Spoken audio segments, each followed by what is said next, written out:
Pardon me. Did you hear that? I was in the other room. That's pretty funny.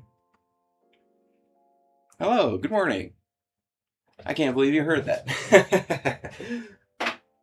All right.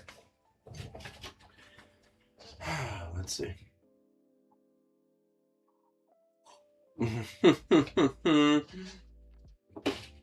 All right, noted. Even if I'm in the next room, people can still hear me. Good to know. All right. Okay, so we need to start off today by opening up our eggs and our potato.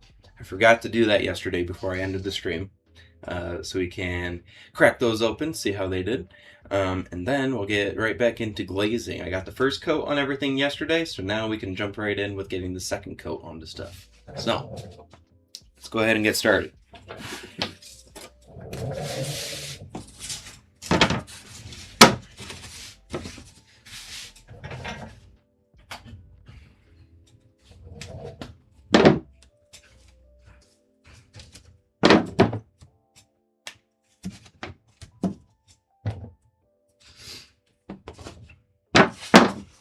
Okay.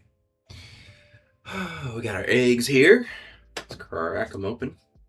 Ta-da!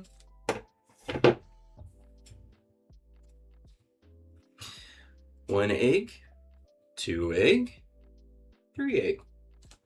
Wow.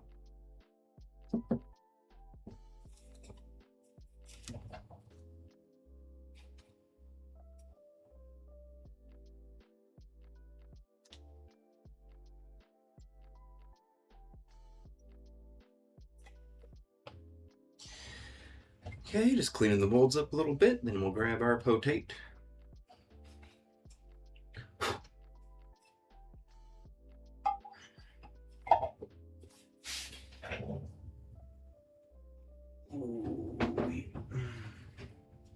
How are you doing, Carolyn, huh?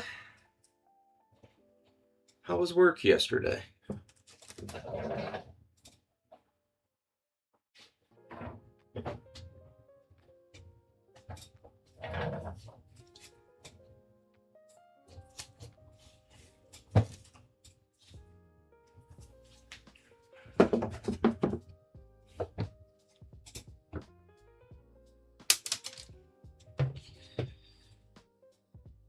Potato.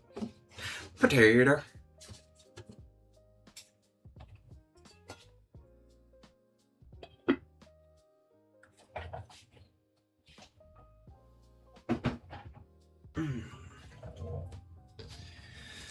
Okay. We got these cracked open. They all came out pretty well. They need to be cleaned up just a little bit. Just a little around the seams. Gotta smooth them out.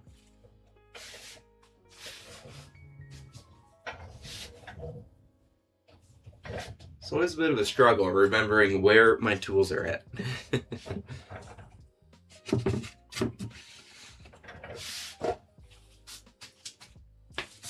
Where are they?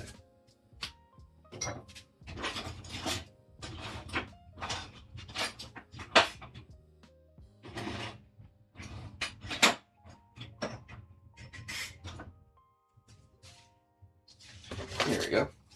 This is what I was looking for.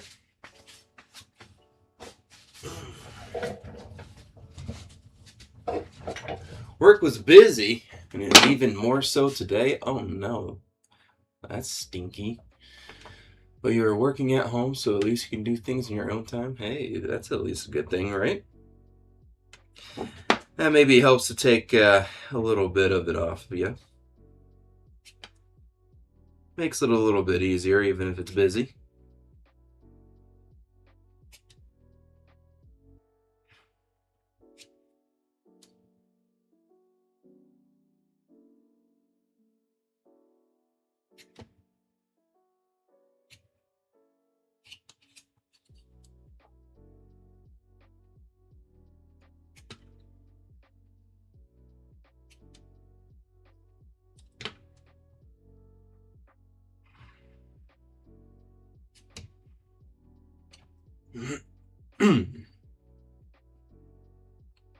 Clean clean these seams up a little bit here. And now let's tend to our little hole here.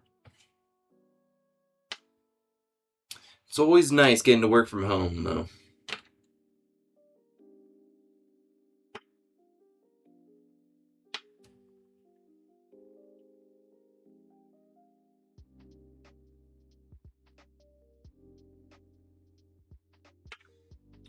Always, always, always.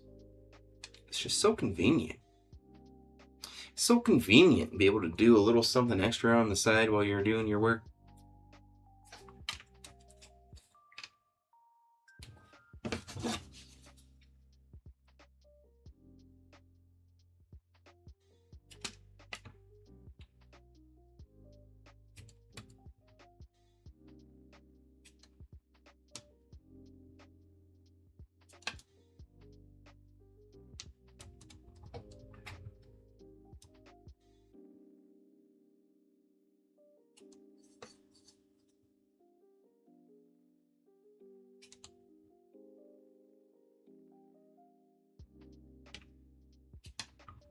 Okay.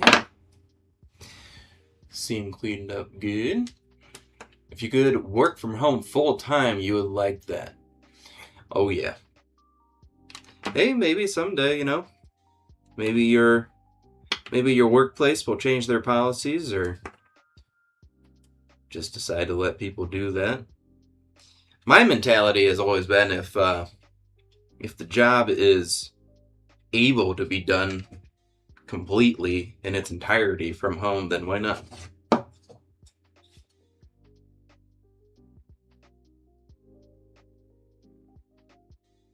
You know, why make people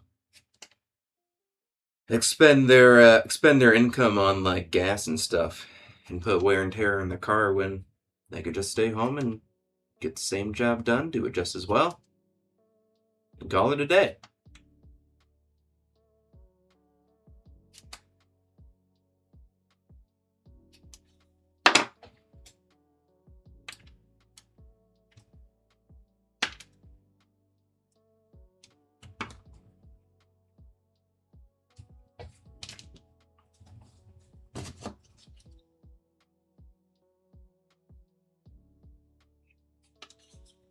Okay. Last one here to do is our potate. Then we'll grab a wet sponge and go around and smooth things out a little bit. And then we will call it good.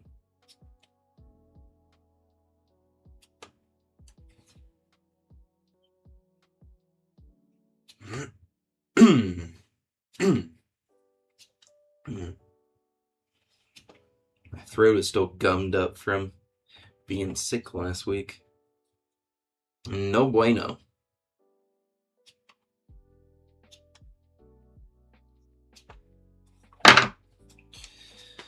Okay. Not too shabby.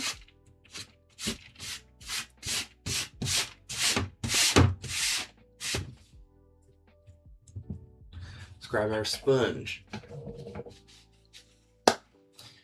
It'll be very unlikely they'll change their policy, but the long-term goal is for the wife to get promotion and to save us as much money as you can. And then you can go down to part-time or stop working altogether. Heck yeah. I remember we talked about that a couple weeks ago. That is a great goal to have. And I hope that you achieve it. Keep working towards it. Surely it'll happen someday. Okay. Got a little sponge here. Just gonna smooth things out. Just keep smoothing things out while we chat.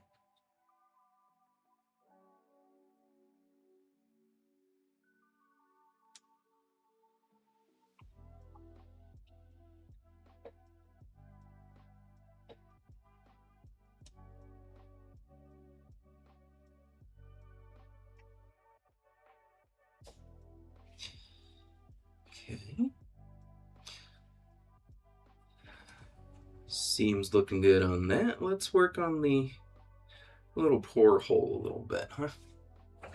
The sooner the better. You just want to make things and content related to those things, but don't want that to be an income, just a leisure thing. Heck yeah. Well, I wish you the best. That would be awesome. You don't want your hobbies to become like too burdensome on you, you know? At that point it's not even a hobby, it becomes more of a chore. And then it's no fun for anyone.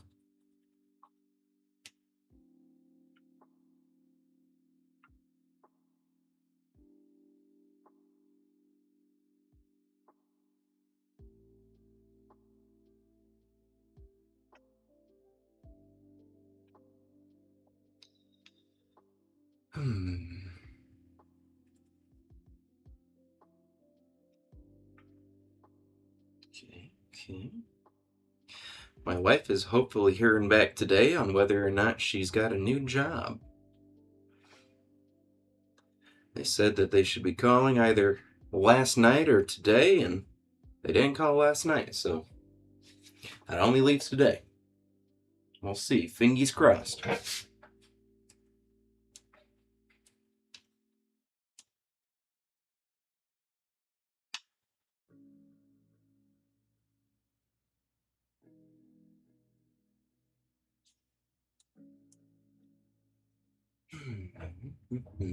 You tried that and it was not for me. Yeah, but turning your crochet and knitting and that kind of thing into like a full-time kind of thing. Yeah. That's no fun. I remember like years ago I used to go fishing a lot and I used to make videos out of it, but it eventually became more about like making the video and like getting good shots and that kind of thing rather than enjoying the fishing. And so I kind of just stopped doing it. It kind of took the fun out of it for me. And it sucks when that happens.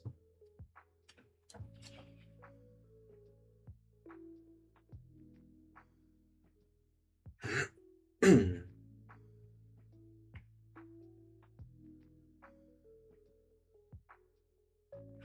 what's even the point at that point, right? If it's not fun, if you're not enjoying it, then why do it?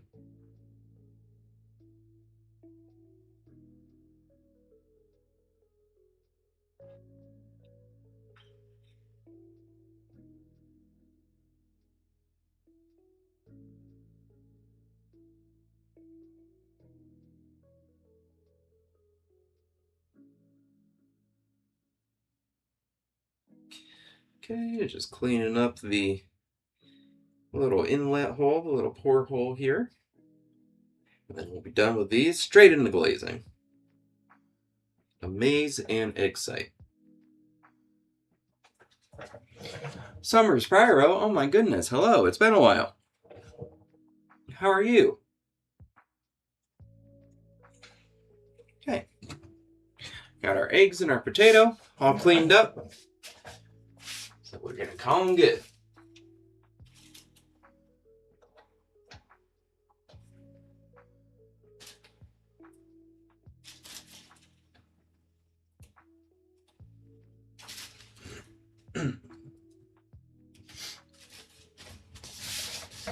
Right. Nice. Just clean this up a little here. Right quick.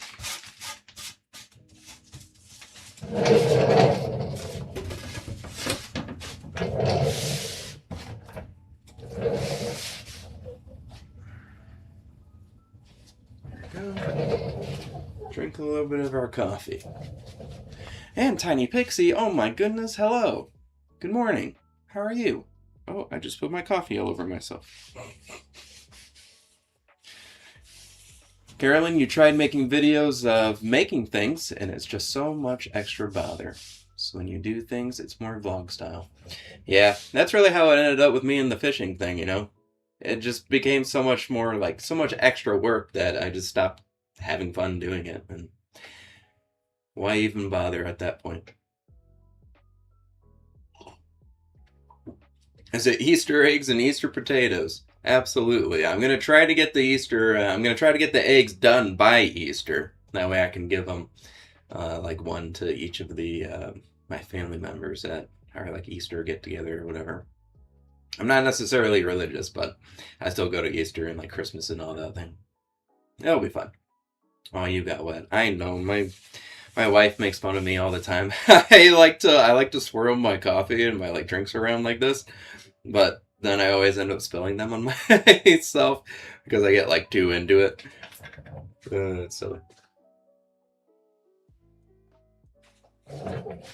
Okay. All right. So we're back to glazing today.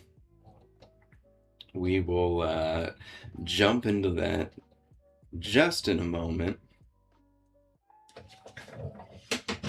We got our first coat on everything yesterday. Now we got to go through and do the second coat.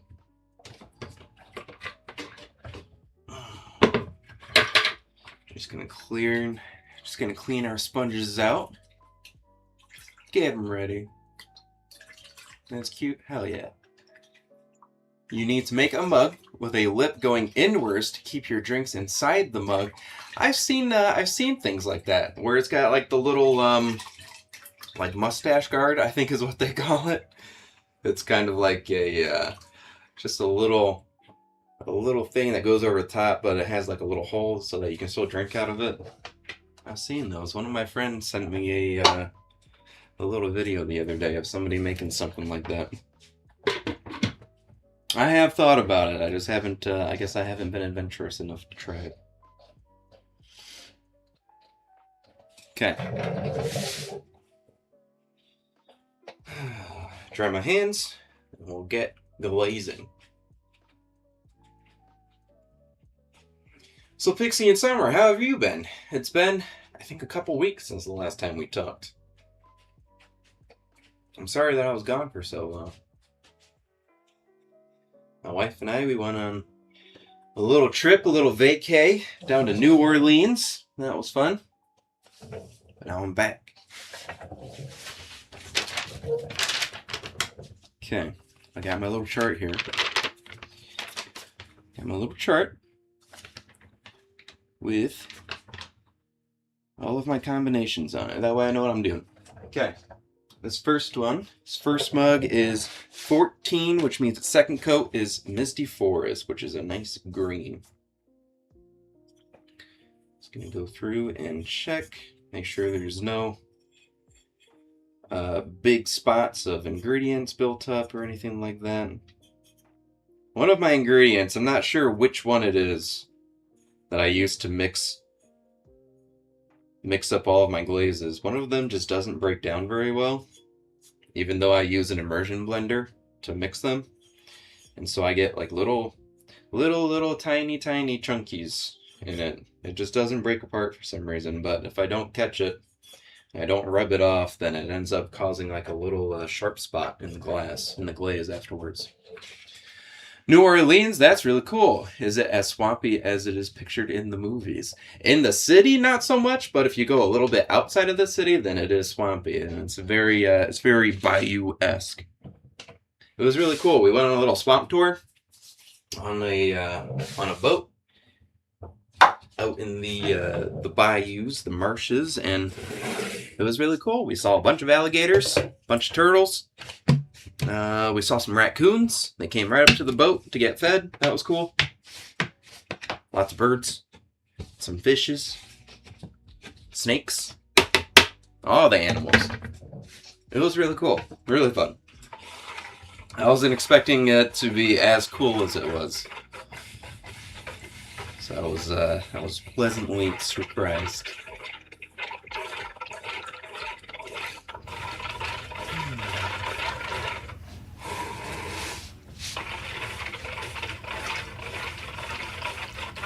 Okay.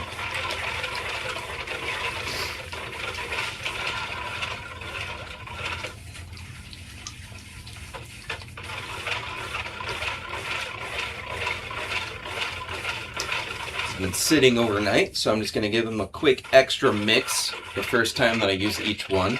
Make sure that it's nice and stirred up. You have worked your hand, so have had a week of strict hand rest. Oh no, and no gym. That sucks. So you decided to run more, and you overdid it, so your foot got something called surfer's toe. Oh no. It's dangerous not go to work. Went off for a week. Rest from work to not get worse, but got worse anyway. Oh no, that sucks. Is surfer's toe kind of like ballerina's toe, or like ballerina's foot? Because their little feet get like squished in their shoes. Oh my god, you should have brought the raccoons home with you. My wife wanted to. My wife really, really wanted to. She loves the little trash animals like that. Like possums, raccoons, squirrels, anything like that. Okay. I'm going to set this up here. Get it out of the way. Do another quick mix before dumping this in.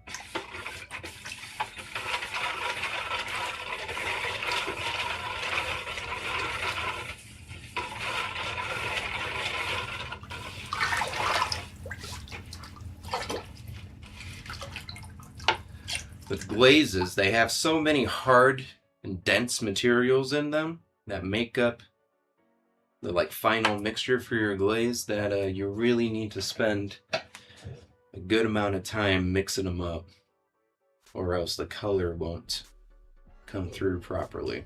'Cause as soon as it stops moving, then everything starts to settle back to the bottom.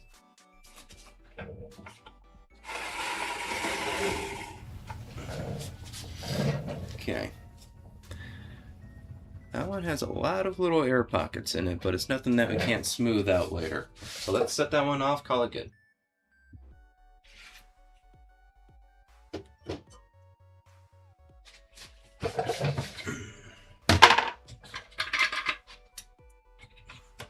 Bring my water out. Bring my water out, put it up here.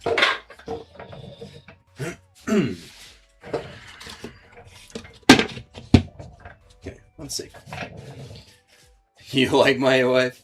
You'd probably get along. You would probably get along. She's a silly girl. Okay, what is next? Let's see. Number 4, which is double cobalt. Double cobalt. Be a nice deep blue.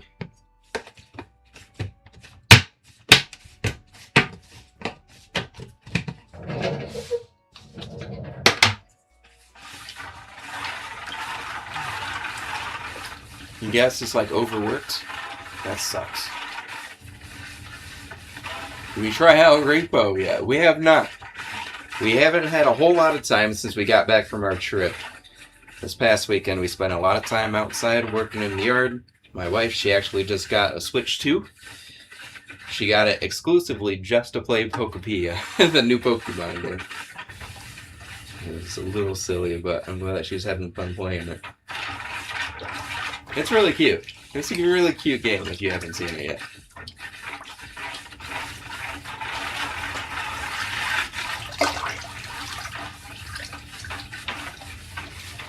Wood Fireclay followed me. Hey, thank you.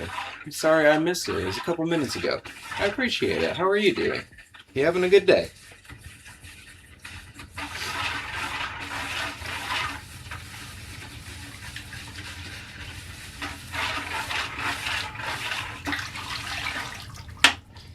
Whew. Okay. Where's my little grabbers? Here they are.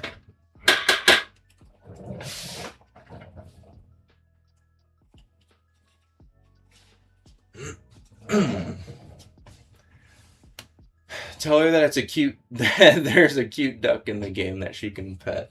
No. You tried tricking me last time we talked about this little duck. You're not getting me again.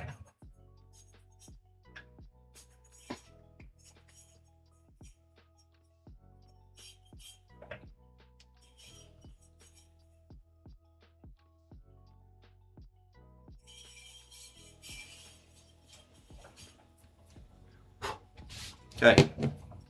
Nice and smooth. Let's give it a dunk.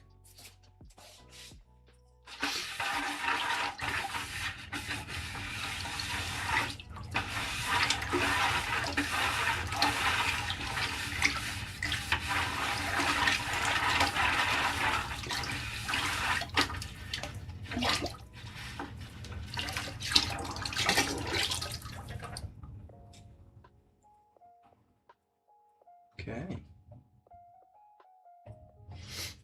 Just like that. Just like the last one, give it a quick clean. Right on its bottom here. Spank the bottom. Pop, pop.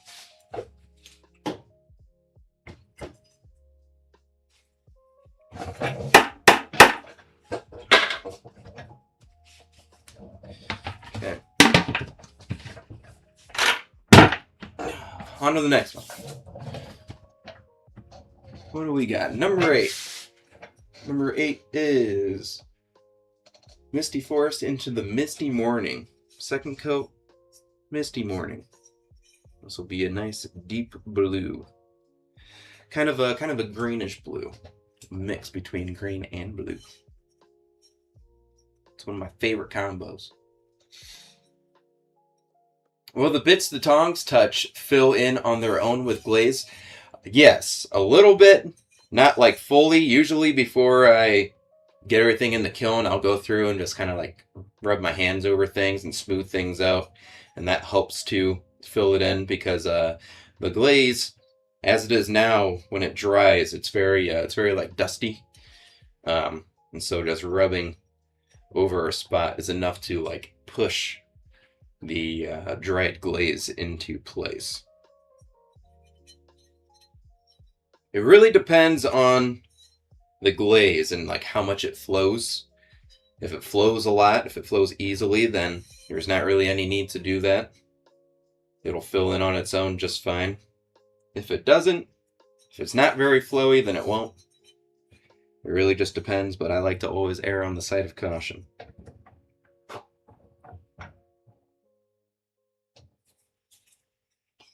I'd rather spend the extra few seconds getting it to be as nice as I can. That way, don't risk it getting ruined.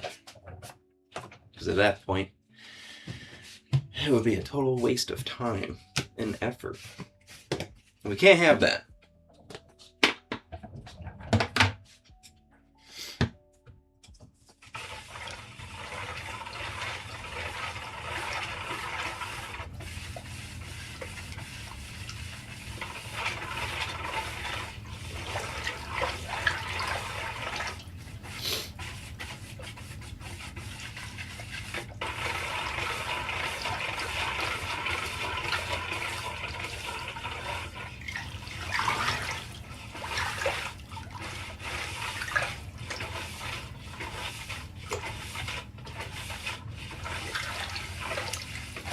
Ooh. I don't know if it snowed yesterday where you all are, but yesterday it was snowing for us. It went from being 70 degrees 2 days ago to being 16 degrees today. All over the place. Crazy.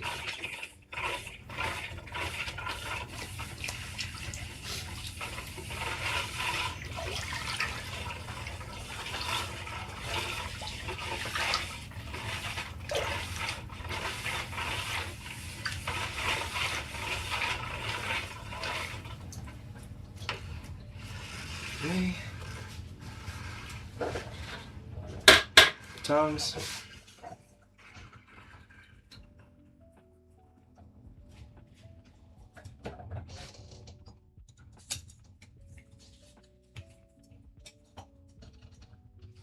Pinch it and dip it.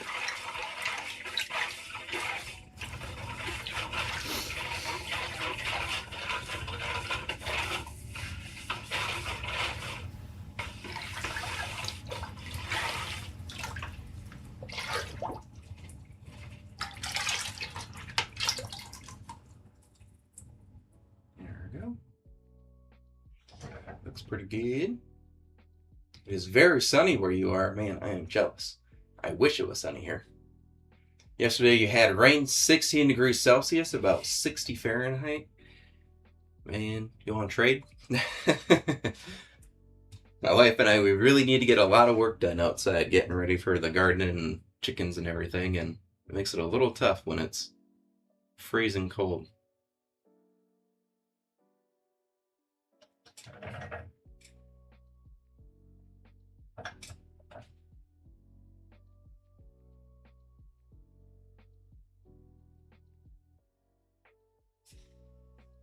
Okay.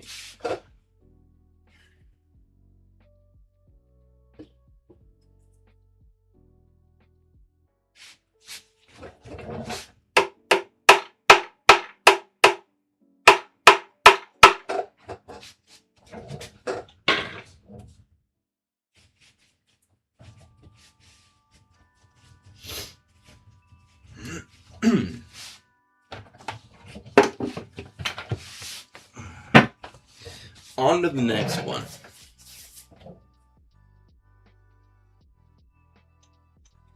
This one is also number 4, Double Cobalt.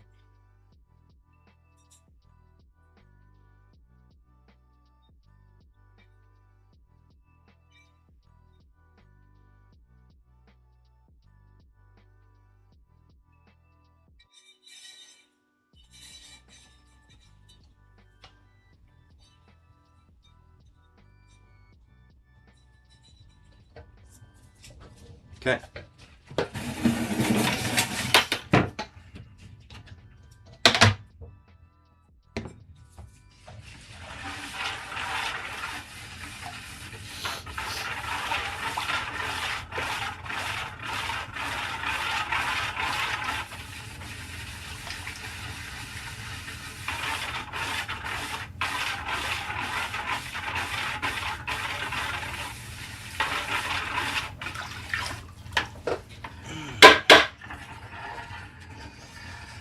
It might be sunny, but it's only 46 Fahrenheit. Ooh.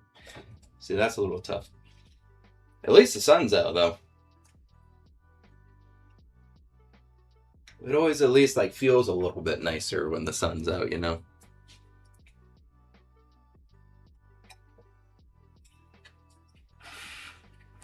When it's cold and it's cloudy, then it feels extra cold.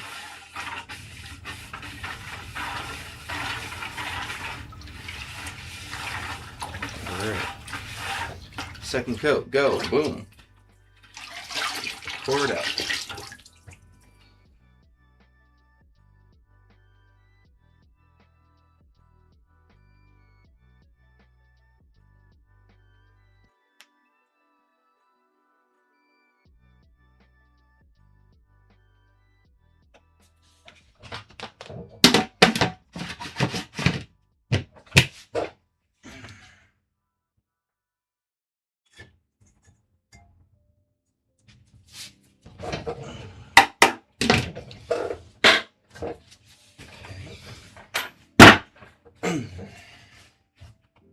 Let's take a little water break, huh?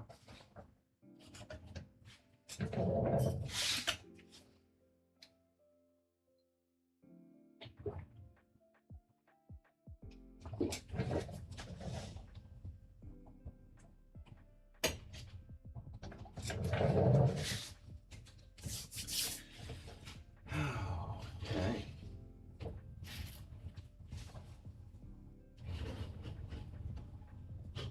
Let's see. This one's number 5. What is that? What do we got? Pink? Double pink.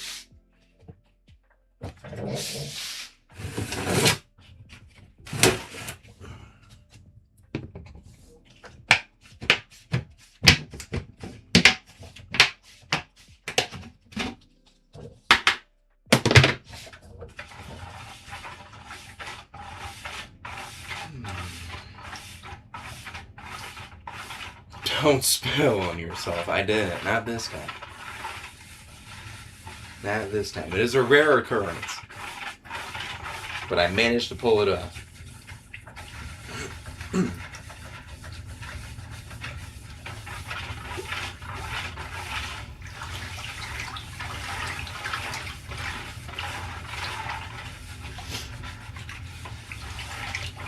So you injured your foot, huh? That sucks. Is there anything that you can do to like help speed it up? Speed up the healing process? Can you like do little stretches and like physical therapy, anything like that? Or do you really just need to stay off of it for a little while and let it heal on its own?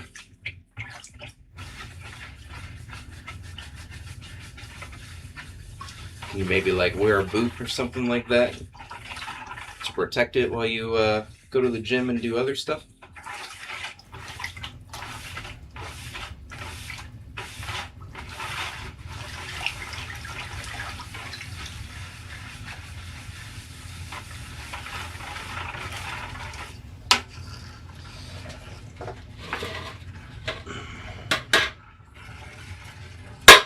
Oops.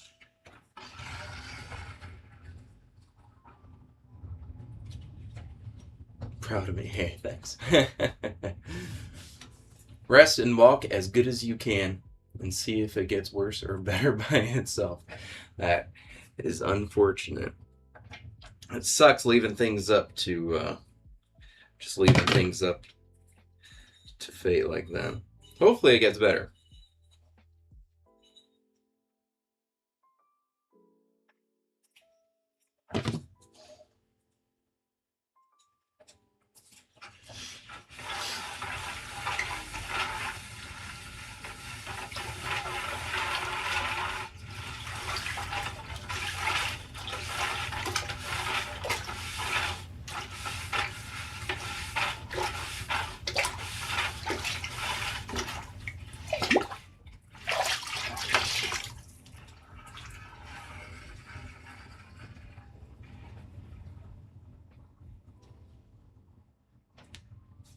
Okay.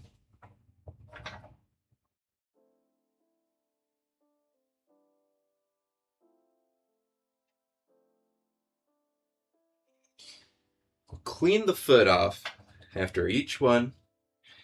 Get it pretty good, and then after everything dries, we'll have to go back with a sponge and make sure that everything is thoroughly cleaned up. That way they don't get stuck to the shelves in the kiln. Magnificent 1997 wear a sock handcrafted by a blind widow, made from the finest silk, be fine in no time. That sounds like some witchcraft or something. I'm not sure what you're talking about, but hey, how are you? Thanks for chatting.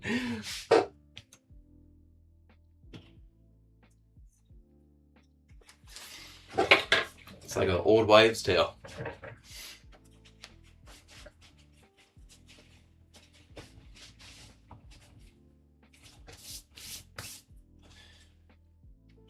Okay, next we've got number 2 again. That is Double Forest.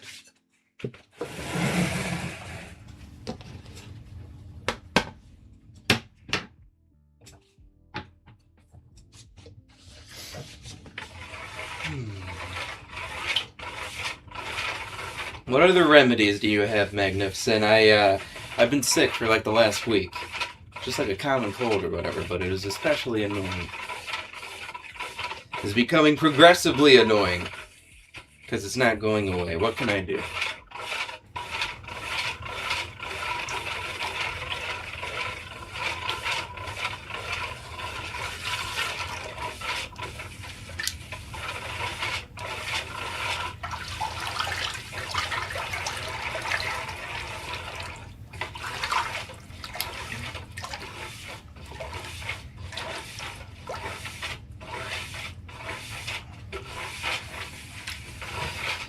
Okay, got that one mixed up pretty good. This one gives me the most trouble. This one seems like it's just never mixed up well enough.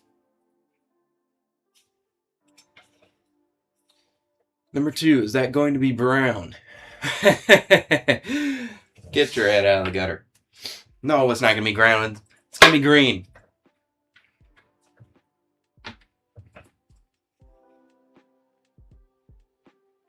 Are the numbers random? Could we play Pottery Lottery? The numbers are not random. They are according to my little chart here. It's not very scientific, but I went through and made a little chart with all the different combinations of glaze, like this first coat, that second coat, That way I can go into things with a bit of a plan, a bit of a game plan. You can sure try to guess. My basic colors that I have here are blue, green, purple, white, and an orange. And pink, if I didn't say that. You can guess the general color. That'd be kind of fun.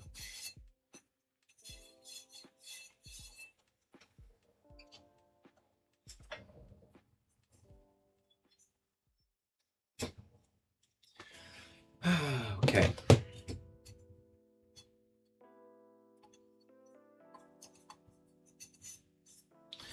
Okay, grab this one. A little bit more of a mix.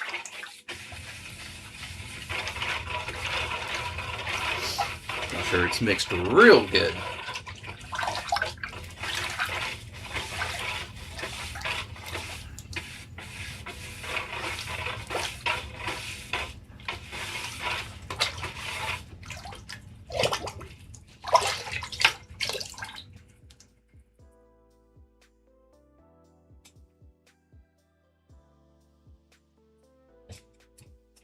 Okay.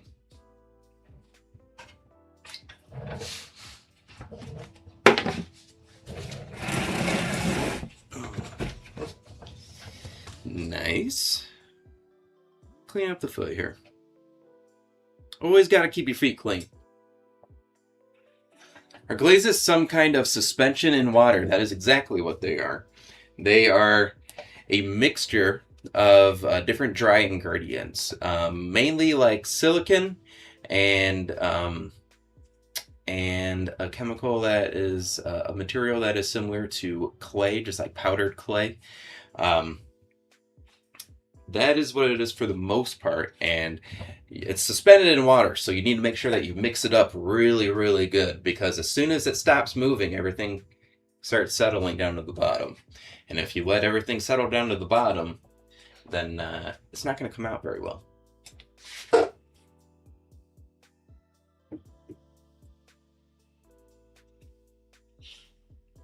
Okay. That is exactly what they are. Let's see. Do I have a little list of all my ingredients here?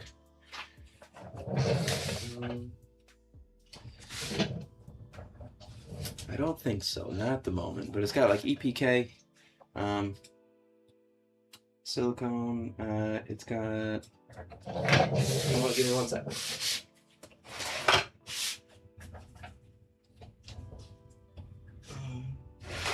It's easier to just grab my phone. I've got all the ingredients, all the recipes on here. I'll list off the ingredients for you.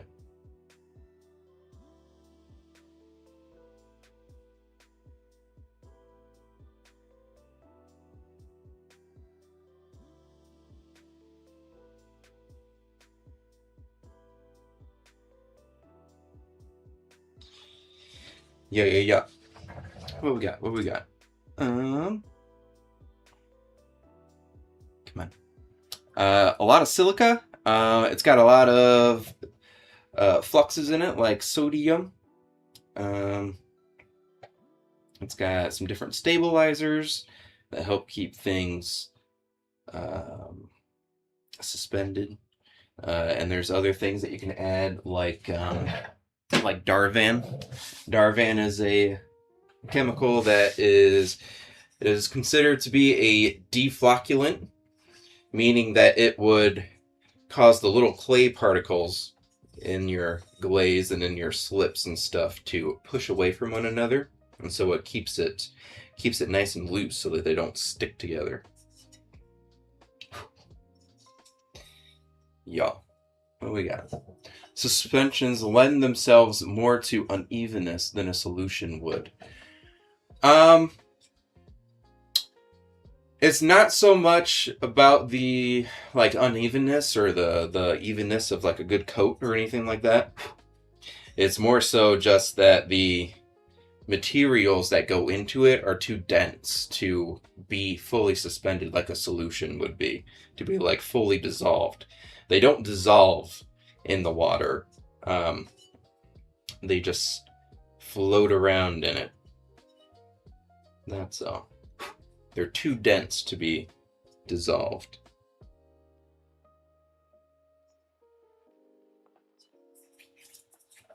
Okay. Got number 6 here. Do we want to take guesses on what number 6 is?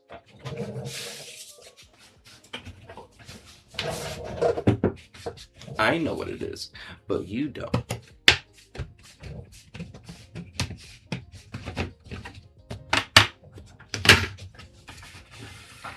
If you watch for long enough, you might be able to start to guess based on which bucket I'm grabbing.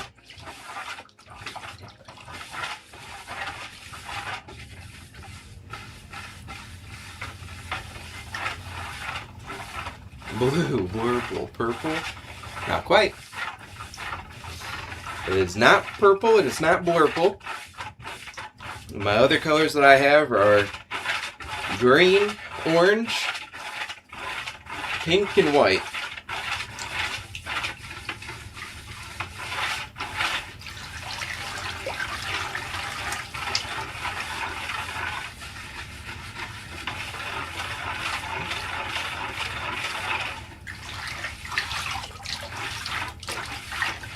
Okay.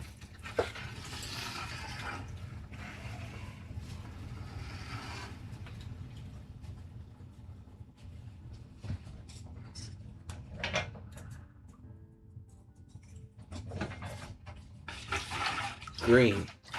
No, it's not green. 6 is white. 6 is ivory.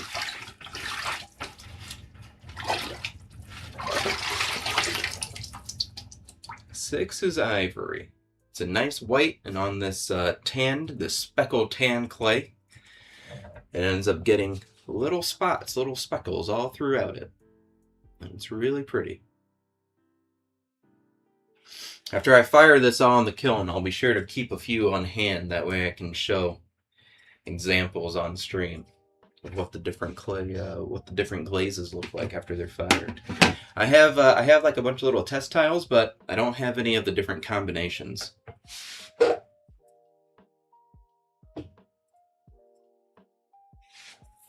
So that'd be fun. That'd be fun to have on hand and be able to show.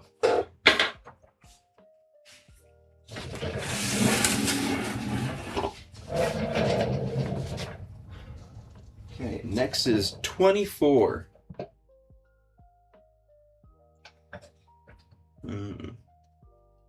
This one's a bit of a curveball. I'll give this one to you because I don't think you're going to be able to guess it. This one is Ivory Into the Misty Sunrise. So it's going to be like a light orange, light brownish.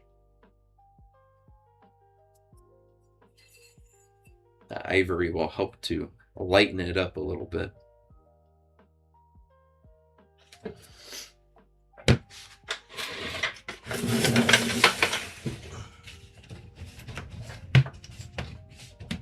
That'd be cool, great idea. Yeah, I definitely need to do that. Like, I have a bunch of test tiles. Like, this one's purple. This one's blue. But I don't have the, like, different combinations of, like, blue mixed with the purple or green mixed with the blue. That kind of thing. So I'll have to keep some on hand from now on.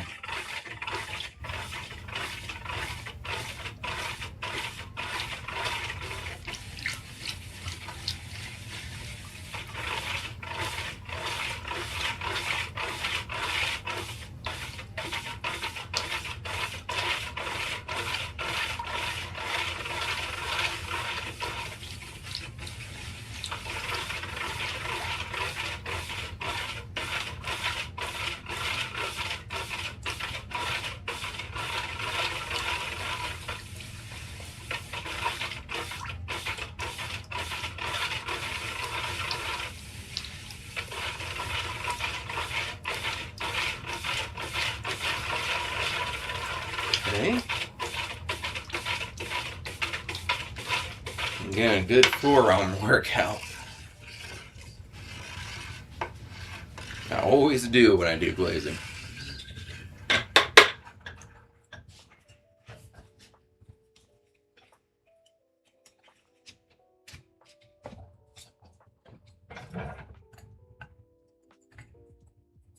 Okay. Got it grabbed. A little extra final mix here.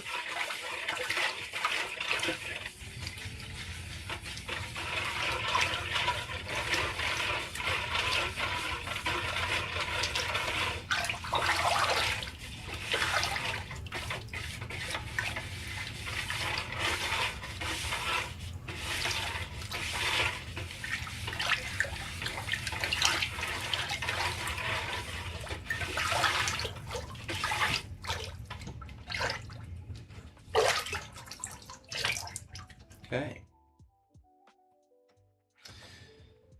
There's that one. I maybe need to get like a shorter mixer for my drill. One that I can just attach straight to the gym. I read your message and it made me mess up. One that I could attach to a drill to speed this up a little bit. Maybe take some of the work and some of the effort off of myself. I have a really big one. I have a really long one, but it's not very convenient to use. Truth be told.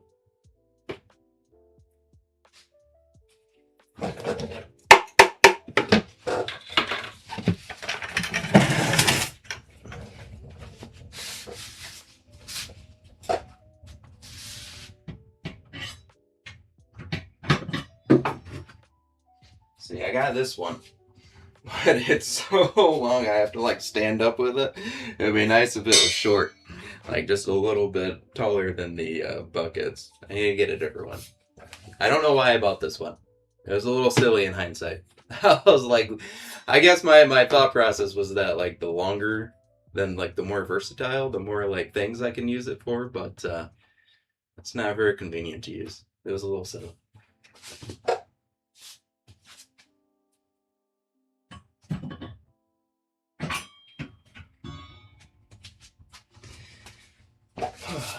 Okay.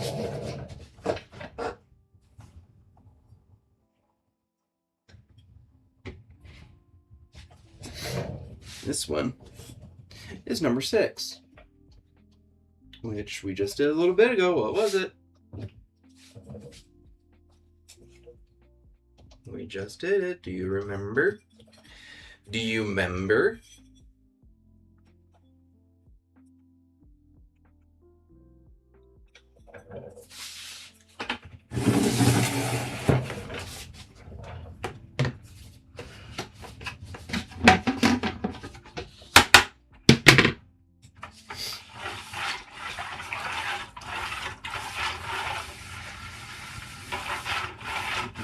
White, you got it. Heck yeah, good job. And there's our white ivory.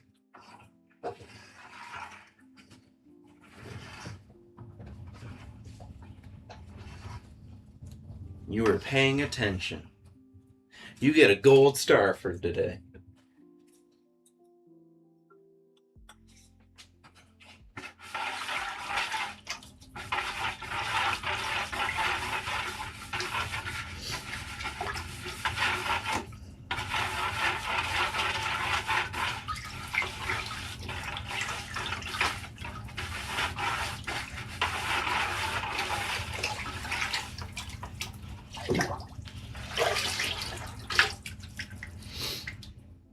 Okay.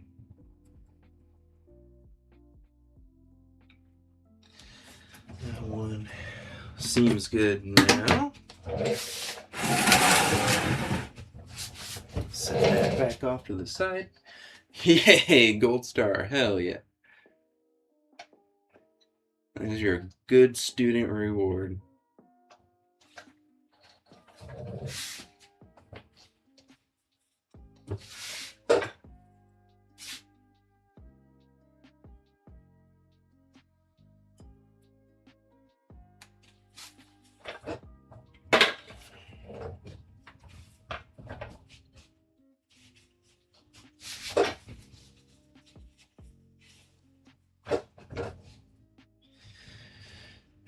Okay, on to the next one. 35, which is a combination. It is a combo dip. I'll give you a hint. It's either green or purple.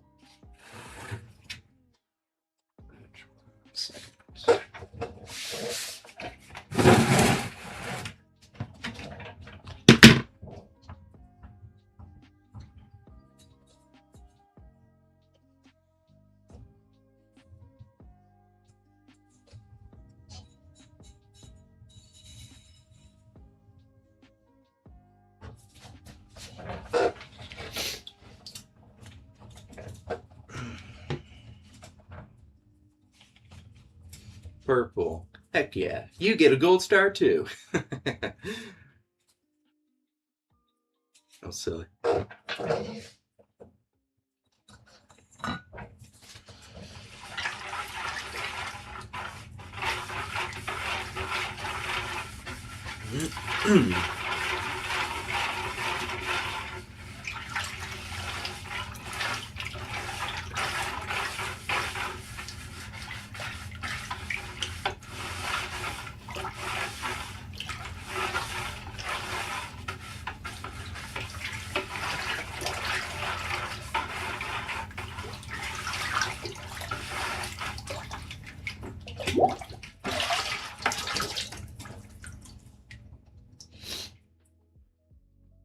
All right.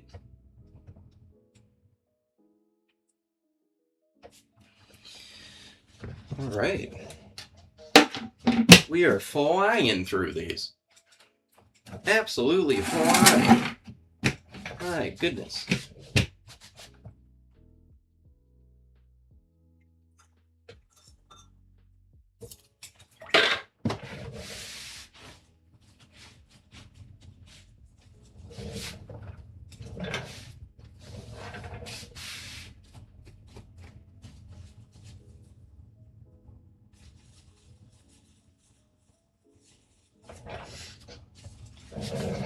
Okay.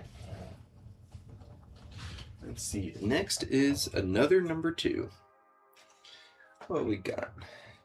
Forest into the forest. It'll be a nice green. A nice green with a lot of variegation. Which variegation is like variety almost. It's a lot of variety in the coloring and the mixing of the glaze. There'll be a lot of spots that stand out as like darker or lighter.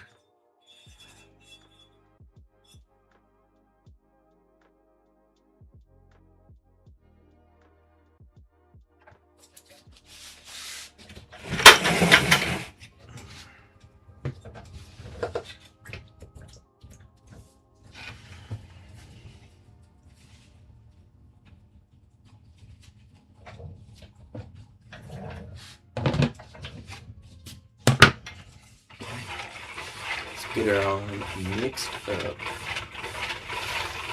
Let's get her mixed up.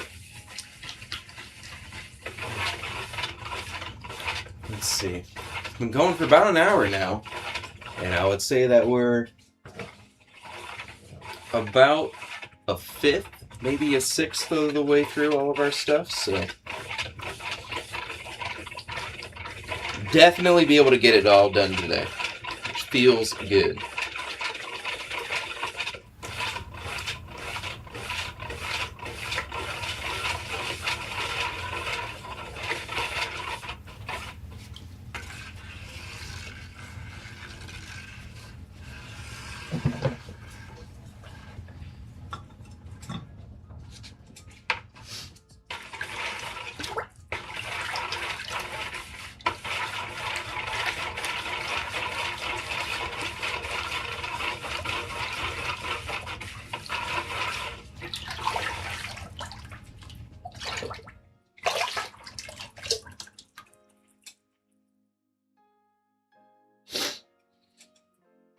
Okay.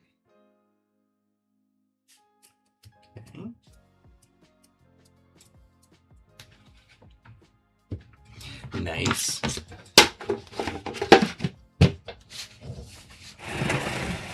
We will try to not distract you too much. No, you couldn't distract me.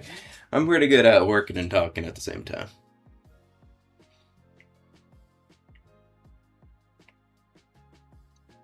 Trust me, whenever I'm working on something around the house, my wife is usually talking. If she's not talking to me, then one of the cats are.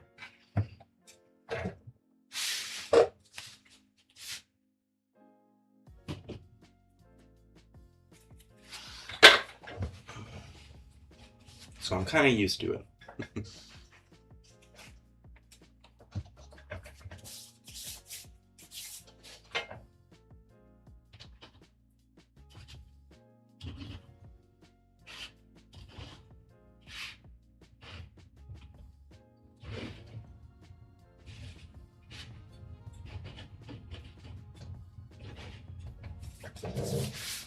Okay.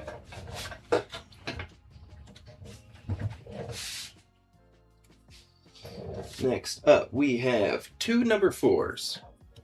Back-to-back number 4s. Which is our cobalt.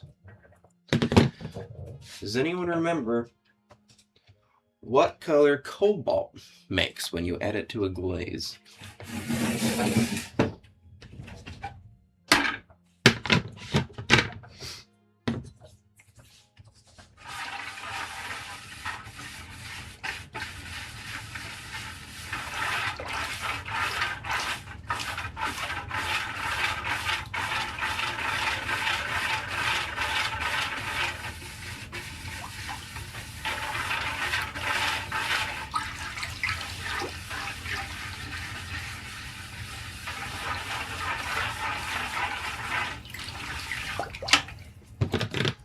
Blue. Heck yeah, you got it. Great job.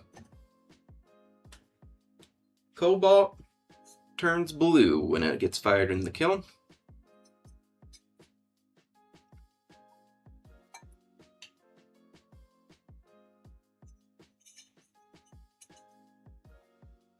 And it is quite expensive, truth be told. A little 1-pound bag is about $50 to $80, depending on where you get it from.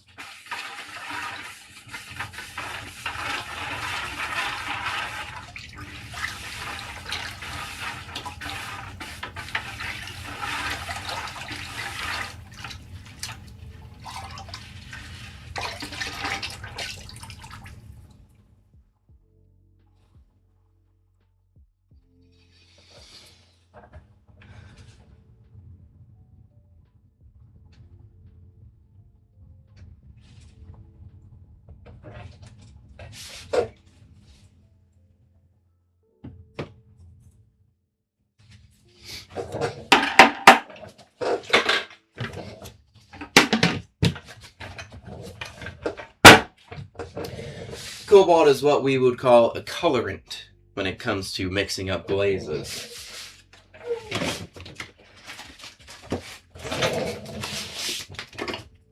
Not that one.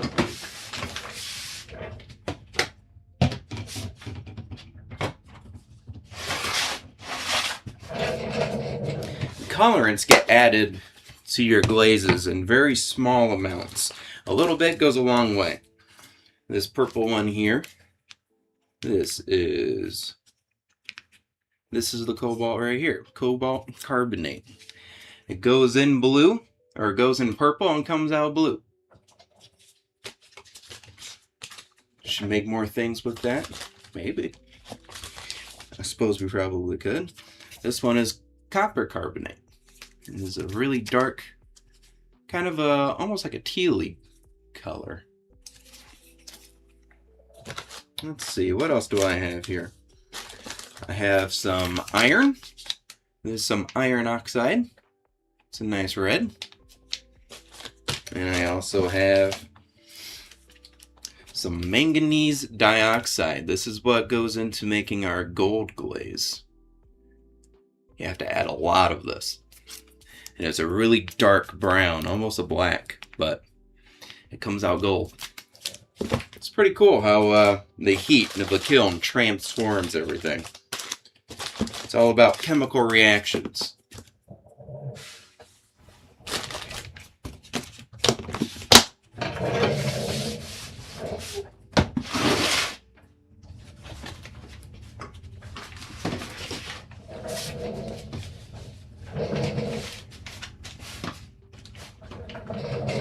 Okay, what do we got in the chat here?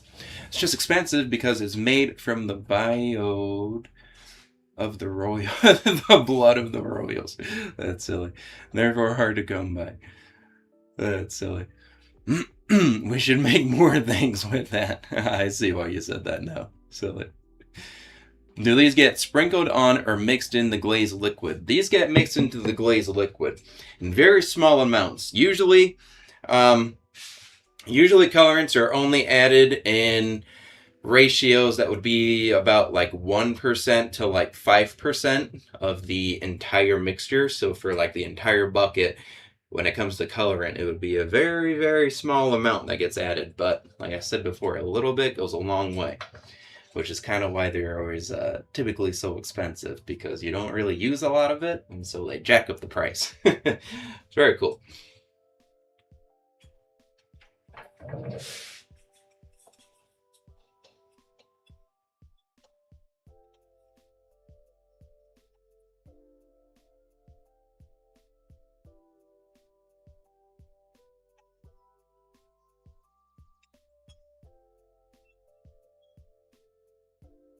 Not all of them are very expensive, though. Not all of them are like super expensive. Like the iron. Iron is so abundant that it's really cheap. But things like the copper really get up there in price. I do a lot of looking around and comparing prices at a bunch of different shops and stuff to make sure I get a good price on everything.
Those are the colorants. All get added in very small amounts.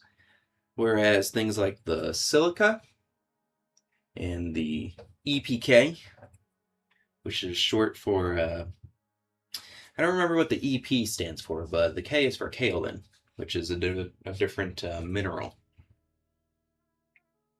Those get added in very large quantities. Those make up the bulk of the glaze. Those form the base, and then you add the colorants to them.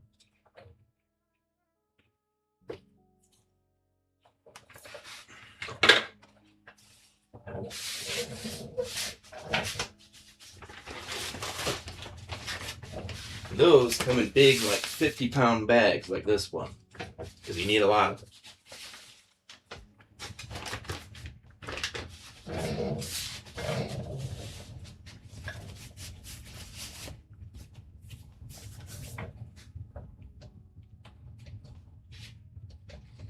Okay. This one here is number 1. Lucky number 1. It's fitting that we're doing it in the morning because it's called Misty Morning. Although it's not very misty out, it's more freezing cold, shitty, and snowy.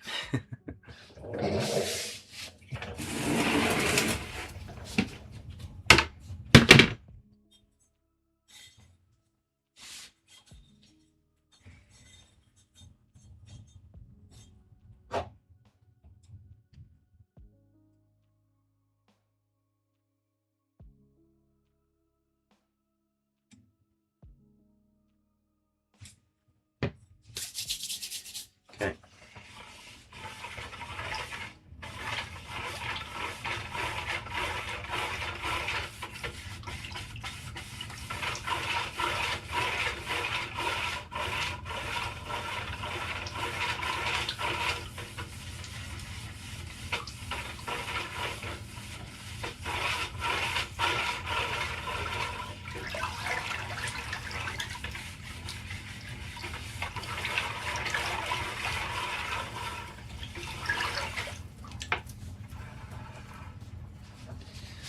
Ooh, grab our tongs.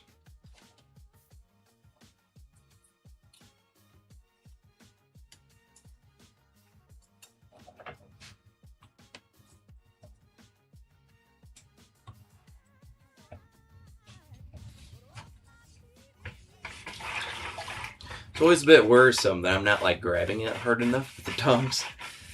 Because it would suck pretty hard to drop one of these into this bucket full of glaze. They have to go fishing. And while I like fishing, I don't feel like doing it right now.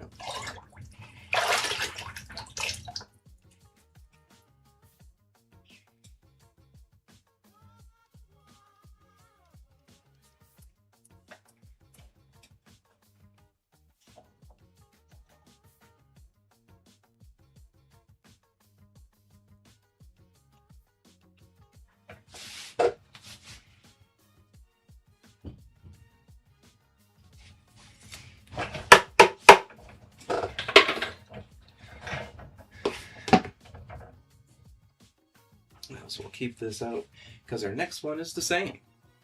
It's a number 1 also.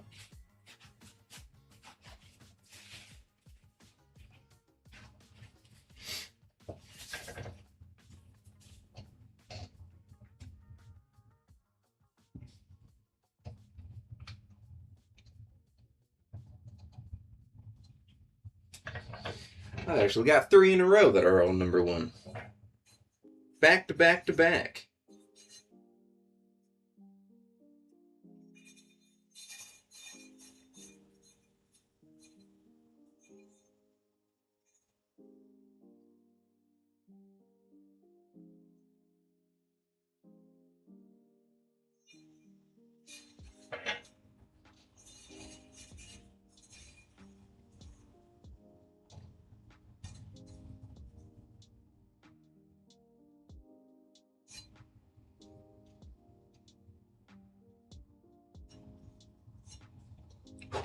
Okay.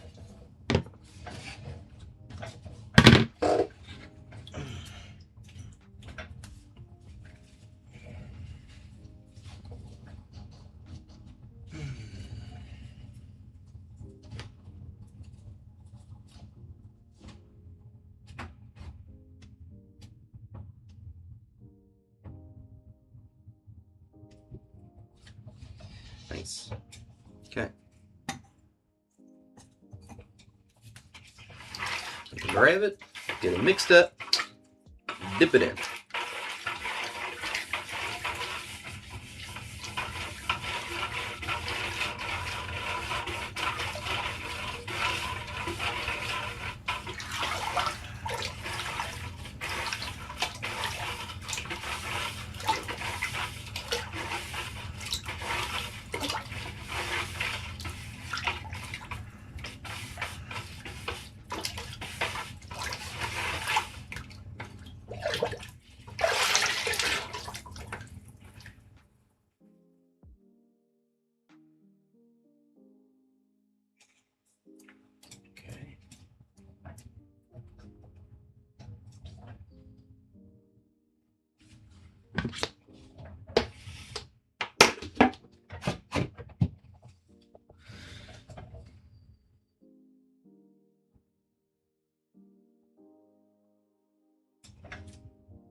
These are all turned out pretty well. They're not cracking or anything.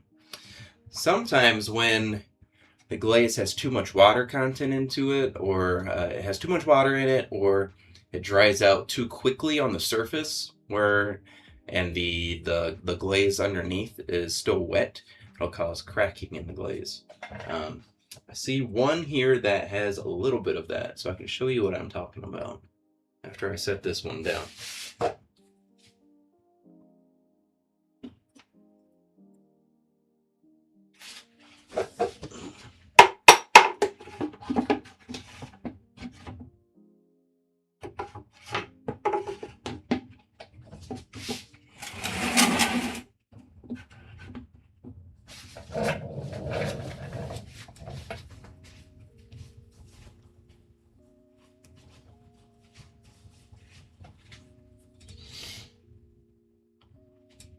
This one right here. If you can see, it's not very smooth on the surface, but right around here, surface of the dried glaze has some cracks and chips in it, which is fine for right now. I'll smooth it out before it goes in the kiln, but if you don't smooth that out, then there's a good chance that it'll show up in your final product, or the glaze can actually fall off of your piece completely. It'll just literally just fall off onto the shelf in the kiln. So we'll have to tend to that one a little bit. Fix it up before it goes into the kiln.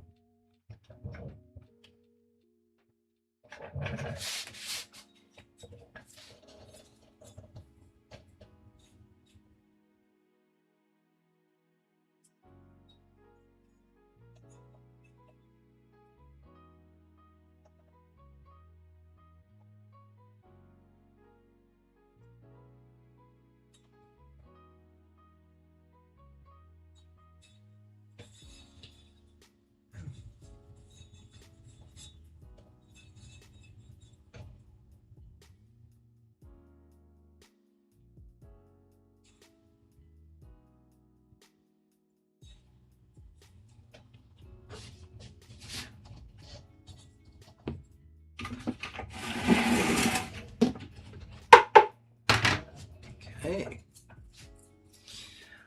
On to the next one. Let's keep it going. Let's keep chugging along.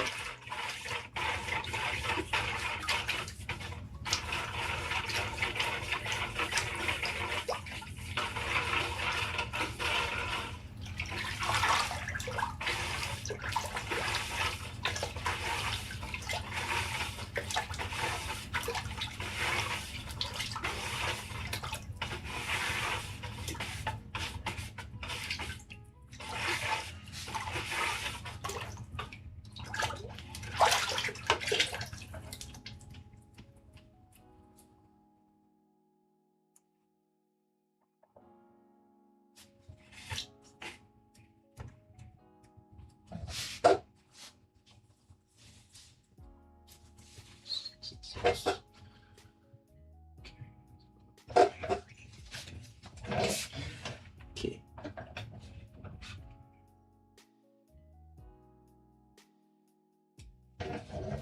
Alright.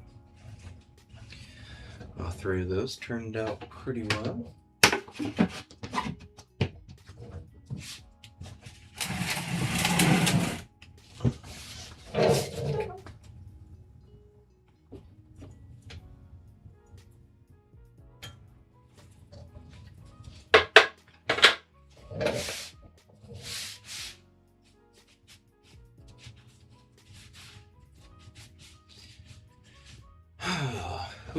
Let's take a quick break for some water. Quick little water break.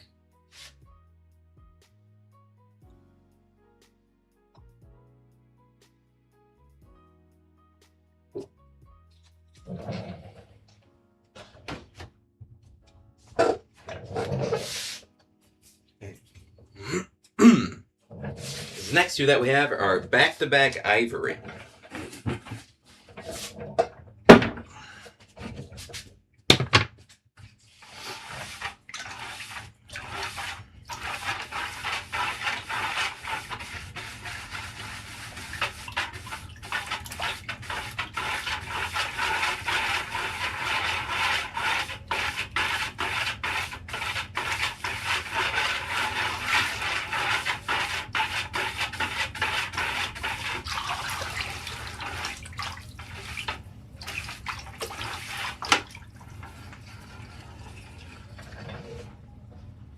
That's fine. It's just a little guy.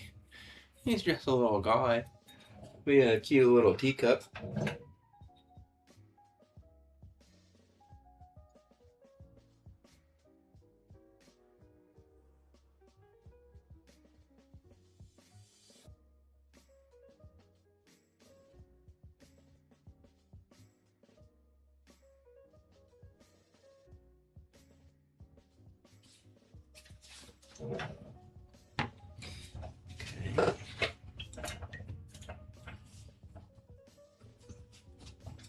So cute. Yeah, it is cute, isn't it? That's why it was supposed to be a mug, but it ended up being a bit too small, so I left the handle off. I don't remember why I threw that. It was maybe just like what I had left at the end of a bag or something. Just a little bit of clay at the very end of a bag.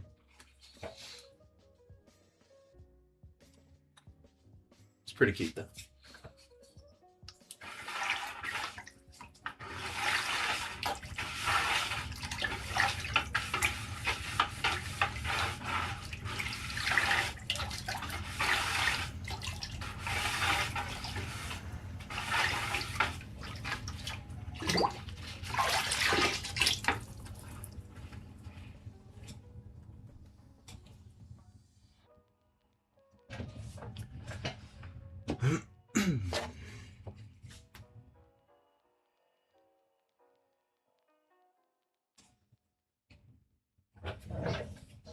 Okay. There's that one. Our next one is exactly the same. The back-to-back. It can be a wine cup for someone who's a bit clumsy. Hey, that's not a bad idea. It would be a cute little wine cup.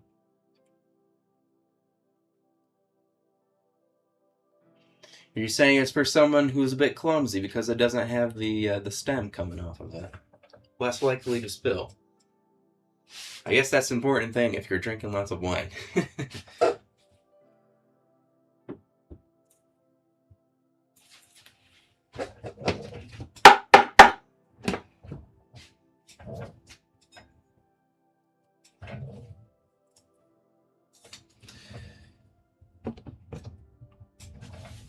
Almost forgot to smooth this one out first. I see, I see.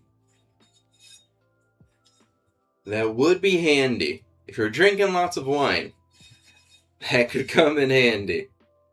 Being less likely to spill. Depends how hard you're going. Depends what kind of a day you had.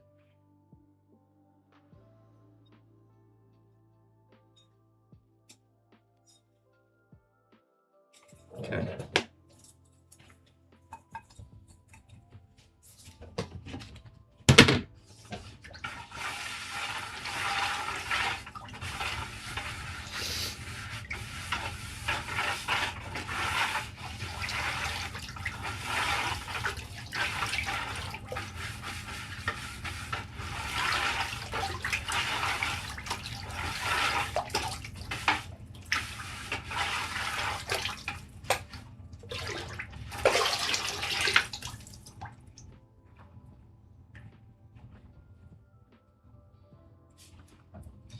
All right.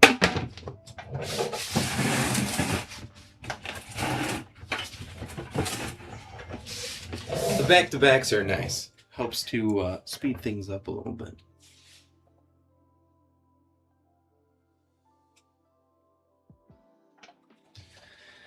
And if you do drop it, it's less likely to break. Hey, that's very true. Very true. It is quite a bit stronger than just glass. That's some good marketing. I'll keep that in mind.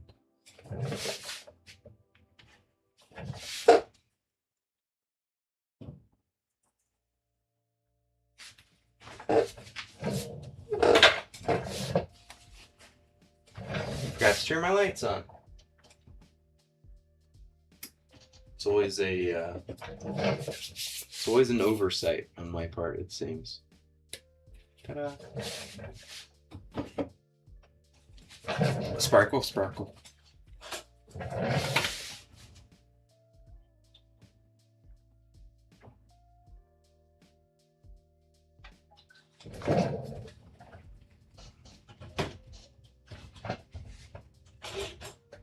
All right. That's everything on this table. Done. We can move to this table. And then we got some in the back here too. Quite a bit. Ooh.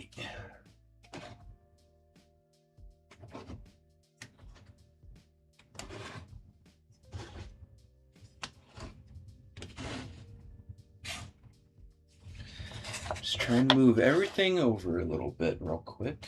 That way it's a little easier to tell what we have and haven't done.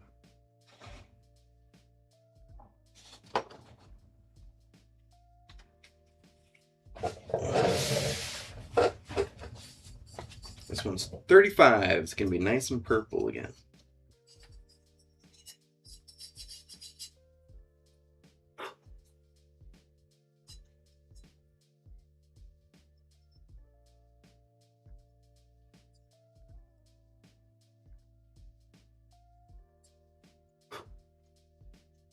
Okay. Blue into the pink.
All right.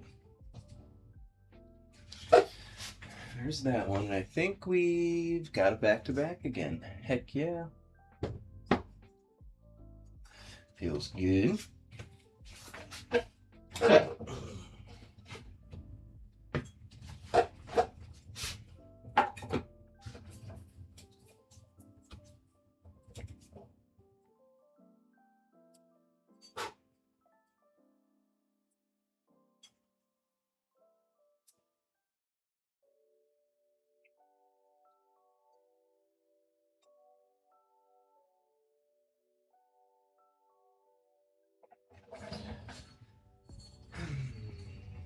These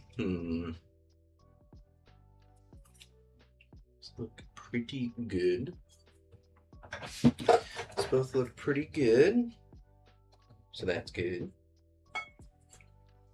It's good when things look good.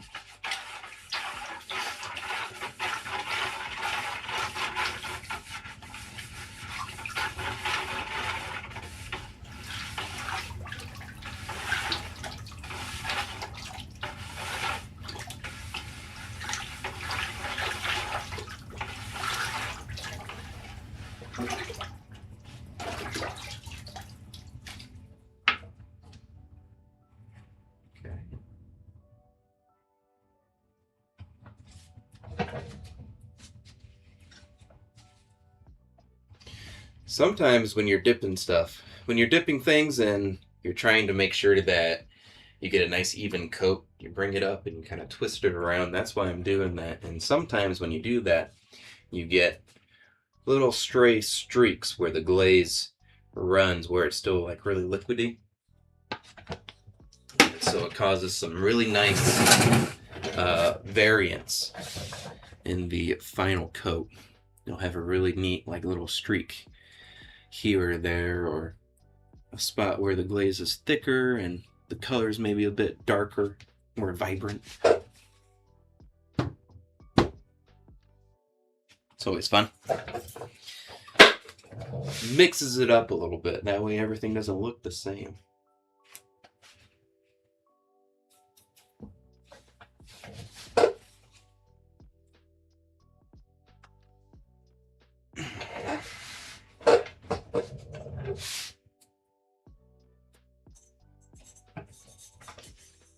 Okay, this one is number 14. Morning into the forest. Be another nice dark greenish blue.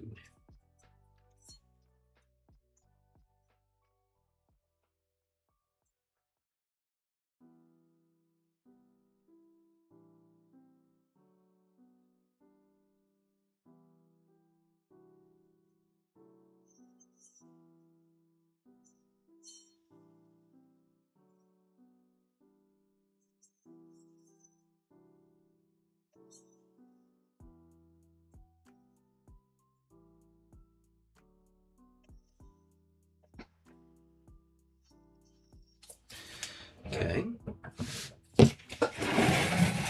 Seems good.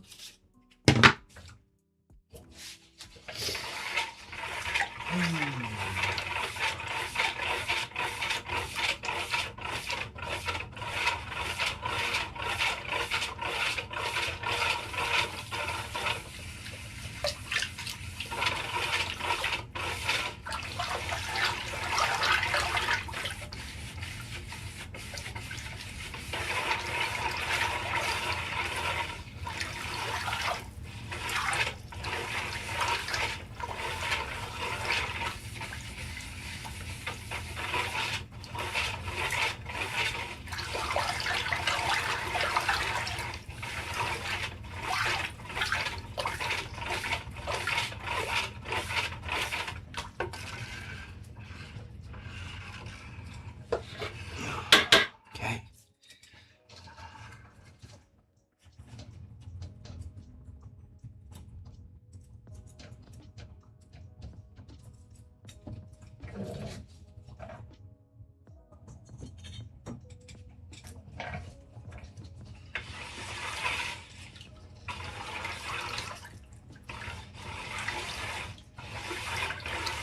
Hopefully this is fun to watch. I wasn't really sure how it would go with the like the main camera here not being able to really see what's going on sometimes. You can kind of see it on the camera up there, but I don't know. I just wasn't sure. I'm still figuring it out.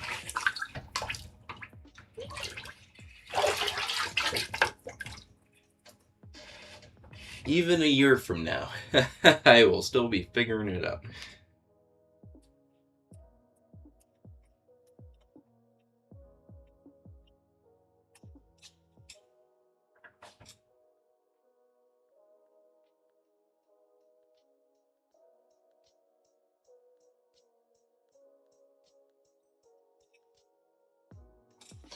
The sounds are good, all slashy. Heck yeah.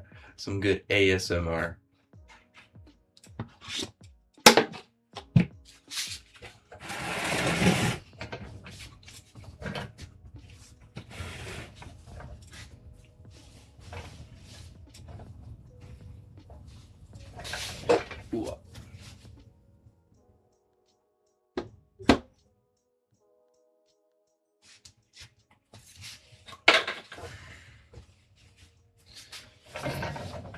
Ooh. What we got? Number 3.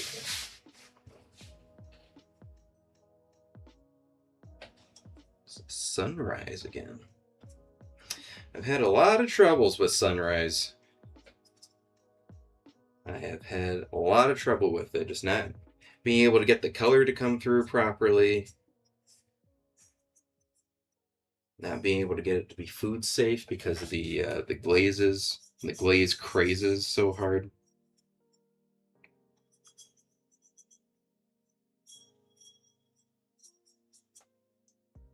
I feel like I've been getting closer, but at the same time, I kind of feel like I'm getting nowhere with it.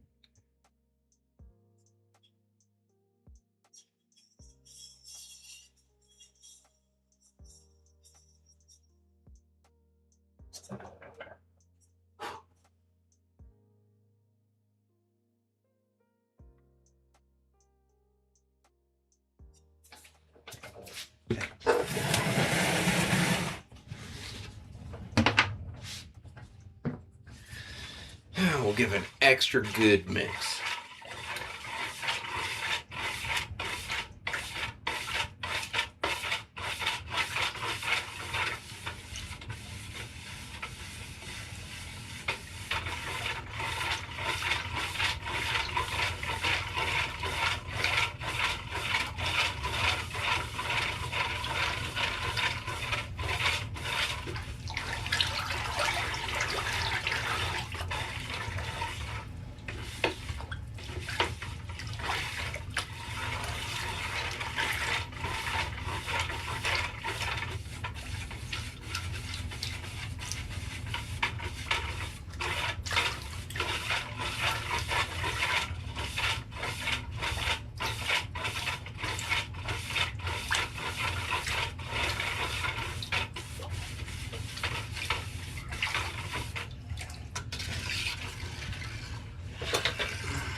KK.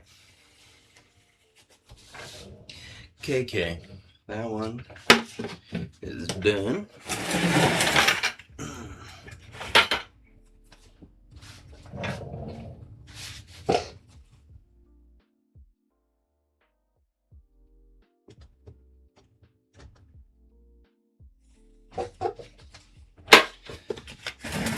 Ooh.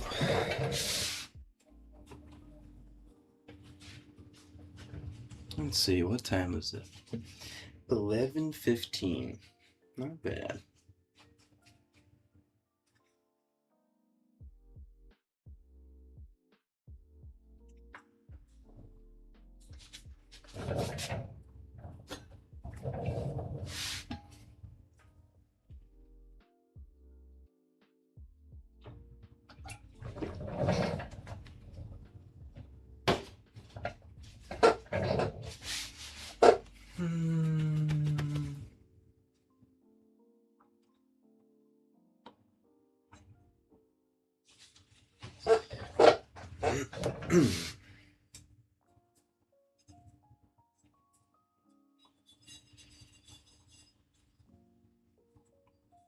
On to the next one here.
Okay, grabbed it.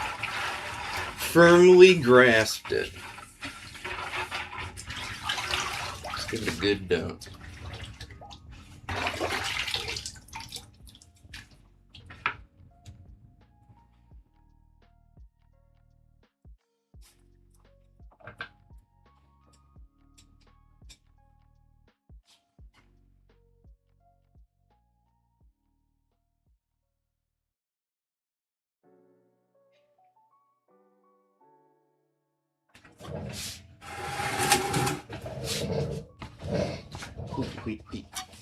Ooh. It slipped a little bit. It slipped a little and my butthole puckered.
This one's got a lot of little rust spots in it.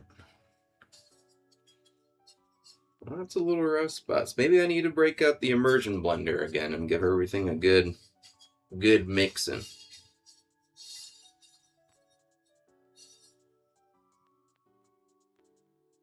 I suppose it couldn't hurt.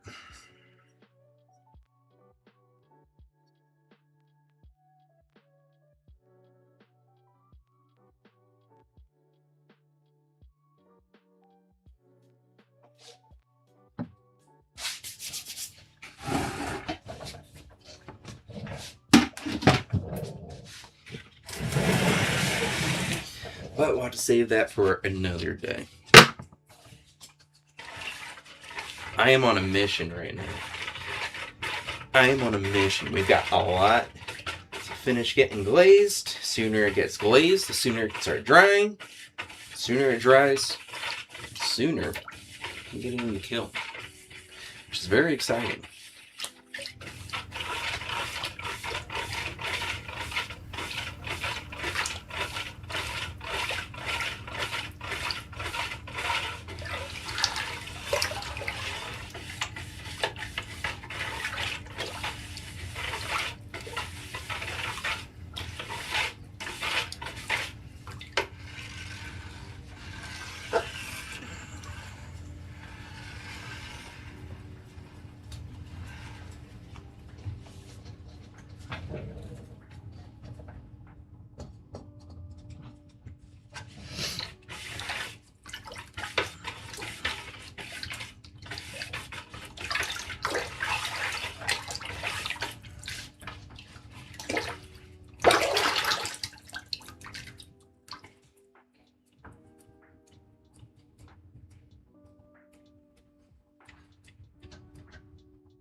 Ooh-wee.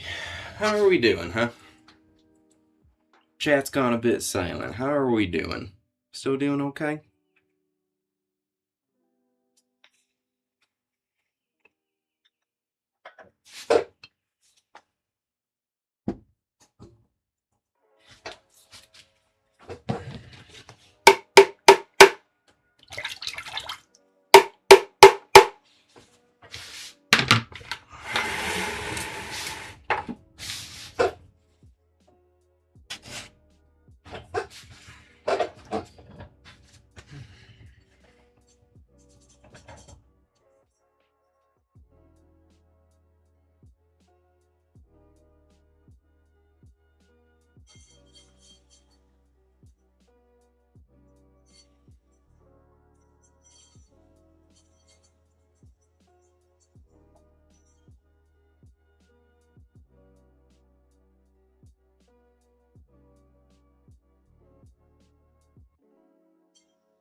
These are all looking good. All looking pretty good. There's a little rough here and there, but overall, not bad. I'll take it, is what I'm trying to say.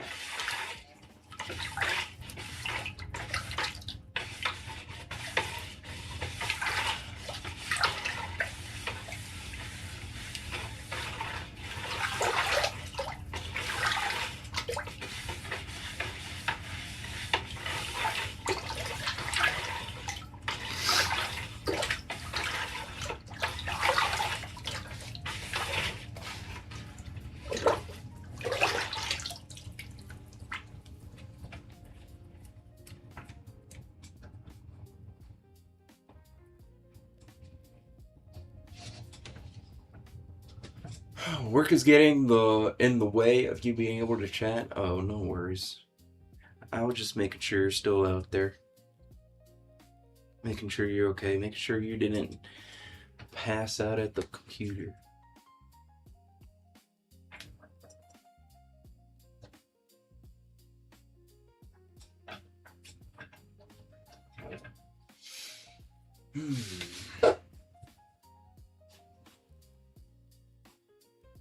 Okay. Hands a bit wet.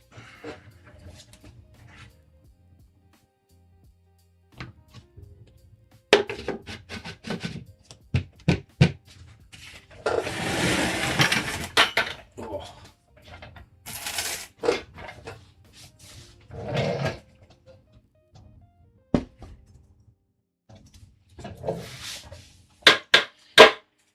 Hooey. Alright, I might go use the restroom really quick. So I'll take just a short break. Check in on my wife, see how she's doing.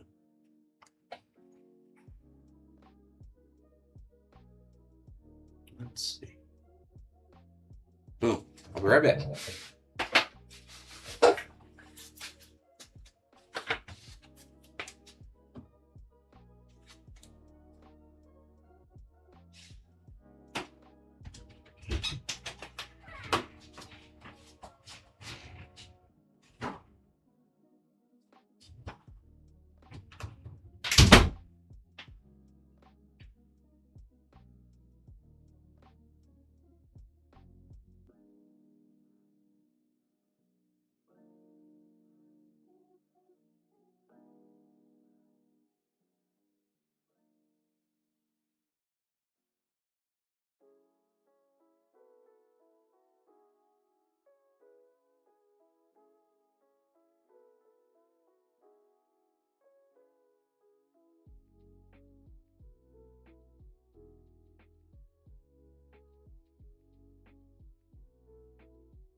Welcome back. Thank you. Thank you for welcoming me back.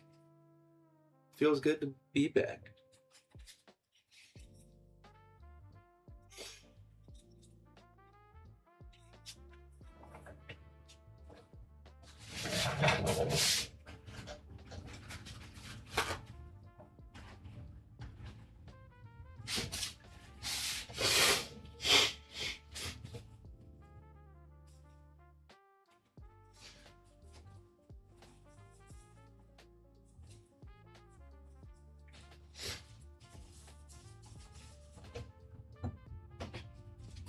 Man, I am sick of being sick. It cannot end soon enough.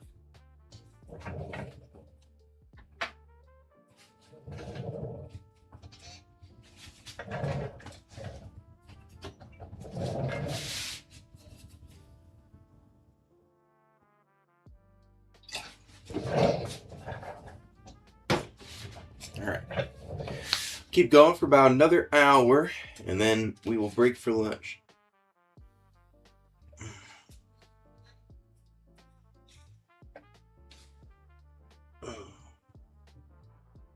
Oh my gosh.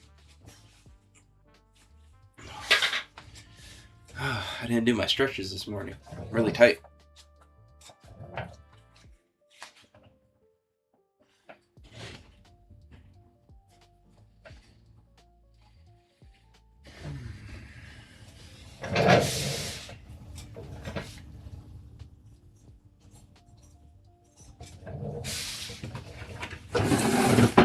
This one we got here, it's gonna be pink. A nice, pretty pink.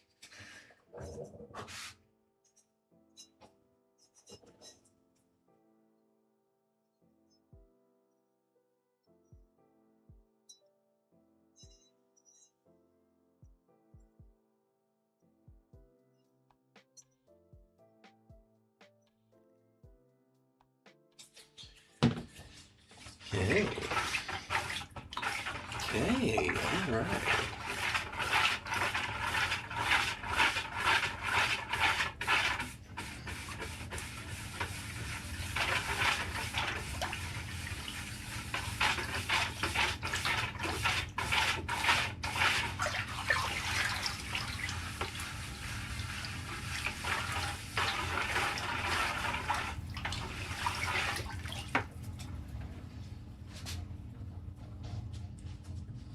Cool.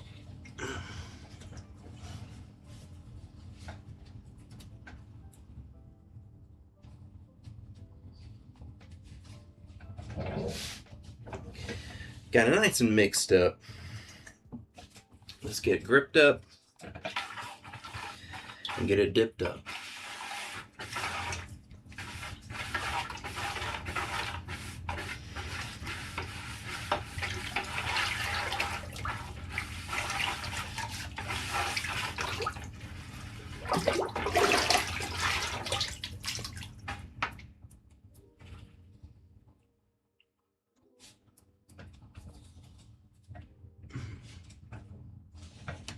It's a bit messy. Switch to a different sponge.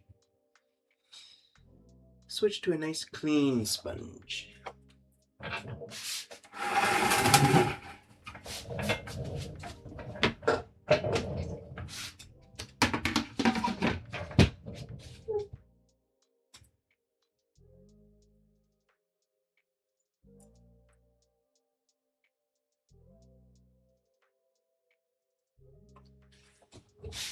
Oui.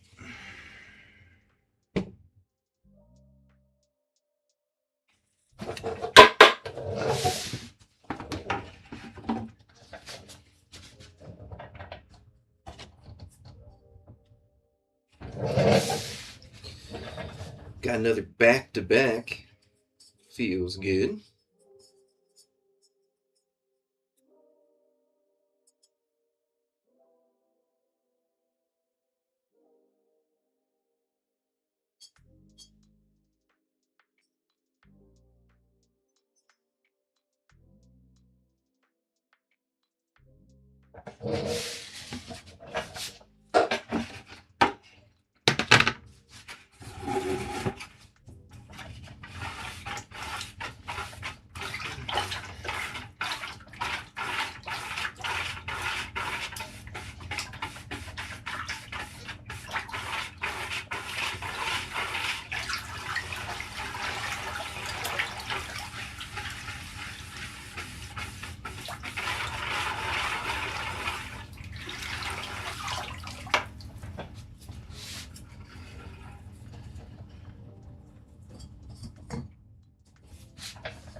kind of spilled a bunch on the floor. That is unfortunate.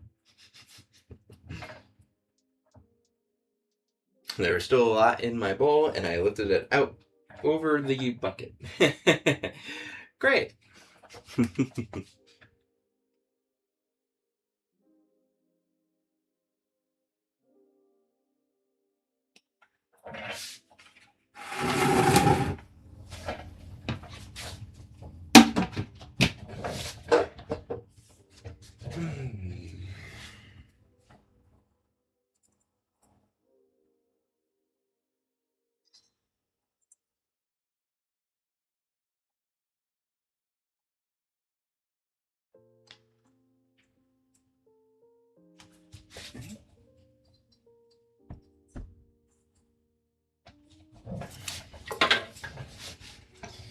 Get that one cleaned up.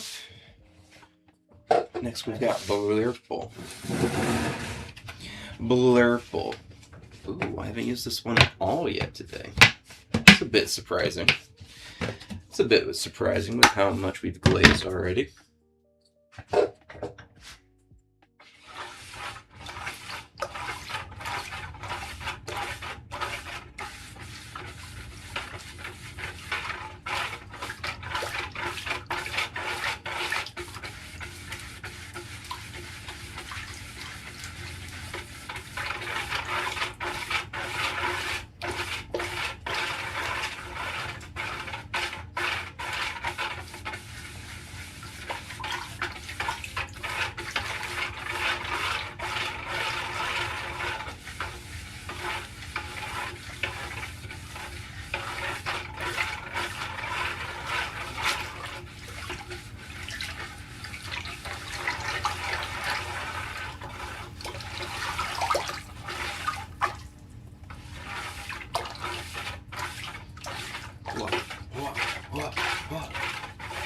Give it a good mix.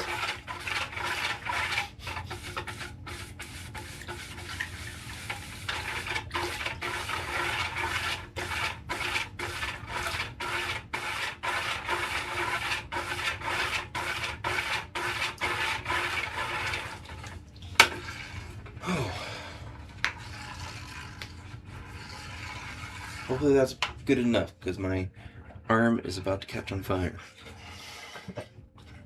It's about to fall off.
Ooh, okay.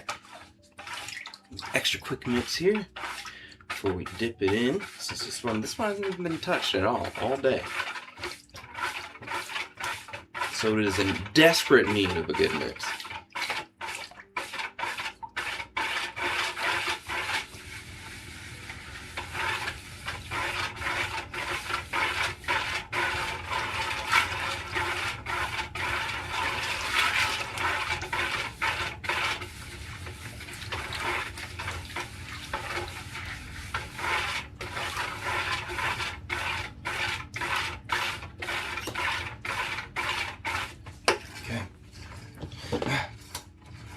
Getting a good workout in. My goodness.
doing a quick inspection on all of these, making sure that everything is looking good.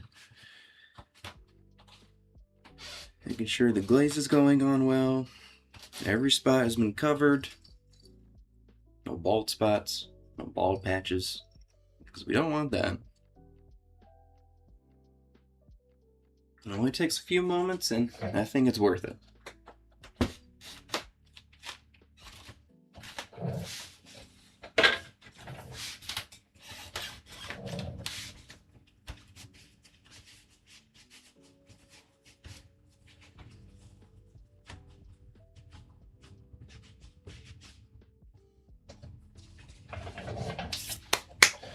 Okay, back to the misty sunrise here. I'm really hoping, I'm putting a lot of faith in this glaze this time. I'm hoping that we get some good results out of it.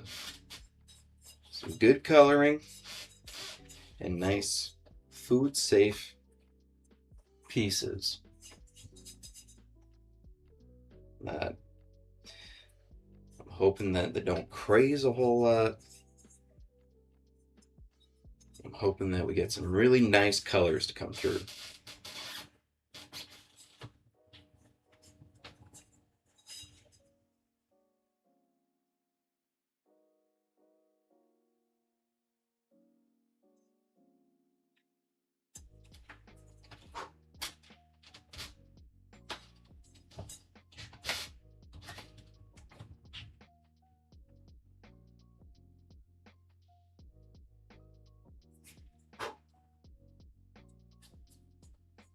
Okay.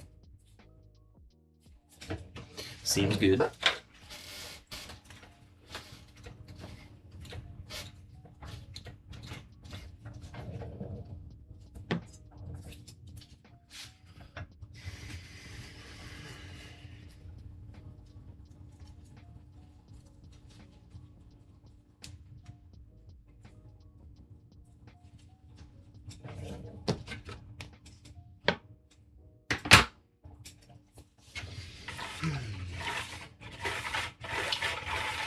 Mixing, mixing, mixing. Just keep on mixing, mixing, mixing.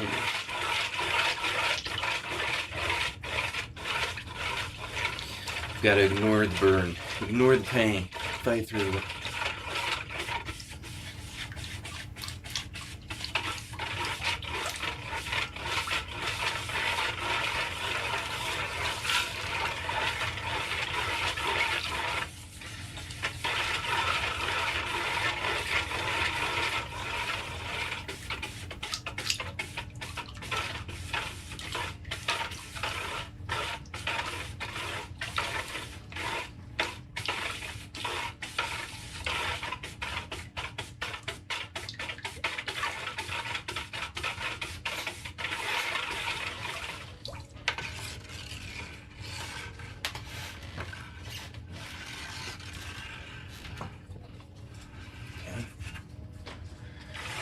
We've got this one, and then we've got another one of the sunrise. Another back-to-back. I'm doing a lot in the sunrise this time. I am really hoping to see some good results from it. Maybe it's a mistake? I don't know. We'll see.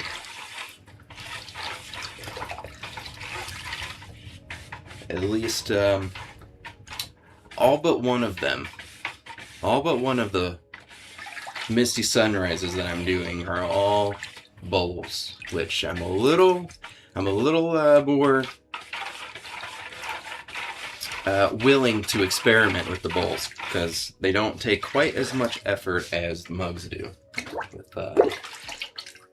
Since they don't need a handle. You don't have to put a handle on them. So it's a lot less work.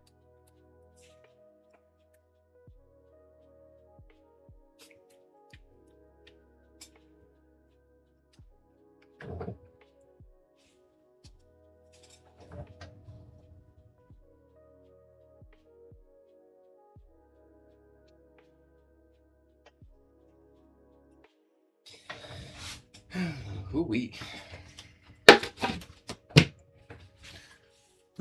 one time, 11:50. So we'll go for about another half hour, and then I'll break for lunch. Bring it down here and chat with you all while I eat it up. Then after that, finish up whatever we have left.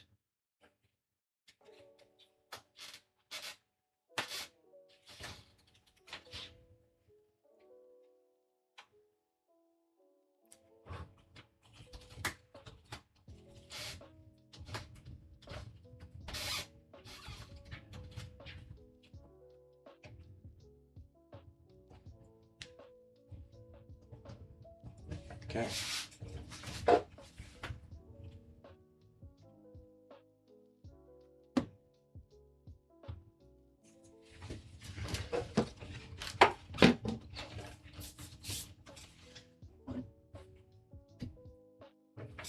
I have to say, getting the second coat on everything is going a lot faster than getting the first coat on everything. Which feels good.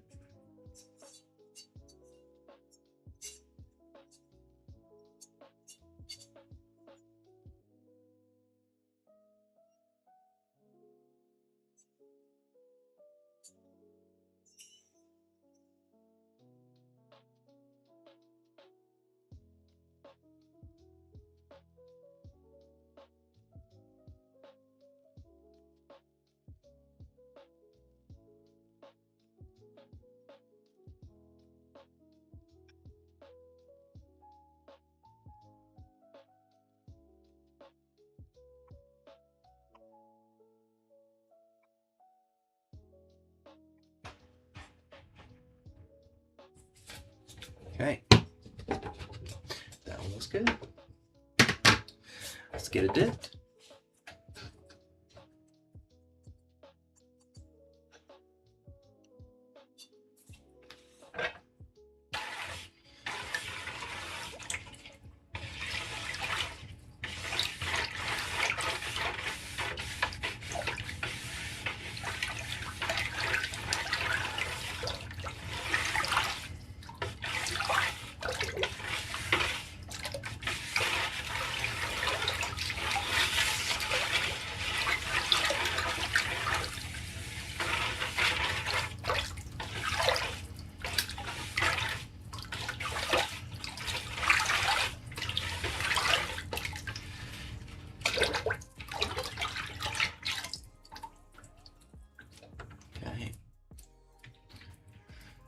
That was the last one on this table over here, excluding all the flowers. So now, after I set this one down, we will move on to the mugs and the bowls that I've got on the tables in the back here. After that, tackle those flowers, and that'll be all that we are dip glazing for now.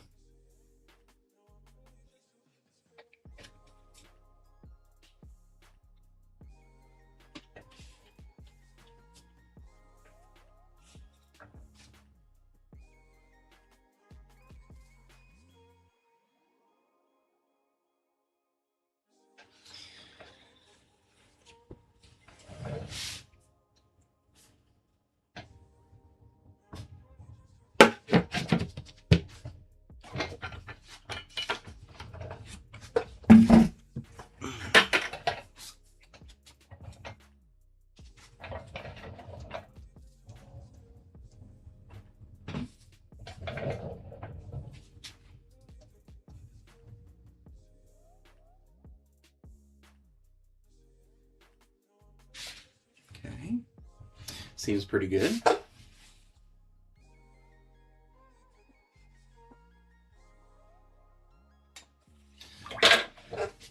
Hooey.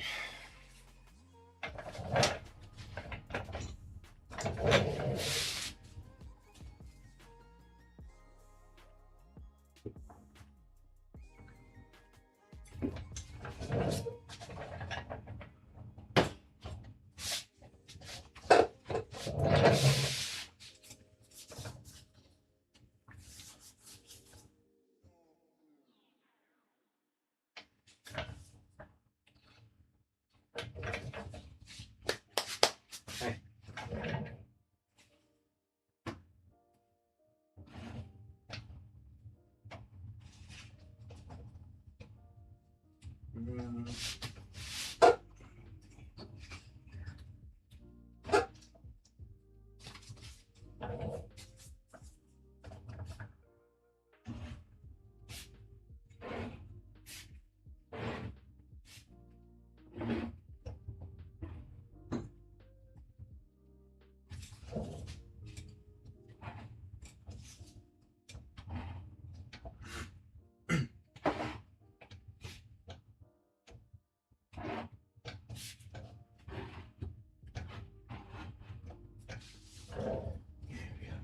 3, 4, 7.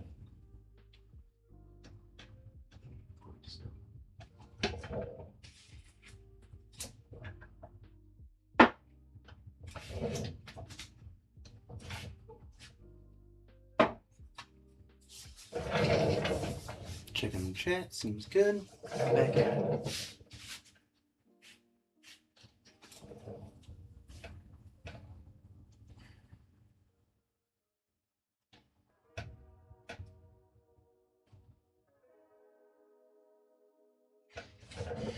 Okay.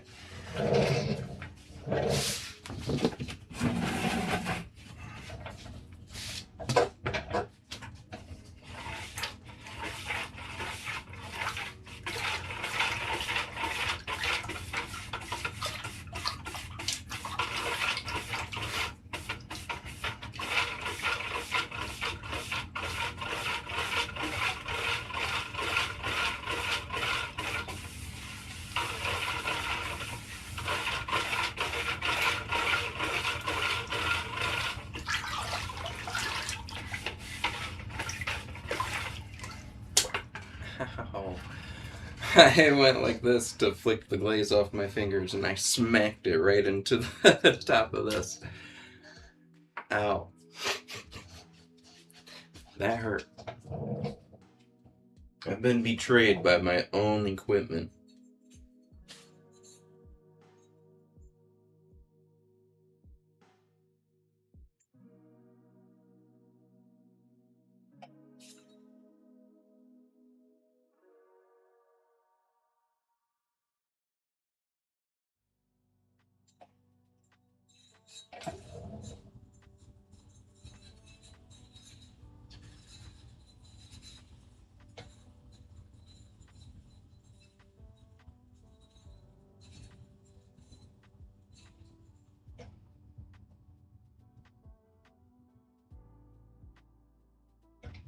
Okay.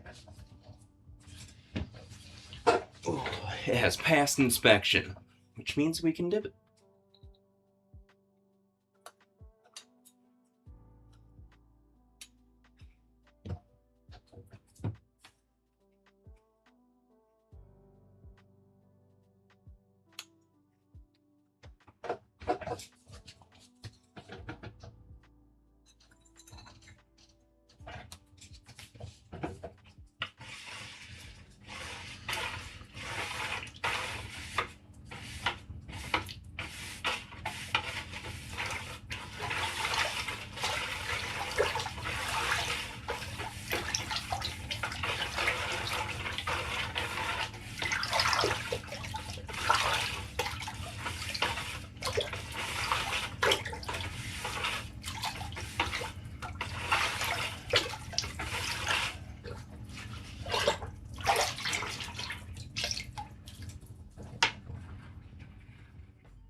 Okay.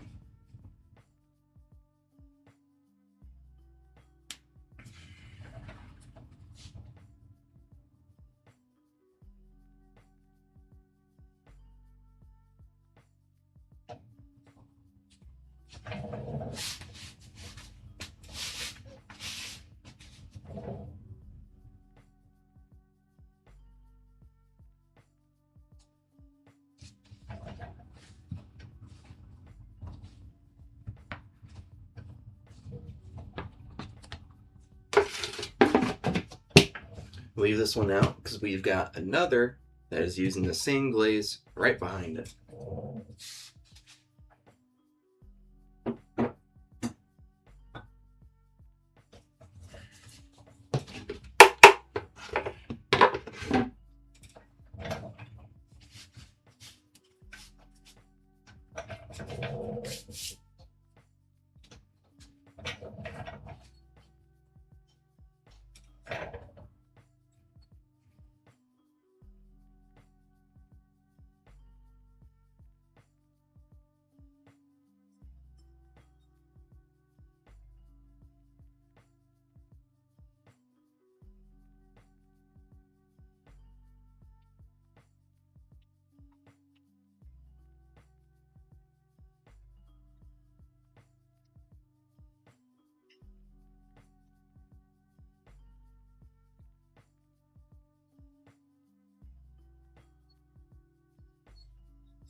Okay.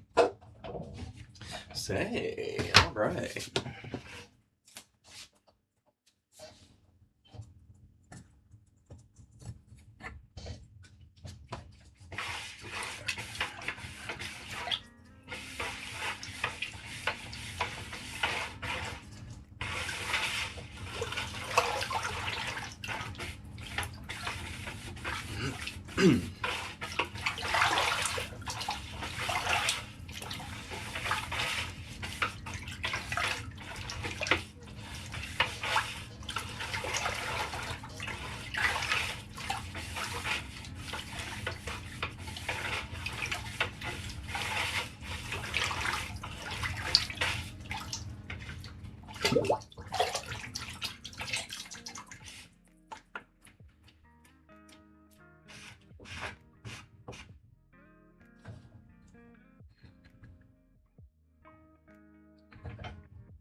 Gotta be big strong. I have to move some of these around.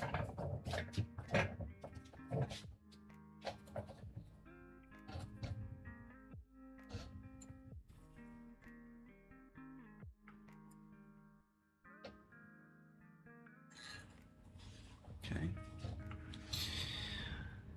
Everything seems good at first glance.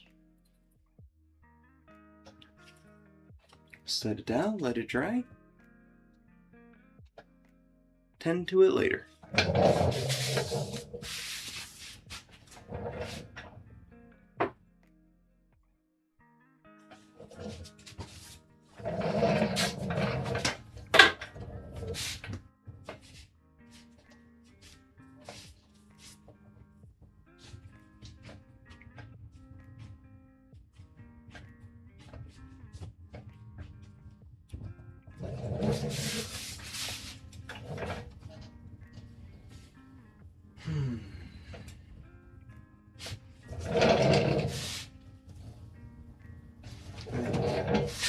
Cobalt is our next one. Cobalt first coat, cobalt second coat.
Okay.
I'm going to have to clean my sponges out after this one.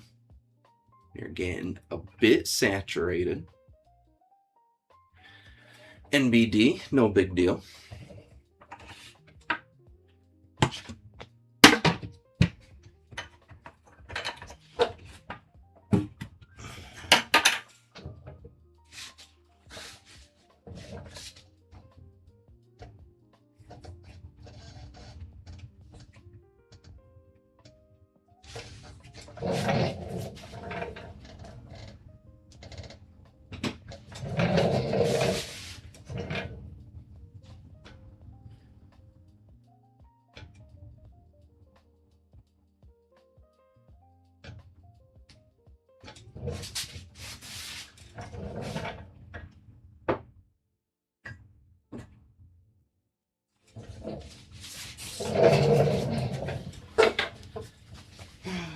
Okay.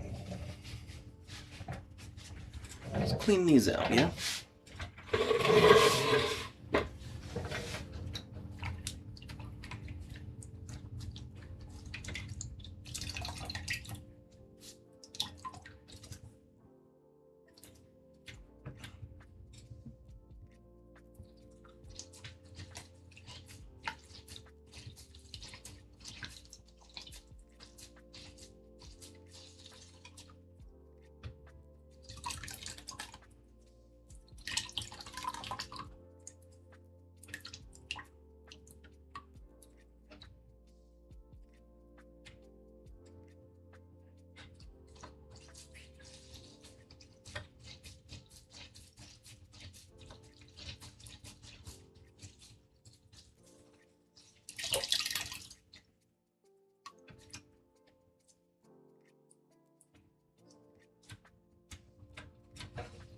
Okay.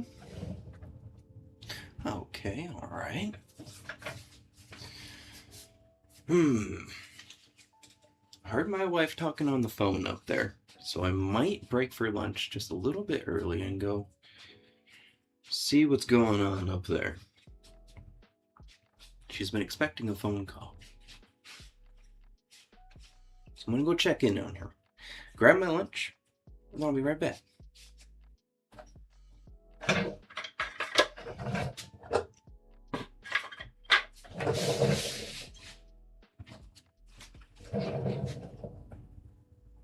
Fingers crossed, hey. Fingers crossed, that's all we can do.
Okay,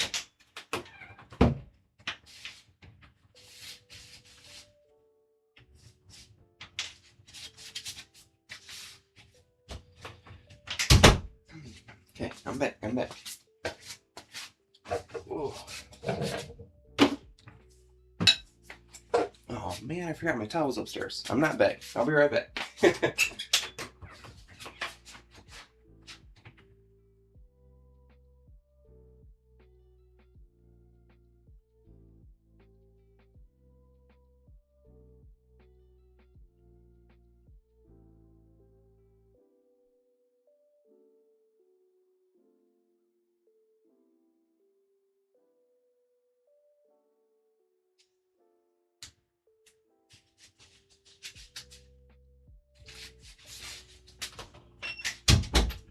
Okay, now I'm back.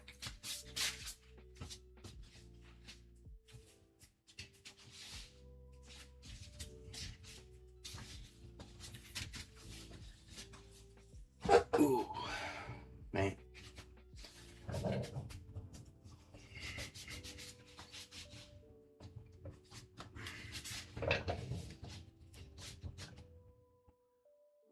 Boom. I am back with my lunch. My wife did get a phone call, but it wasn't from the people she was expecting it to be from. So we're still waiting to hear back on that.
Okay. Let's get back at it. I'll keep eating my lunch as we go.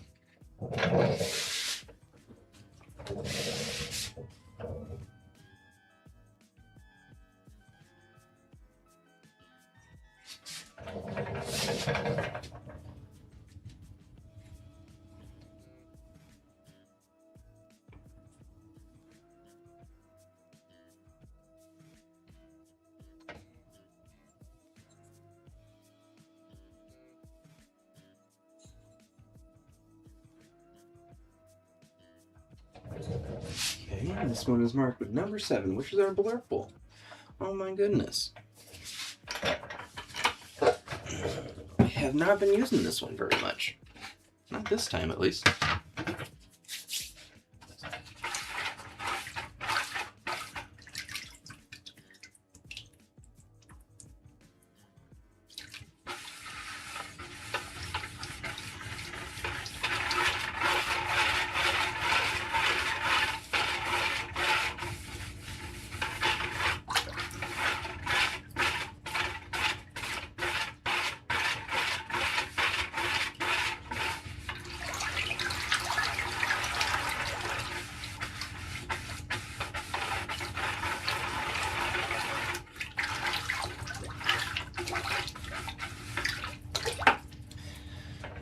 Okay.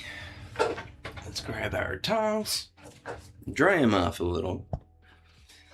So we don't want to be introducing all that extra water. Extra water is no good.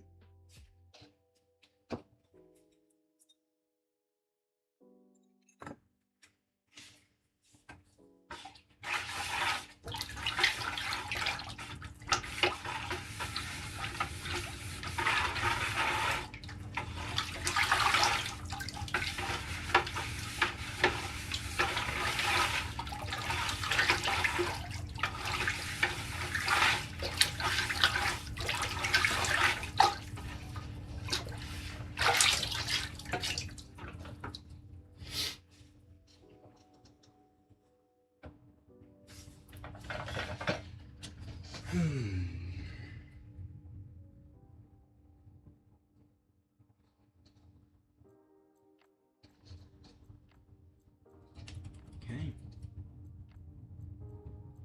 So far, all these have turned out really well. There hasn't been nearly as much cracking in the glaze from not drying evenly as it was as what I experienced last time. So that's good. I'm thankful for that. Did my wife get the phone call she was waiting on? She got a phone call, but it wasn't the phone call. I heard her talking, so I wanted to go and check, but it was actually so she is being represented by like the company is like hiring team or whatever, and it was the person from that hiring team that was calling her to let her know that they would be having a meeting within the next couple of hours to get like a final decision. So she should be getting a call after that meeting. So still today, just it wasn't this phone call. Hopefully the next one.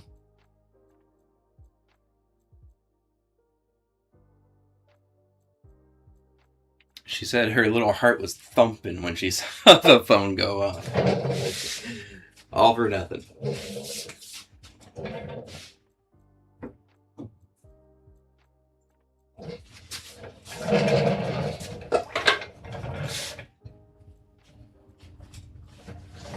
Sounds promising. I sure hope so. Fingers crossed.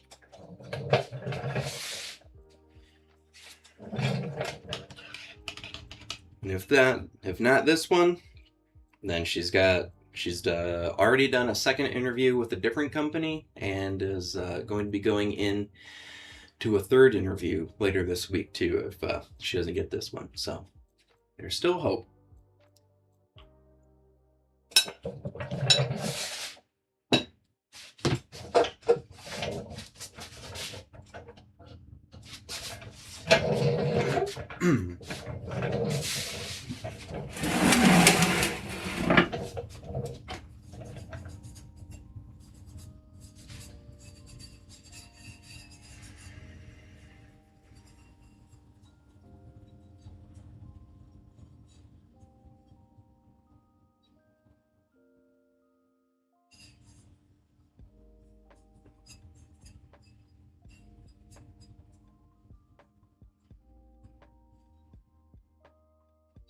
Okay.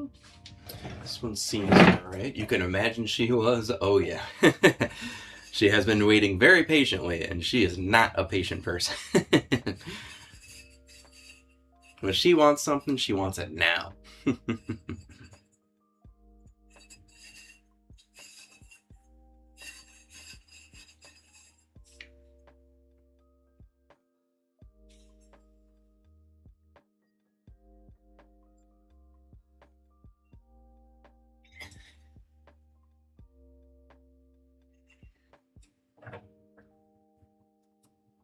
Okay.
Okay.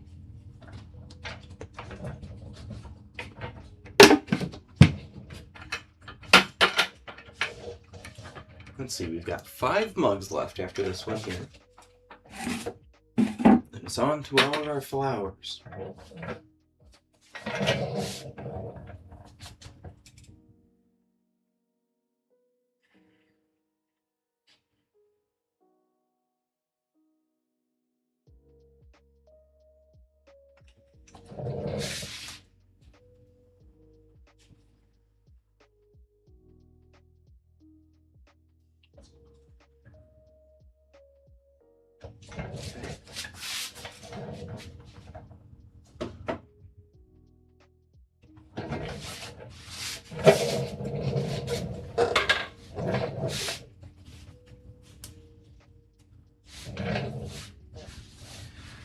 Glaze a mug, take a bite. Glaze a mug, take a bite.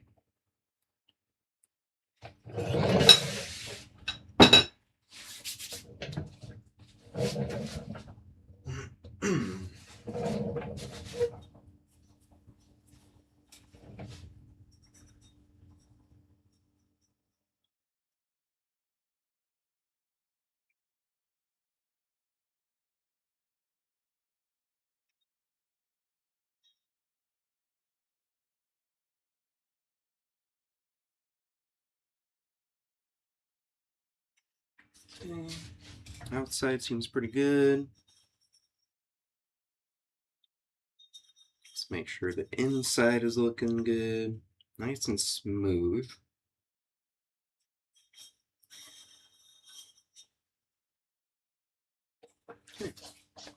Seems good to me.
Okay. Another one done. Feels good.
Mm-hmm.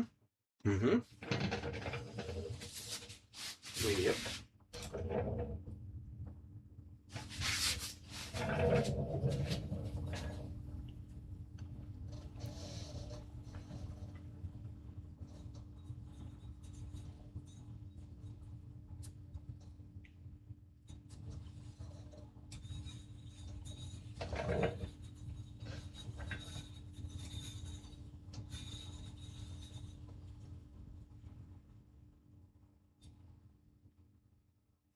right. Second coat on this one's going to be the cobalt. The blue.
Oh, and I tell you what, after working out yesterday and doing this all of yesterday too, and today, I am really feeling it.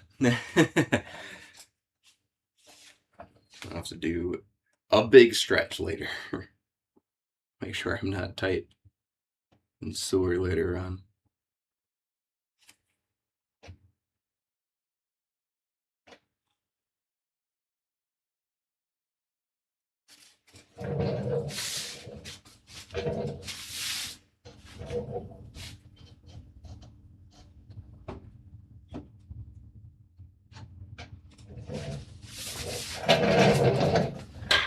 It's very important to stretch, always. Always, always, always. Especially when you get old, like me.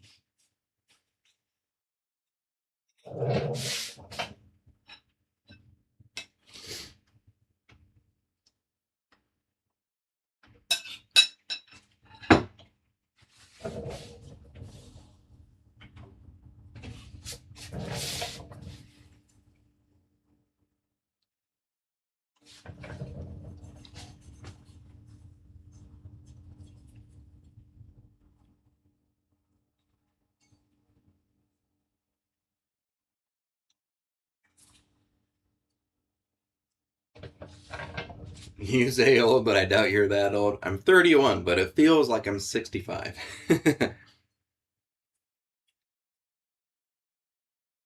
My back always hurts, and my knees feel like they could give out any day.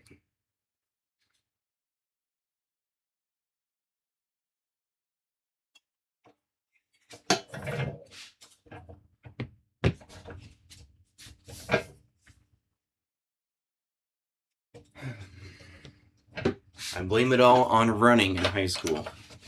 Between 6 years of cross country and track, my knees and my back took a bit of a hit.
Know that feel?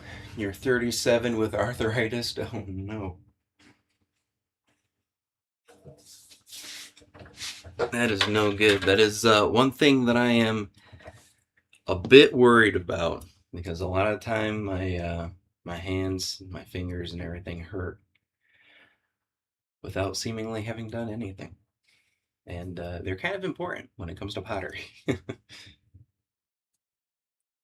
And knitting and crochet too, so I can imagine how tough that must be for you.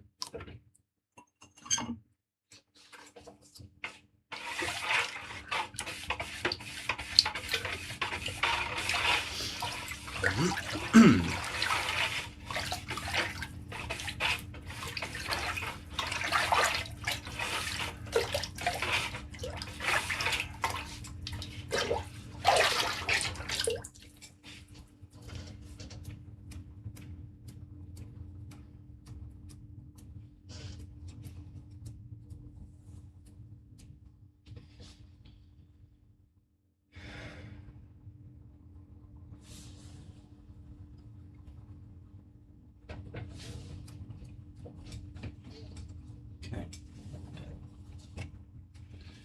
Stretches and good diet / supplements help you a lot. Oh yeah. It's kind of crazy how much stretching helps, and what a negative impact skipping it can have on you.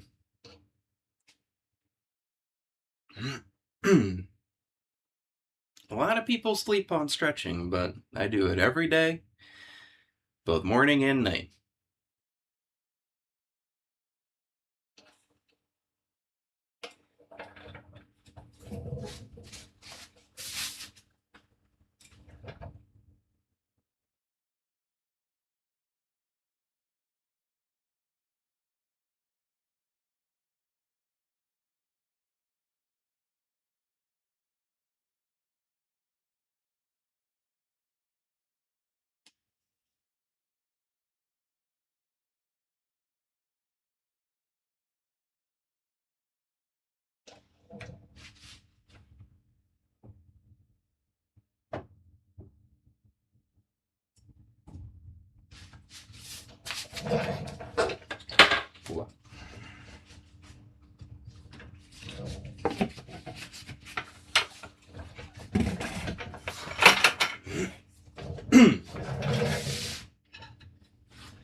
Let's see. What is this? Ivory. Getting good sleep and being hydrated are underrated too. Oh yeah, always.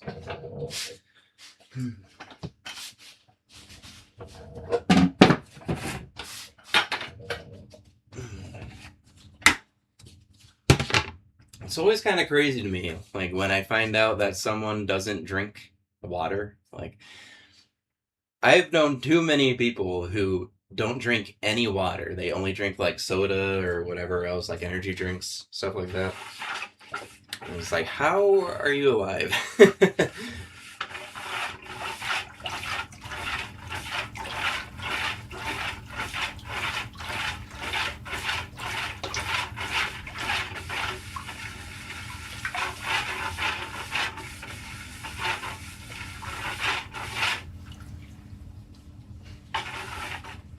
Sarah's mom, for example, she doesn't drink any plain water. She drinks nothing but coffee all day, every day.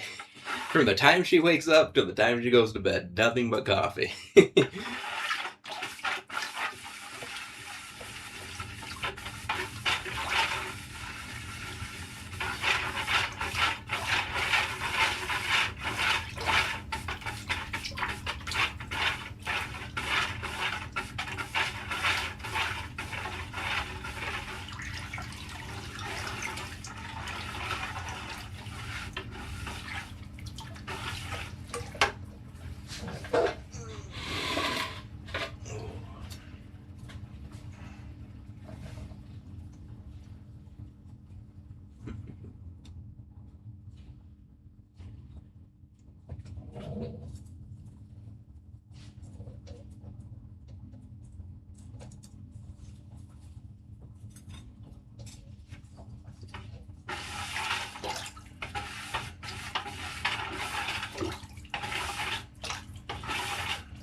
Okay.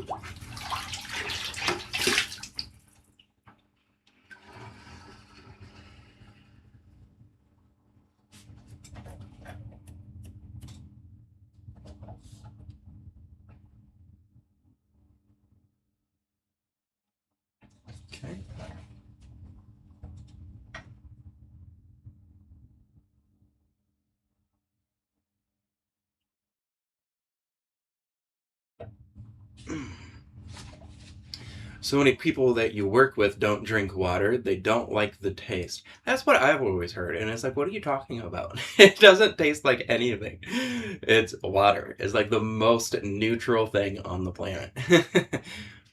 So they always have squash with their water. Squash. Interesting. You don't like the taste of water, but you drink it because it's good. I mean, yeah, like if you compare like water to soda, like obviously soda tastes better, but it's not like water tastes bad, which is what I've heard. I've heard so many people say that water is just like gross, like it doesn't taste good. And it's like, yeah, it's because it's water. You're not sure if you'll know what squash is, though. I don't. When you said that, I thought you meant the vegetable. And you do not mean the vegetable. Is that like one of those little like Mio things, like a little squirty thing? We have those here in the States.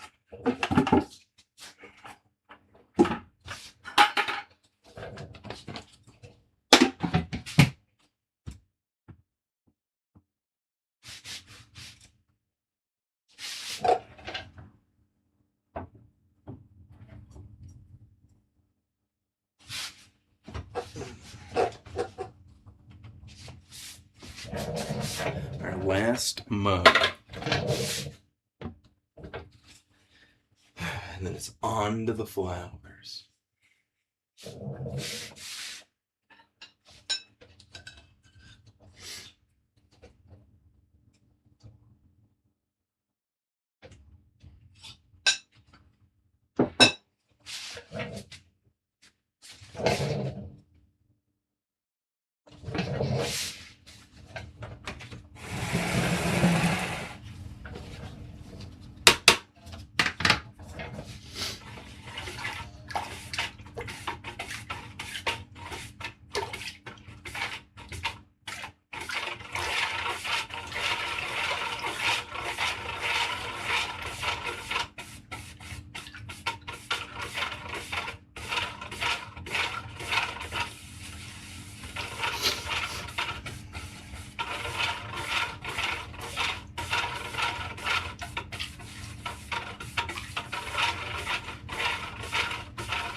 Oh, man.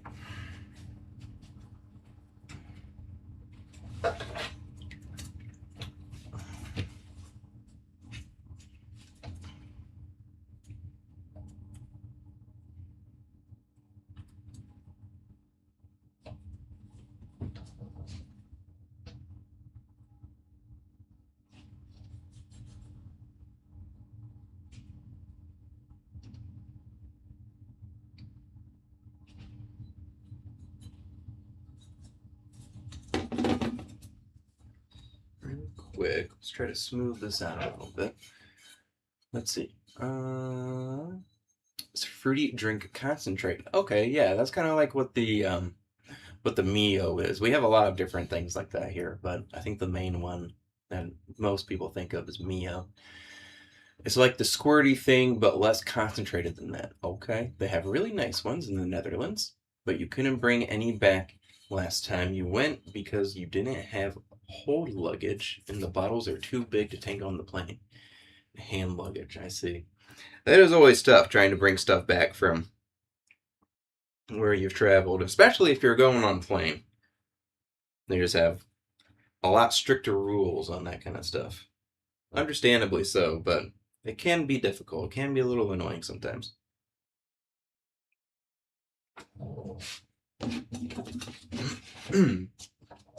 I've forgotten and have had to throw stuff away before getting on a plane before, and that always sucks.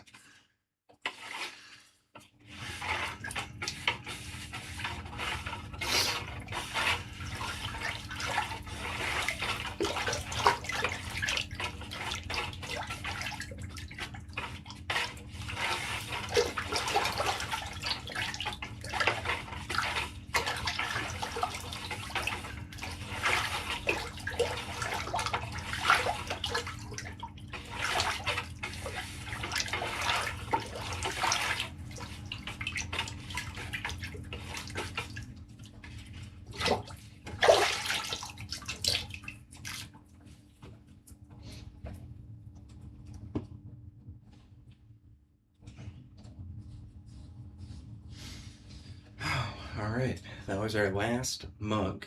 All the bowls and all the mugs are done now. Just got flowers.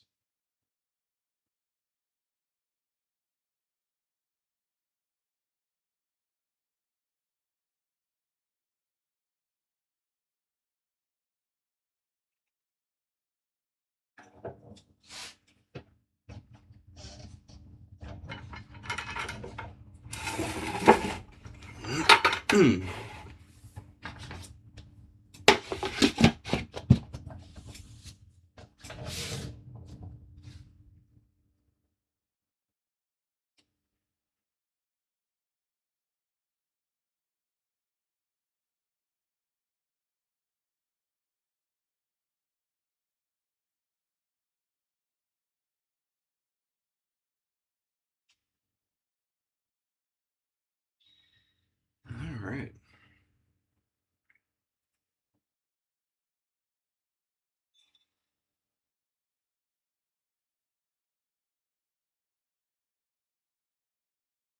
Okay.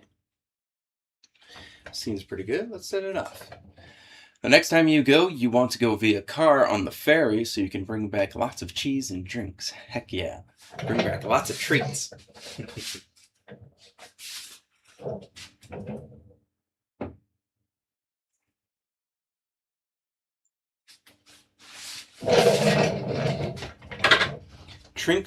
Treats and snacks are always like the best part of any trip. The food is always the highlight.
All right, last bite of oatmeal.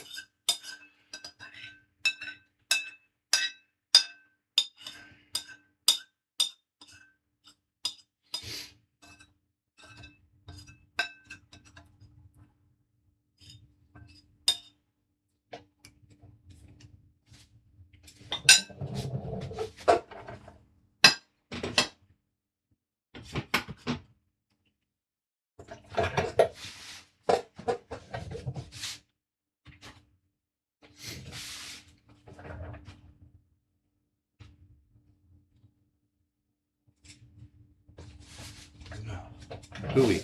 Okay.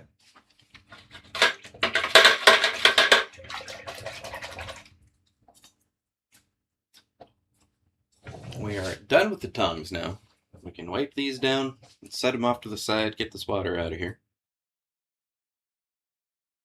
We have no further need for it.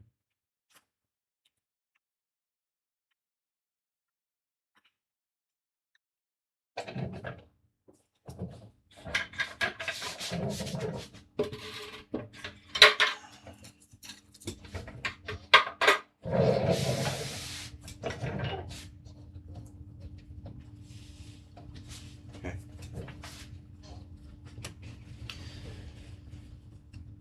We can move on to our flowers. Let's see. First up, we've got some pink flowers. So let's grab our pink. Pink.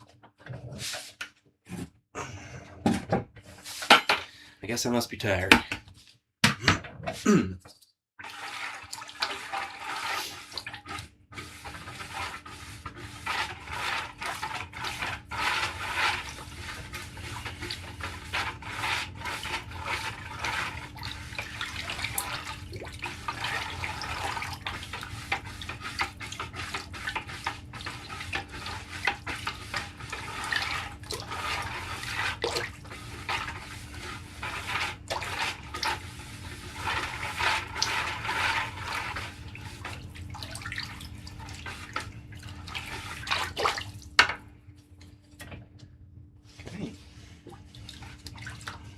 first one in.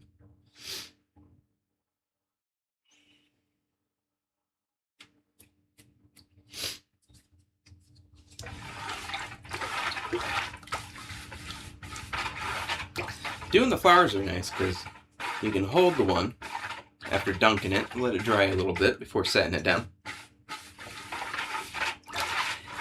And I like to do them in batches like this. 4 in a row all pink, 4 in a row all blue. Just makes it a little faster, a little easier.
Okay.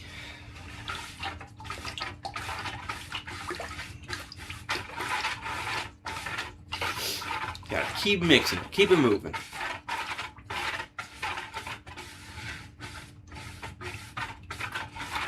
Just like the line at the airport, keep it moving.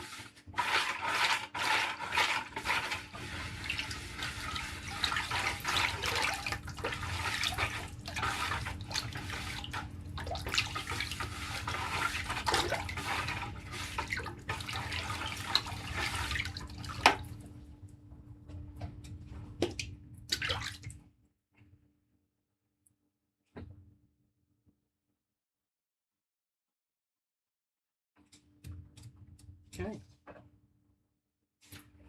There's our last pink one. Next we've got some sunrises to do.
I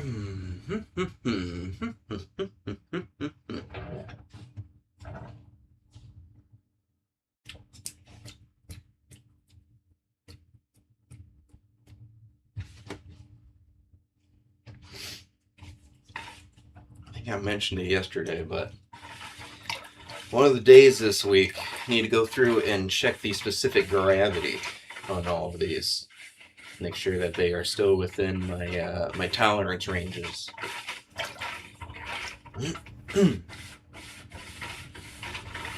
Specific gravity refers to the water content, how much water there is in something per 100 milliliters.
Okay.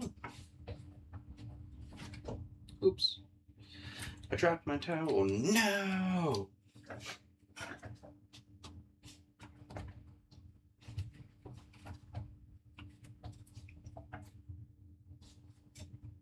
Oh, boy, man. This is really taking it out of me. I'm not weak, I swear. It's just hard.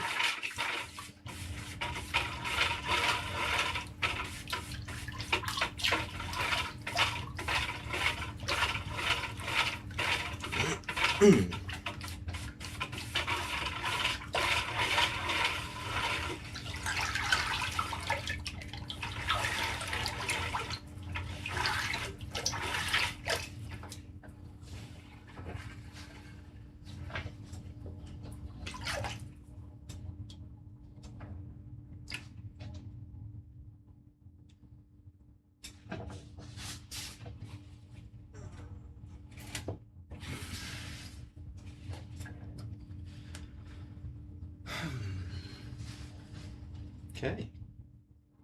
That was our last one of that. Hold it here, let it dry a little bit before we set it down.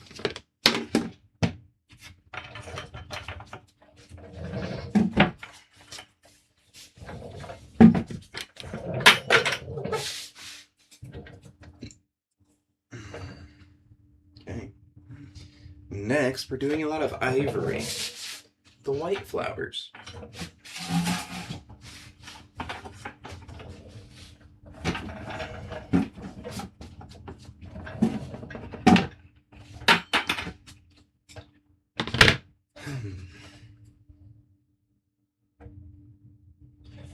I also need to drink some water. My water seems to have disappeared. I don't see it anywhere.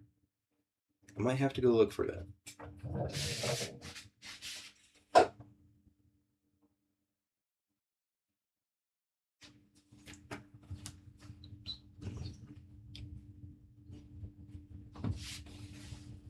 Yes. It is missing. I must look for it. I'll be right back.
I have acquired the water. What was once missing has now been found.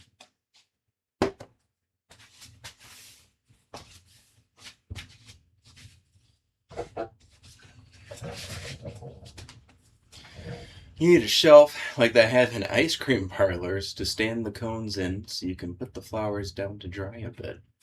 Yeah, so what I use is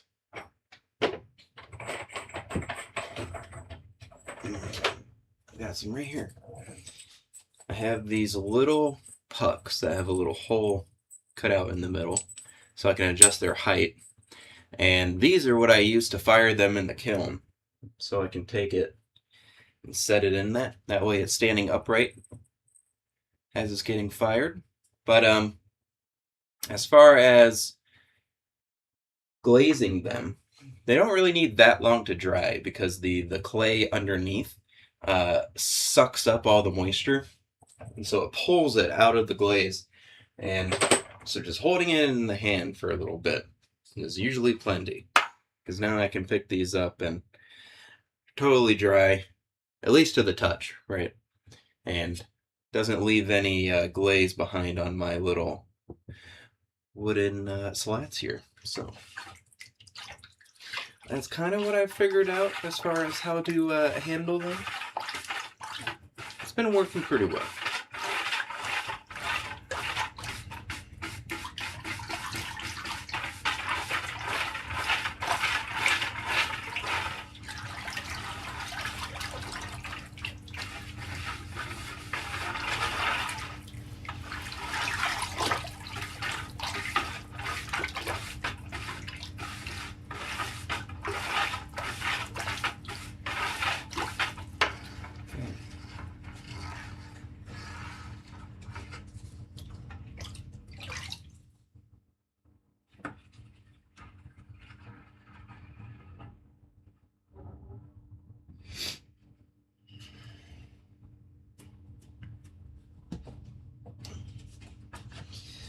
It's our first ivory.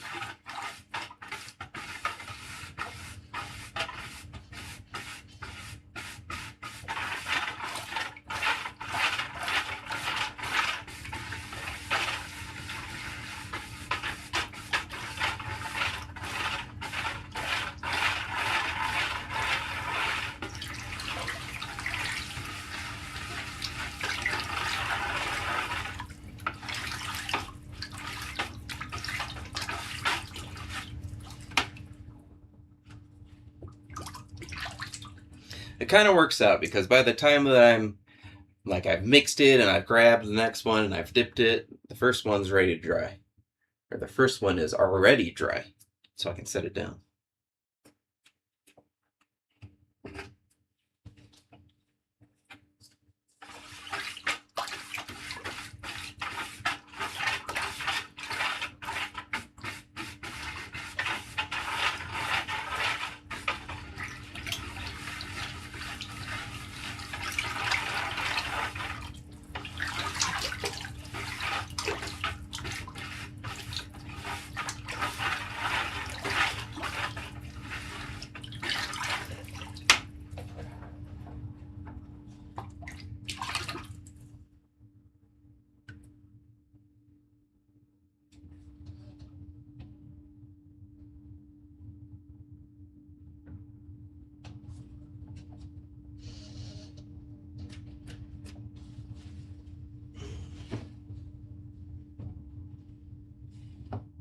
The little ice cream parlor shelf is smart though, just like a shelf with a bunch of little holes cut into it.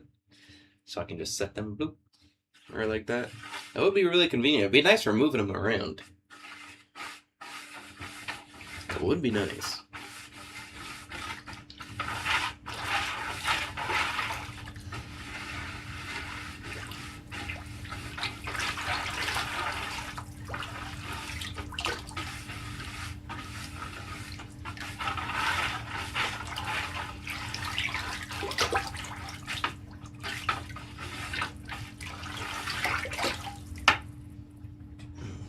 Okay, last ivory going in.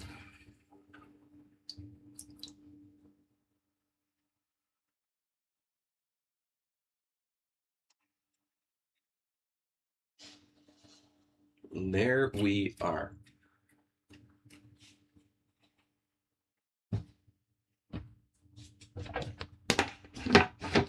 Let's get this set off to the side, see what we've got next.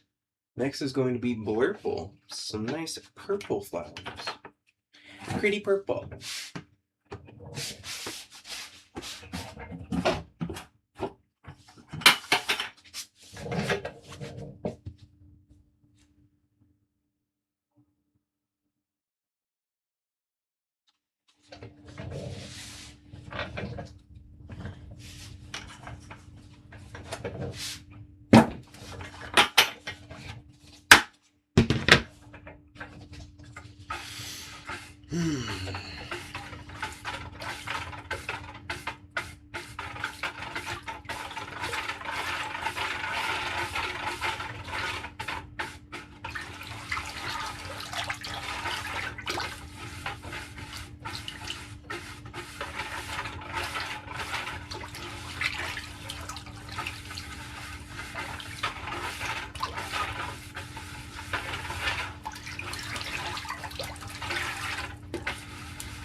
Okay. And to be fair, you could just have a piece of wood with a load of holes drilled in for moving them about. That's kind of what I was thinking. That would be kind of nice. That way they don't have to go like face down. They can be face up instead. That'd be kind of nice.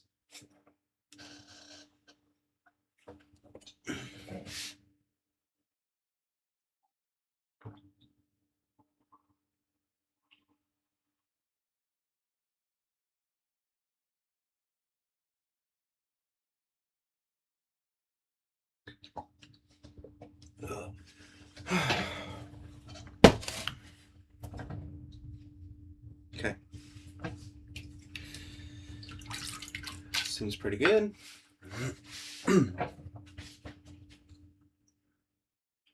Let's keep it going.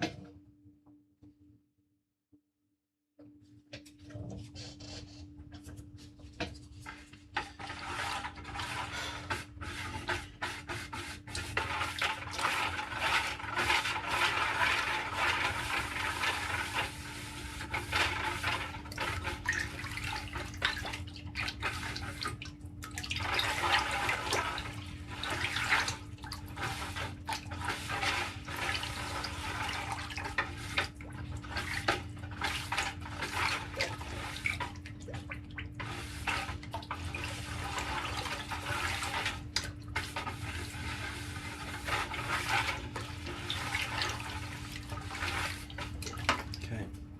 Going in.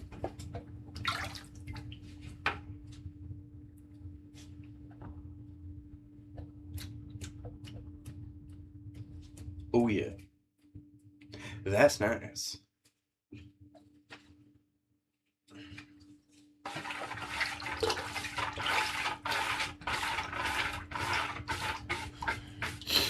I'm really hoping that these reds that I'm trying out will turn out nice.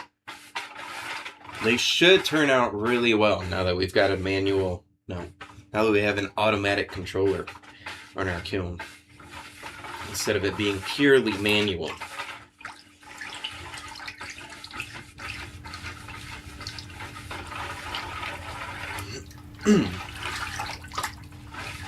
You see, reds only develop if they are held at a lower temperature after being fired. It's right around 1700 degrees Fahrenheit.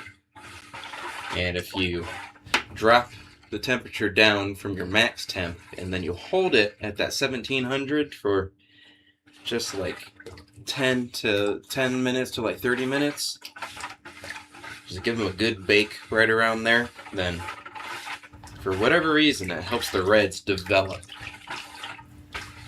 They become a lot darker, a lot more vibrant.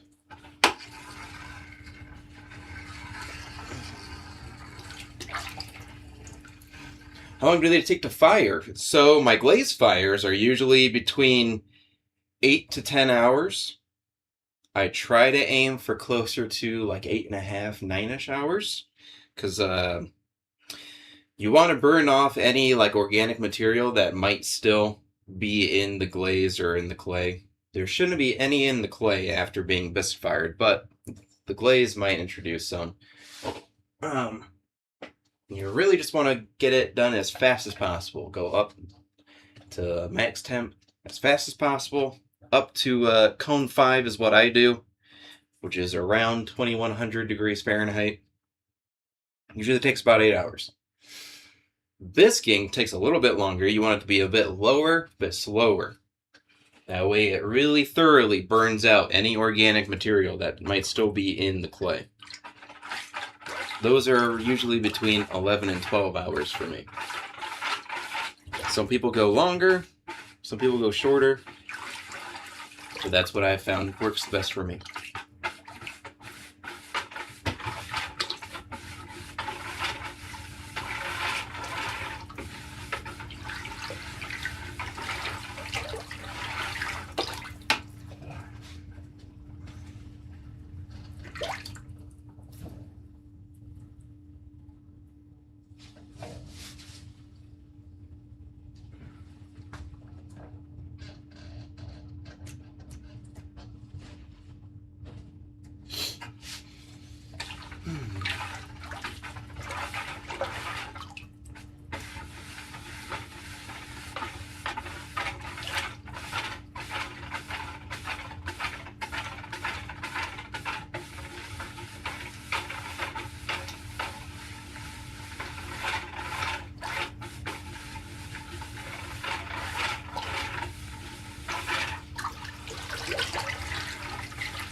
Okay.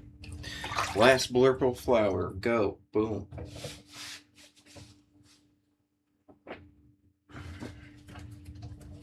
Blurple.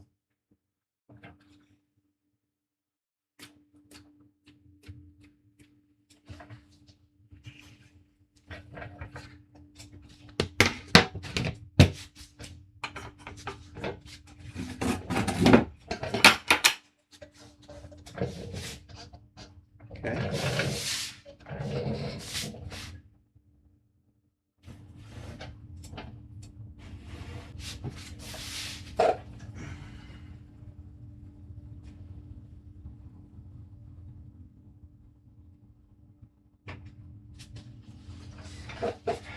All right. After this one, that was our last blurple. We have some cobalt to do next, which is our blue. And then after that, our purple, which is a combination of the blue and the pink together.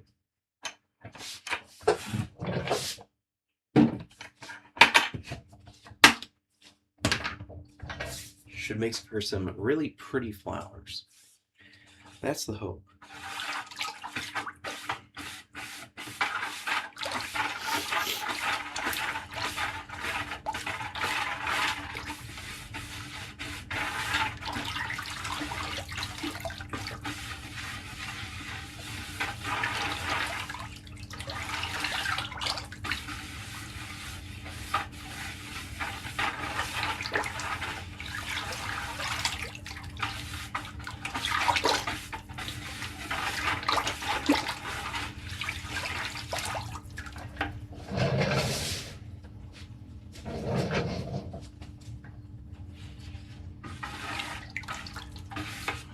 A little extra mix here.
Making good time today.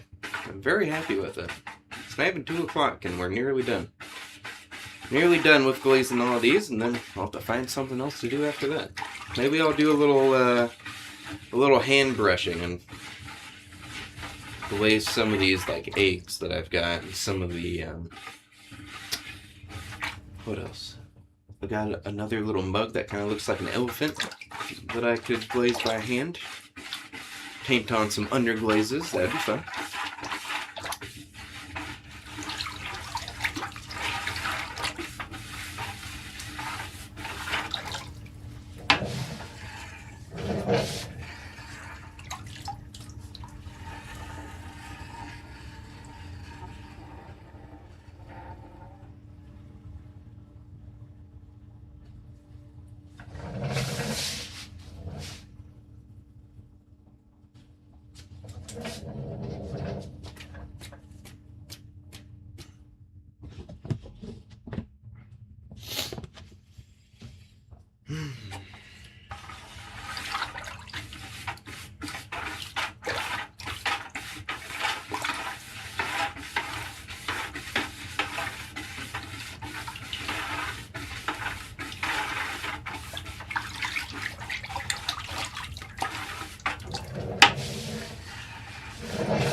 Okay. All the cobalt's done now. So let's get the lid on this bucket here and get it out of the way.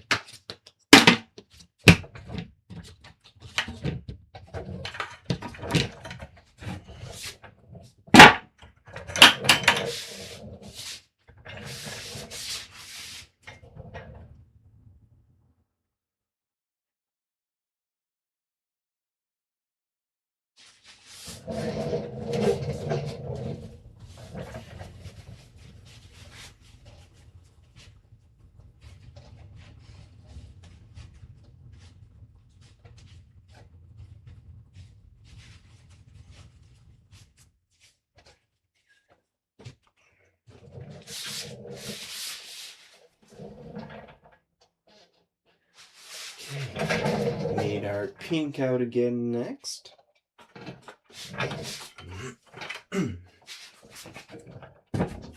For our combo purple. Our combo purple. Okay.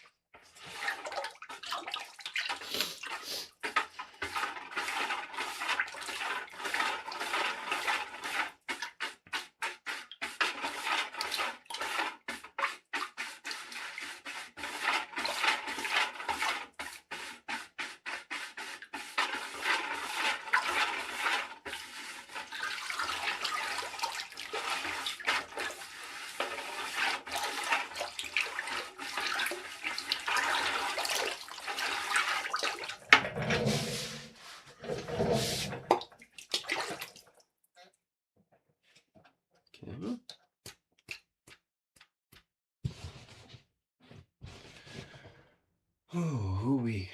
The furnace just kicked off. I think it's the first time since yesterday.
Two more of these.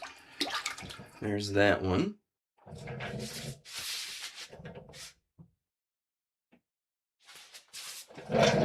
Give it another good mix. Then we'll get the last one in.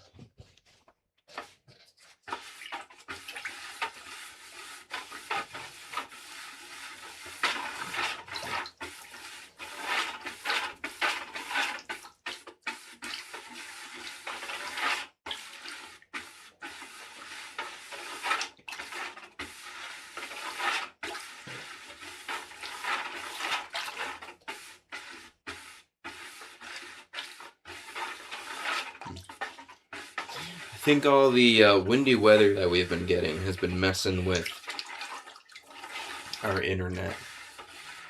Internet's been just a little on and off the past couple of days.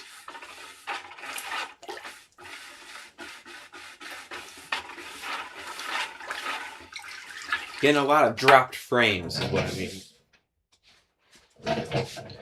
Stream's not processing as smoothly as it usually does.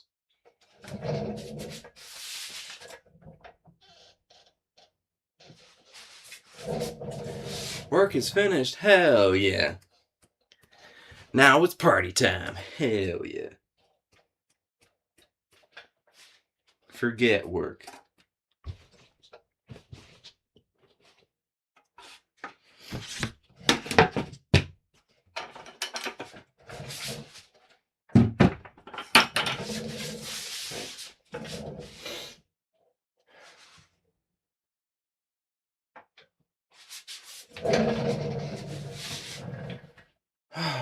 Hooey.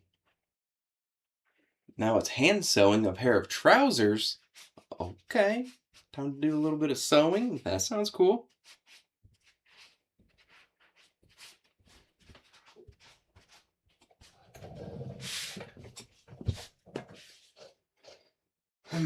Alright.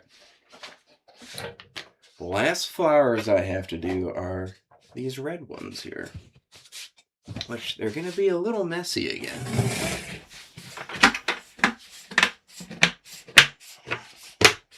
But we'll get through them.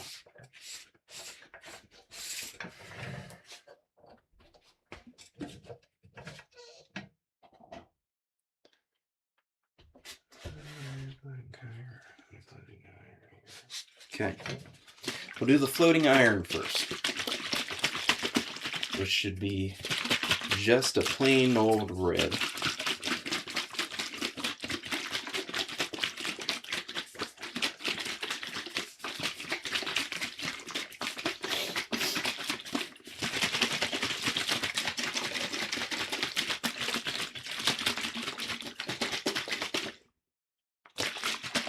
Emphasis on the should be. We'll see how it turns out in the kiln.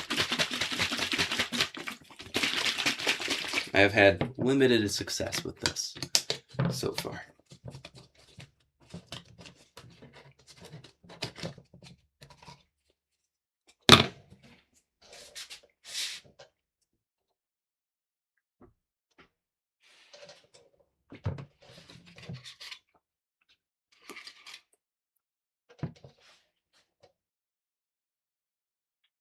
Okay.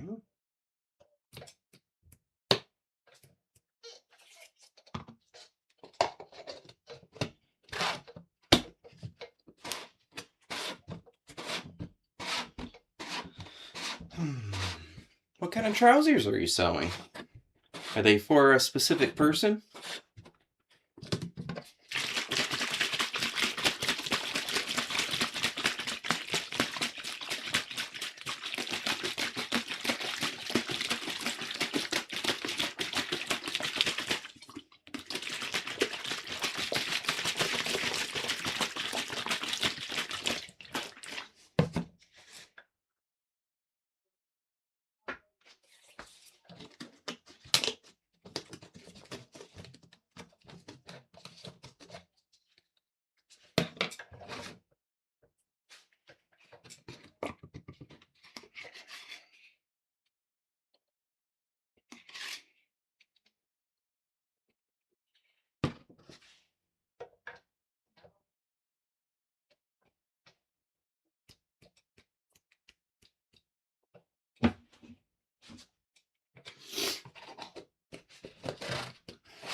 Doing this one-handed, I gotta make sure that my little Tupperware stays closed.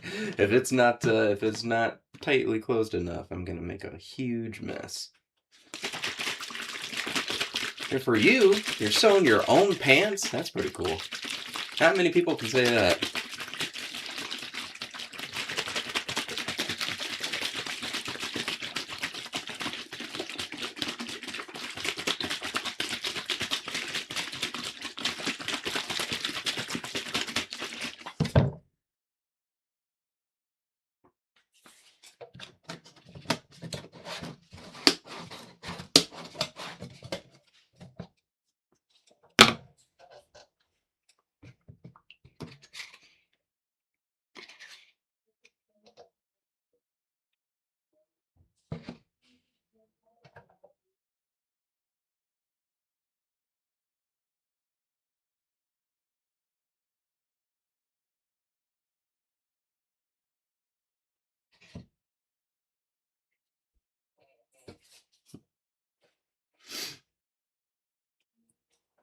Okay.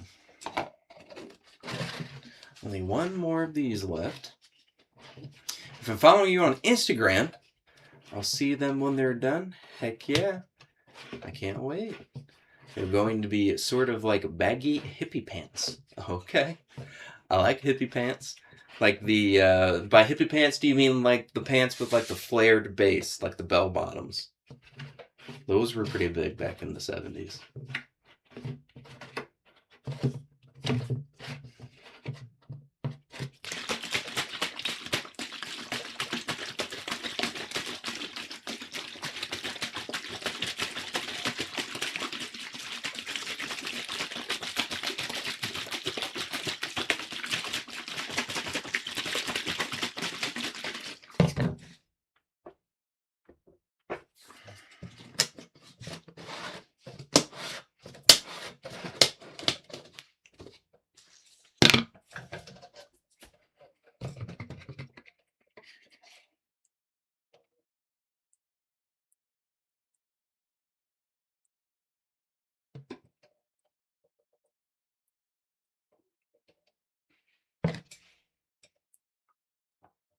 Okay.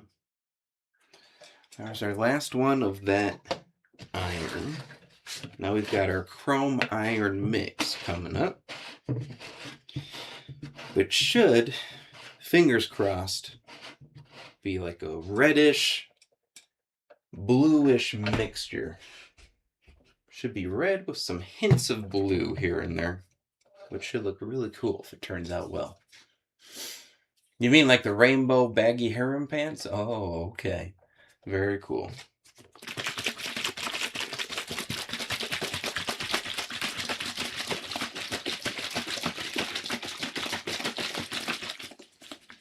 Whenever I think of hippie pants, I think of like bell bottoms. They're like big, where it flares out a lot at the bottom. I probably have that 70s show to blame for that.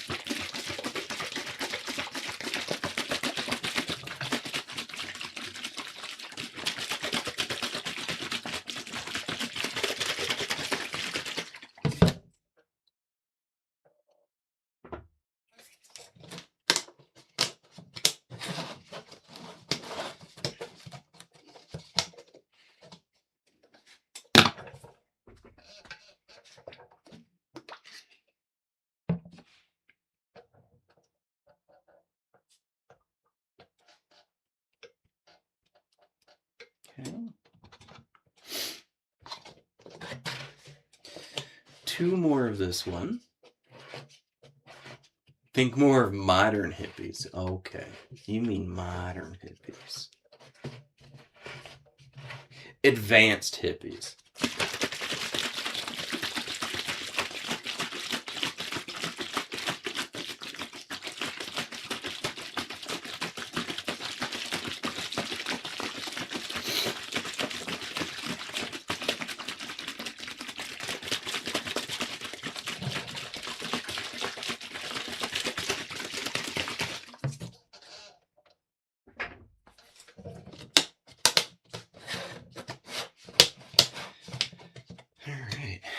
2 more.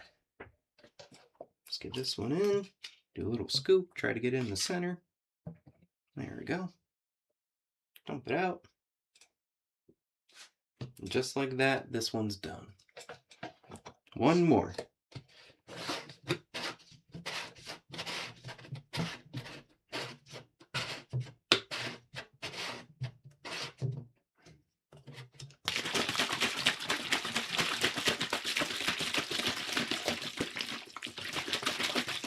You might say folksy, crunchy, new age type people. Oh, I see. I see.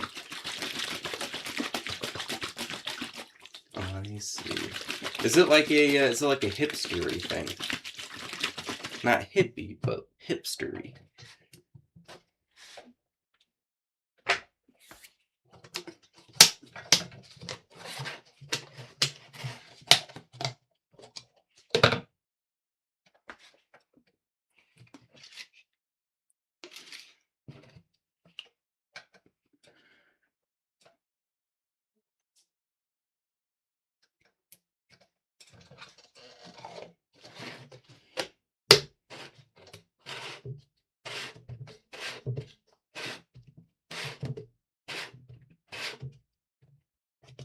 Okay. That was our last one there. That's all of our dipping.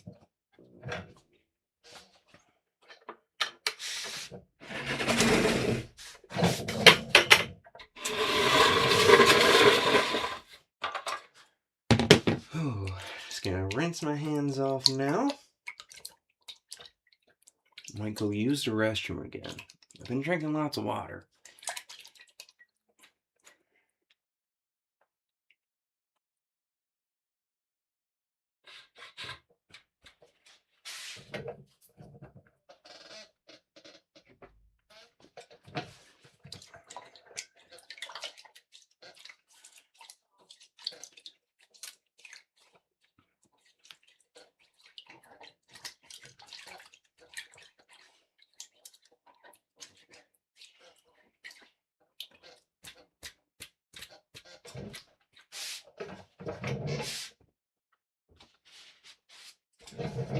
You think the terms change often. What you would call a hipster is more like emo. All right, fair enough. It seems like they change every other day. So, who can keep up? I can't. That's for sure.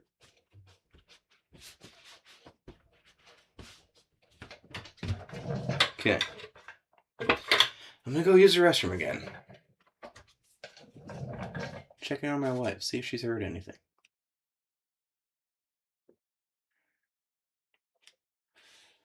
You shared a link, sort of like those. Let me look at it real quick before I go. What do we got? What do we got? Yeah. Oh, okay. I see.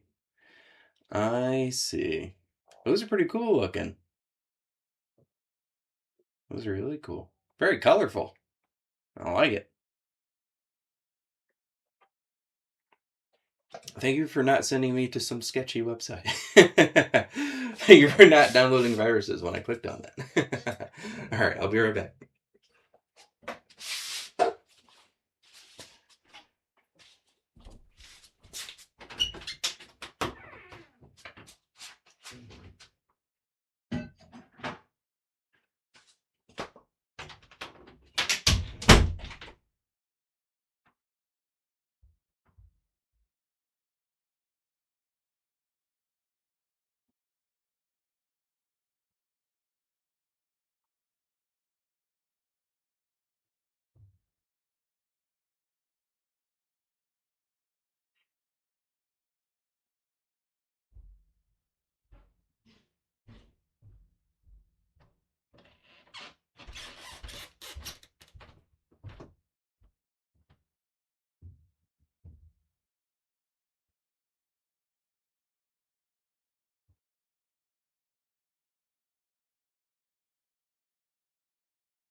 All right, boom.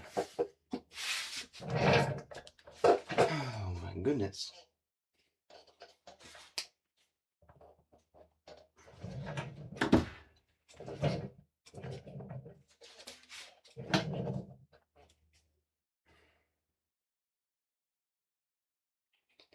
Yeah, yeah, yeah.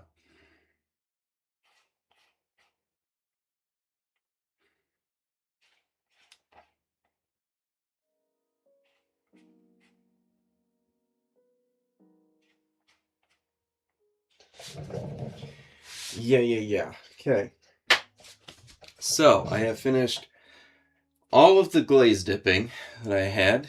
I've got a few things here and there, some odds and ends that I can work on now. I've got like these little half shell eggs for my sister.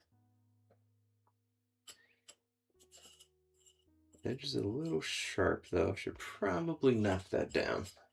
Don't want it to be sharp when your lizards and stuff are trying to eat out of them.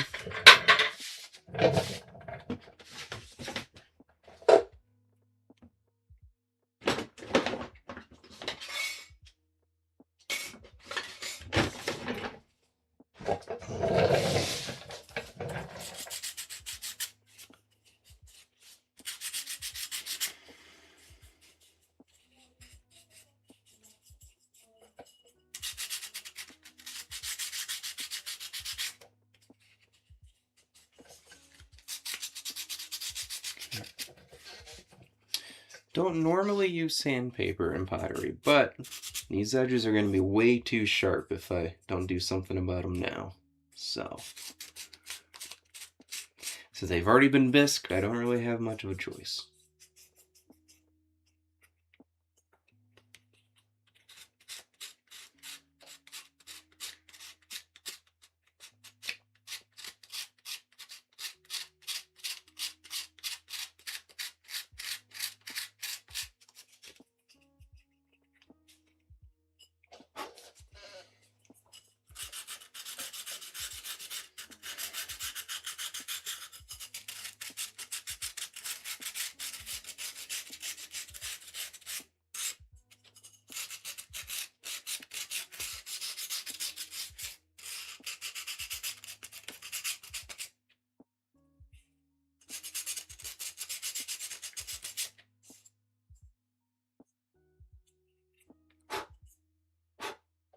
Okay, that one seems good.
Okay, that feels pretty nice.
Thought my phone was going off. It was not.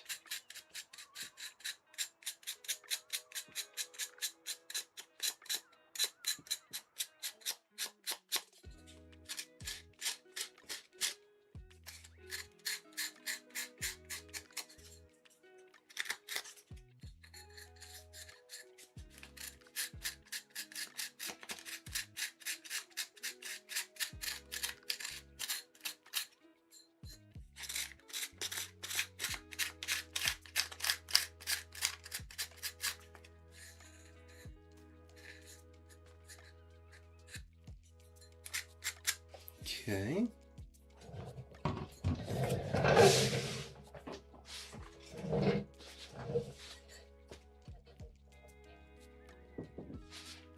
Got one more egg here.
It's going pretty well. This edge is knocking down nicely, and all these will be ready to glaze as soon as I'm finished with this.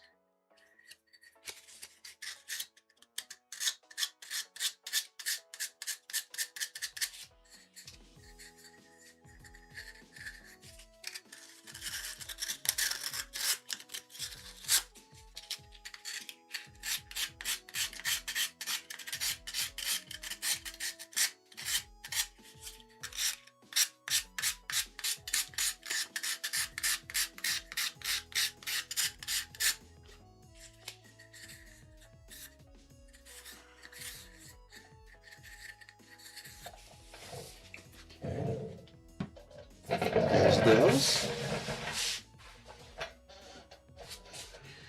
We can also glaze our little kitty cats that we have here. Those would be pretty fun, huh?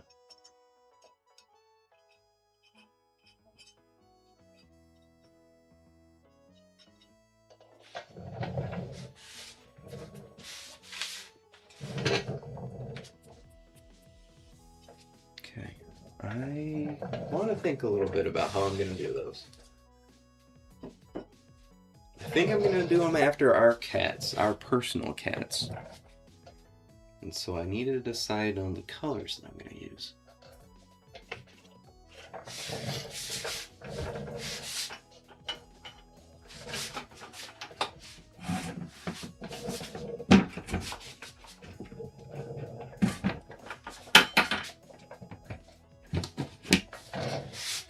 Okay, so for these eggs, I have 4 of them. I'm going to do 2 in the white ivory. That way they look sort of like white eggs. And then I'm going to do the other 2 in the misty sunrise. That way they'll be almost like a brownish. Go for kind of a natural look with them. At least that's my thought process.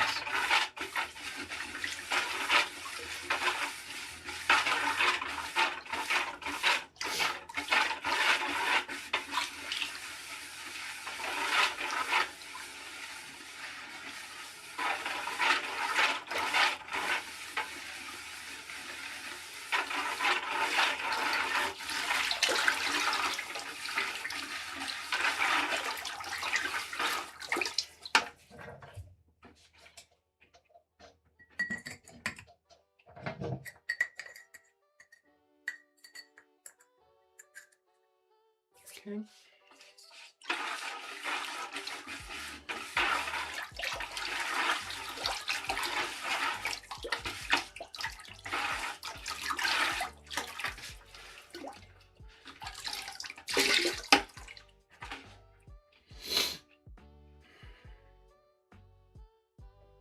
Now with how thin these are, this should dry out very quickly. I should be able to just do a dunk, wait a little bit, do another dunk. Should dry out just fine.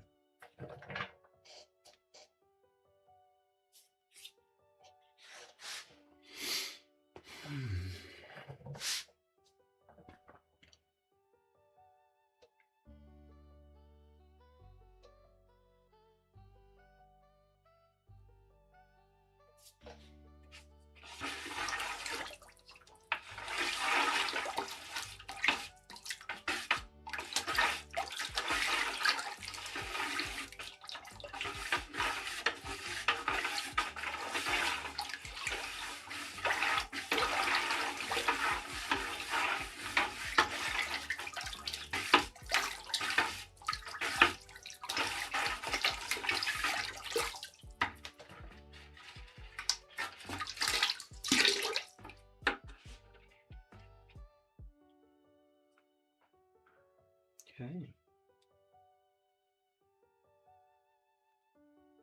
Seems good. Did you know that chicken eggs are usually white? The brown eggs were bred into domestic chickens using selective breeding to make the eggs seem more natural. Interesting. I did not know that.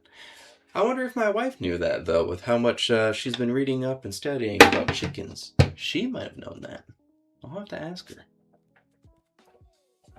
Why is it that brown eggs are more natural looking? Lots of animals lay white eggs, so I'd be kind of curious about that.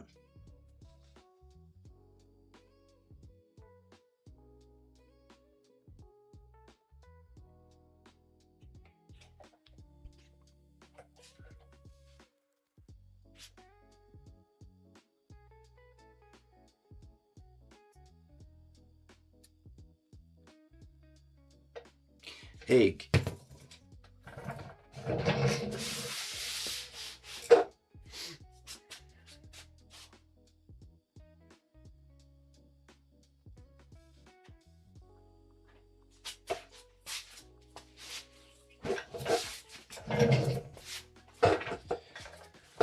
Okay. I'll do this one like that too.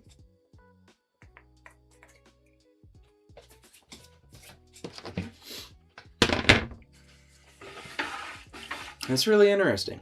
I had never heard of that.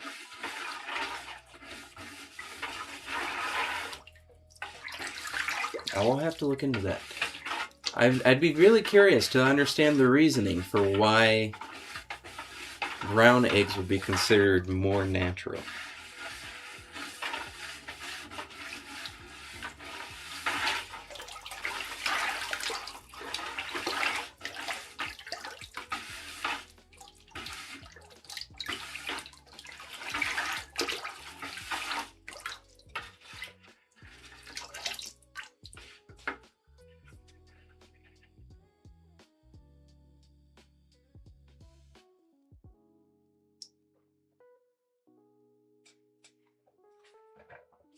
Seems good. Maybe along the lines of white versus brown bread. Oh, that might be it. You might be right. Brown bread is more natural.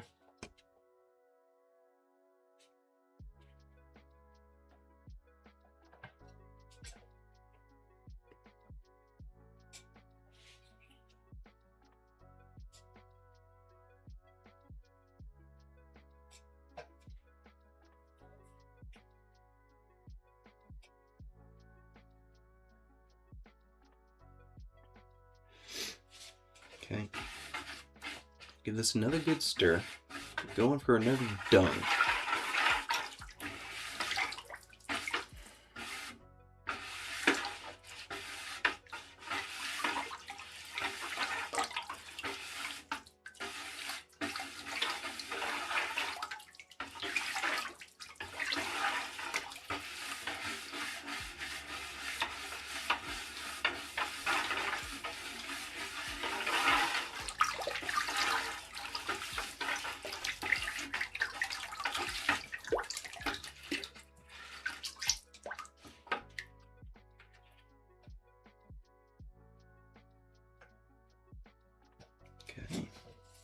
there's that one. Clean it off a little bit.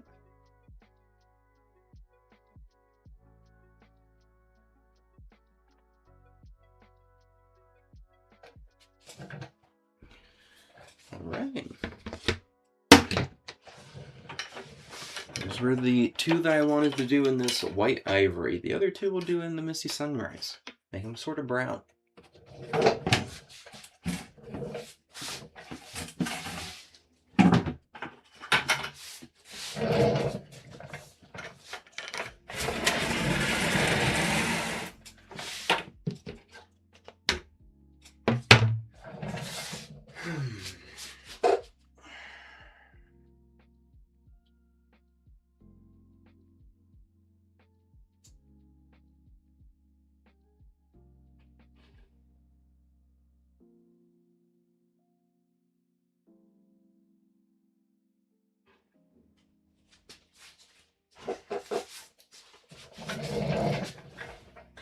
Okay.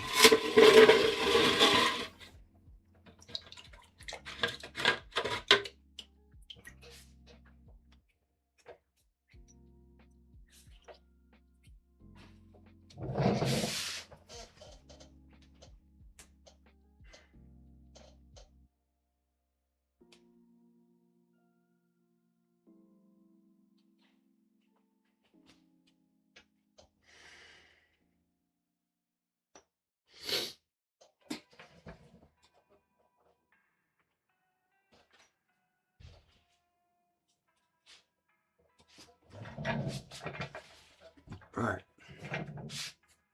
First day, going in. As soon as I mix this up, that is. I don't want to forget to do that. I almost did.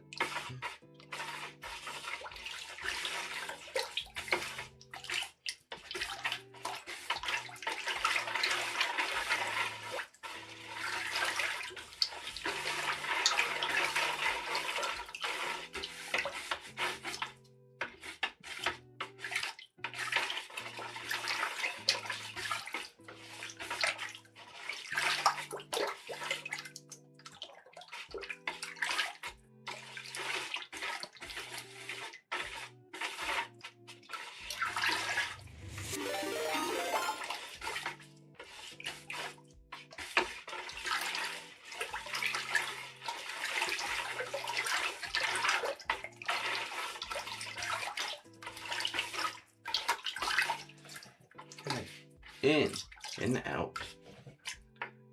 Lickety split. Just like that.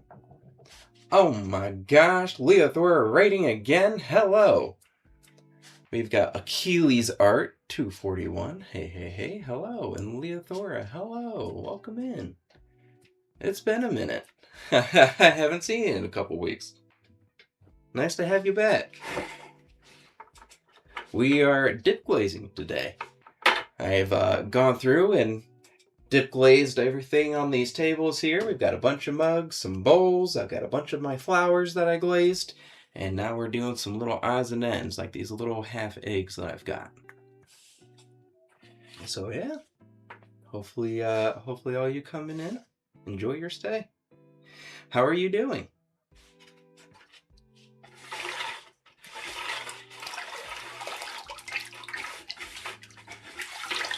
Okay. Getting this mixed up nice and good here. Get it mixed up as well as we can. Interesting. Oh yeah, glazing is always fun.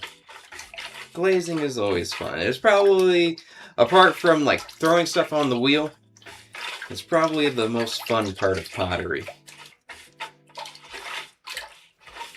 You always have a general idea of what's going to happen with your glazes, but it's always a bit surprising. It can always be a bit surprising opening up the kiln and seeing what actually happened. How they actually turned out.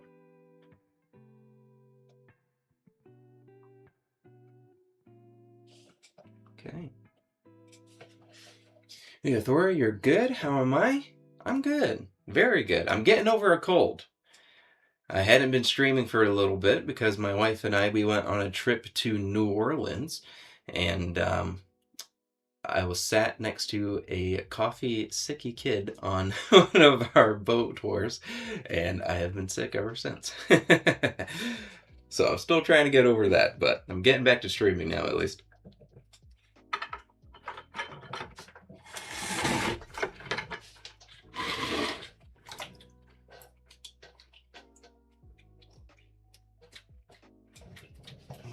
Okay. Okay, all right. I'll let this one dry just a little bit longer before I put it down. I don't want to touch it up. I don't want to finger it up too much before setting it down, before letting it dry. Trips always seem to result in some sort of bug. Oh my goodness, I know. Seemingly always. Summers Pyro, hey, you're back. Welcome. You had to run for a while, had an emergency. Oh no. Well, I hope everything's okay with your emergency. How's the glazing going? It's going good. It's going really well. We got all the bowls done, all the mugs done, all the flowers done. Now we're just doing little odds and ends here. Trying to finish up what I've got. Overall, going really well though.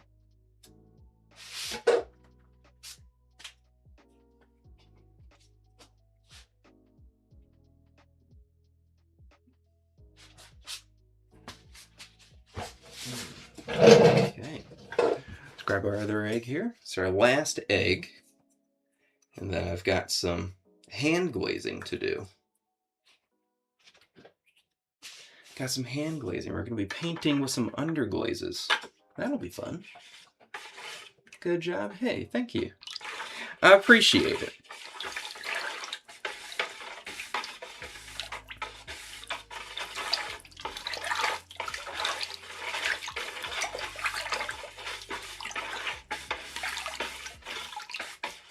Okay. Quick mix here. Make sure everything is nice and lifted off the bottom. Then, go with our dip, our little dung.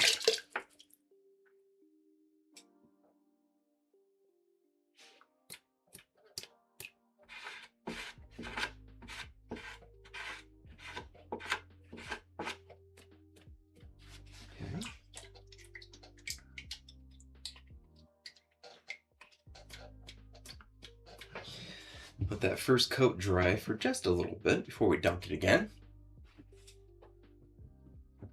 Thor, how was your stream today? What were you up to?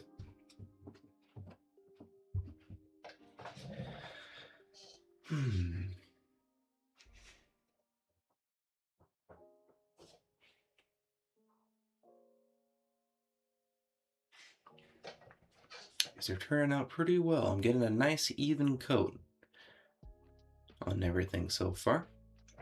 Can't ask for much more than that.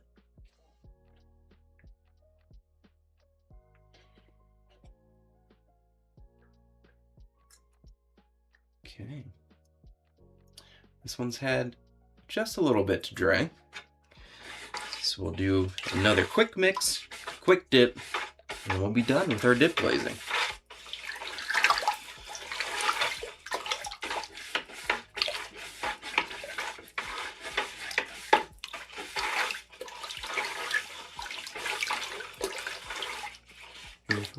It was good. You've been trying to get a few necklaces ready for a craft open at a gallery. Ooh, that sounds cool. You may have bitten off more than you can chew, though, by doing 3 of them. Oh, no. That's no good. I believe in you, though. I have faith that you can get them done in time.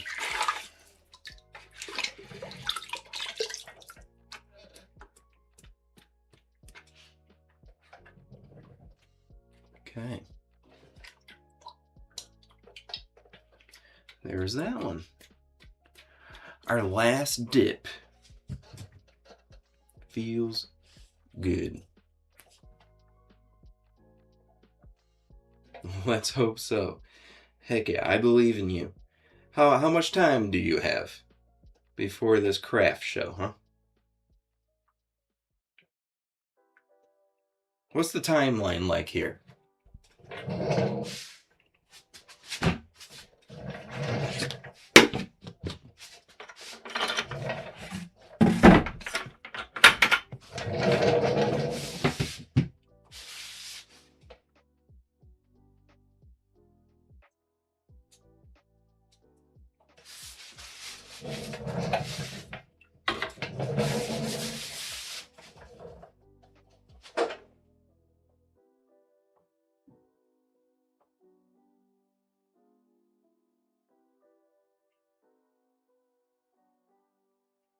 Okay. Clean up our hands. The deadline is Monday, and you're at work Wednesday, Thursday, Friday this week. Oh no, that only leaves the weekend, really. Unless you manage to make some time after work each of those days.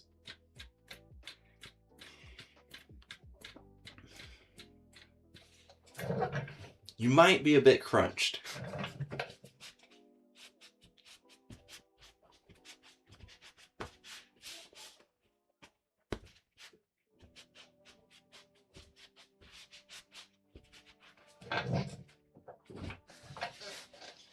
Okay. That was the last one of those. I'm going to go ahead and get all these buckets sealed up. I don't need any of them now. Let me take a second to think before I put them away. Dinner time for you. Enjoy the rest of my stream. Hey, thank you. I appreciate it, Carolyn. I hope that you have a great dinner, and I hope you have a great rest of your night. Hopefully I see you again tomorrow. Until then, take care.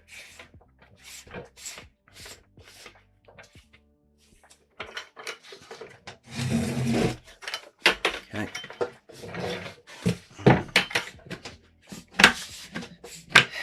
Yeah, I'm fairly certain that I'm completely finished with all of these now. So let's get them put away. Deadlines looming always gets you working. You're sure you'll do it. You'll at least get one done. I also tend to always work best under pressure. Power132 followed me. Hey, thank you, Power. How are you doing? I appreciate the follow. Super cool of you. I hope that you're having a great day.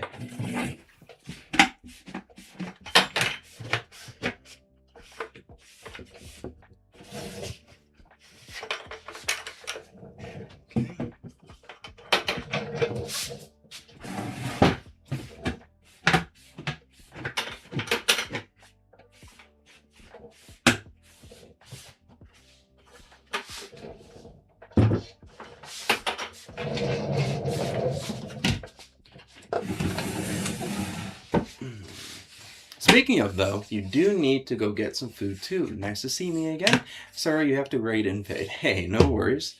I don't mind at all. I appreciate you stopping by and having a little chat. I hope that you have a great rest of your day.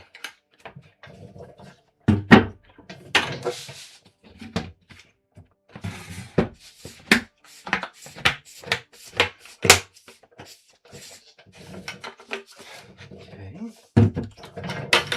One more.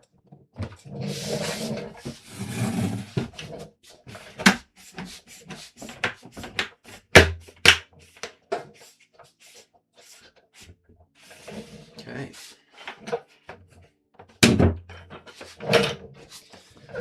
All right.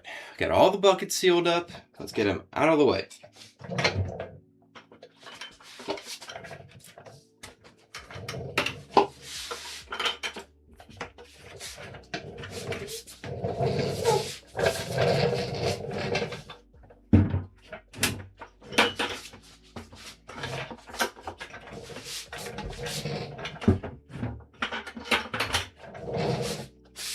Sorry, I gotta turn my back to you, but I don't really have any option.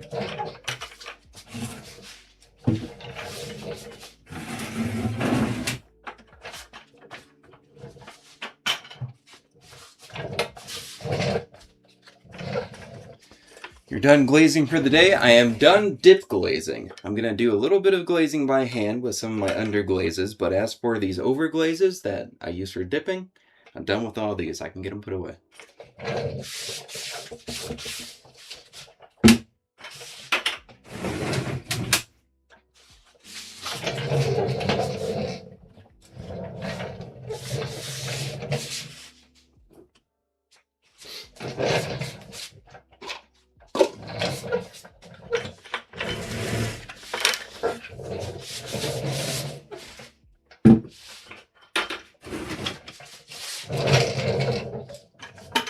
One more.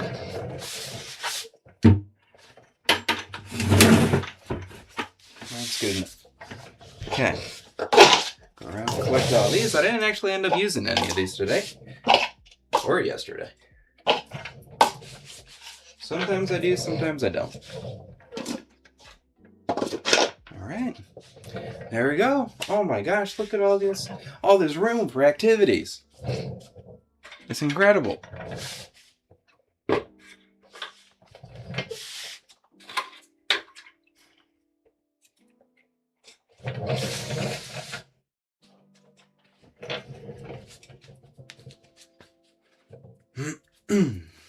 What am I using them for? What do you mean? What am I using what for?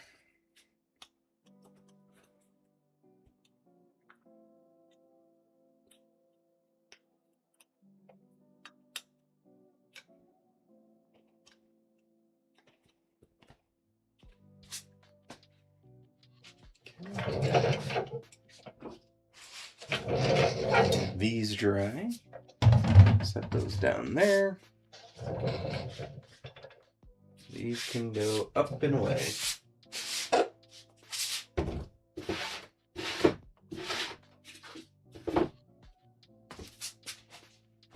Oh.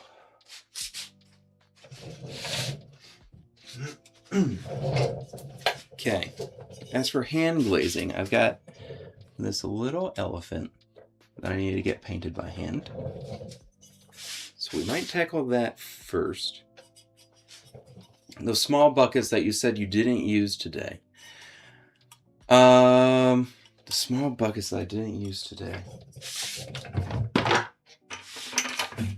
These buckets. These ones here. Or the little ones. These ones. Or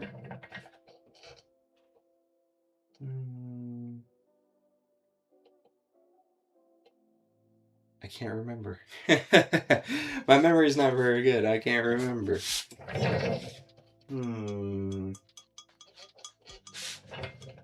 I don't know. My memory is failing me. I'm getting too old. You think they were white. Oh! These little guys. These came with our... so these are like little toilet plunger holders. And they came with our toilet plungers that I got for mixing up our glazes. Let me show you real quick.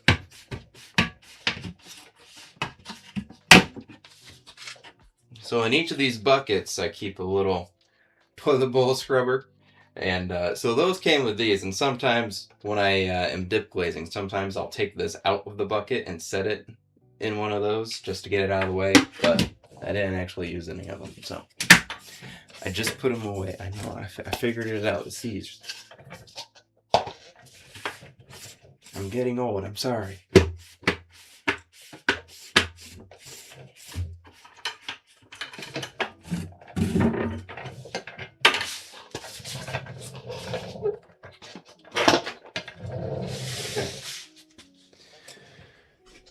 So we have these little kitty plates. Got these little kitty plates, these little kitty dishes that I'll be glazing. Got those. And we've got our little elephant mug.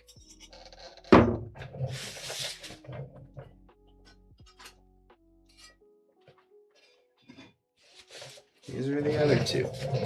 This one's kind of a medium cat. And this one's a big cat. Chunky.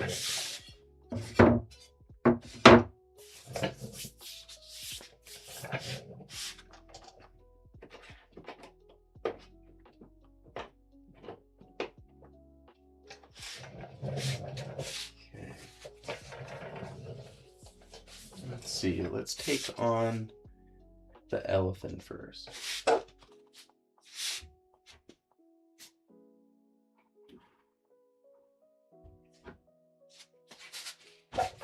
I'm most confident with doing the elephant because it's mostly just gray.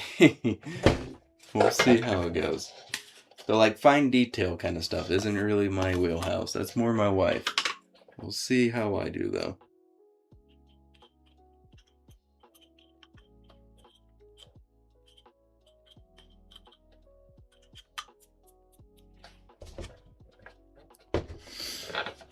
How cute. You like them?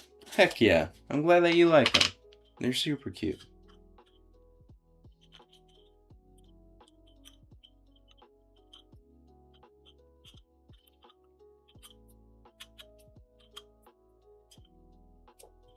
Okay, I need something to mix these up a little bit. I'm gonna sneak past you here.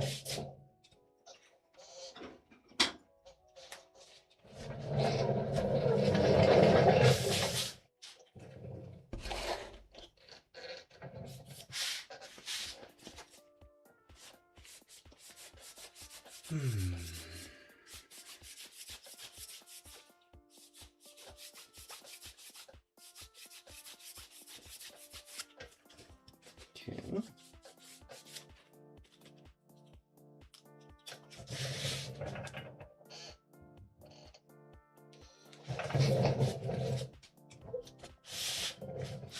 Okay, I'm going in with a quick mix.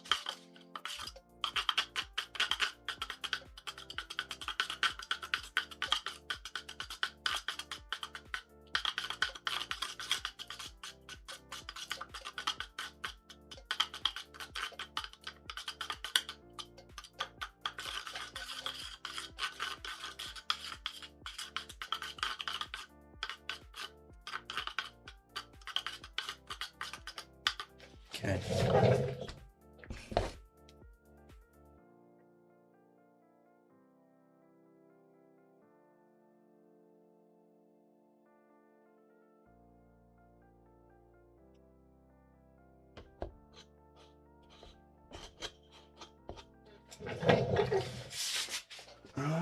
Where are my paper towels? Here we go. Here's one. Get this nice and wiped down now. We don't want to be putting any black into our white. Don't want to mix them up. Not in this case. We'll mix them in a little bit to make some gray, but this initial mix, no.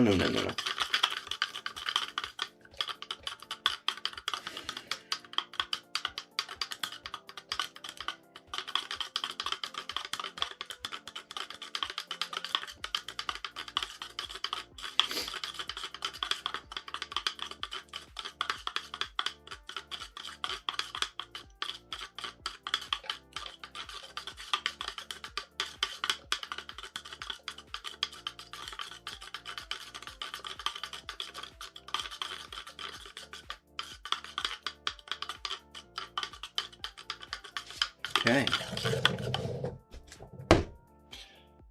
Do the same with this one. Clean off our little stir stick that we use real quick.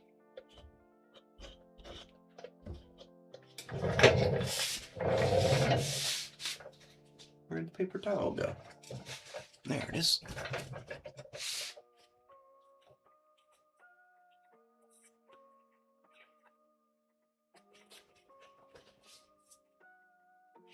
Okay. I hope everything went well with your emergency. That everything was okay. Alright. I need to get some gray mixed up.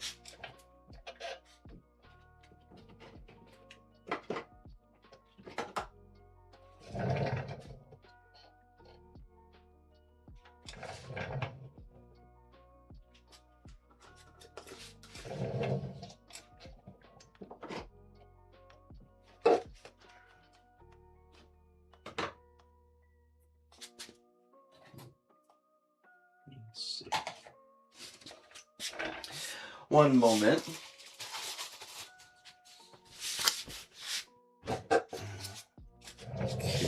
Okay. Start off with a little black, and we'll add white as we go.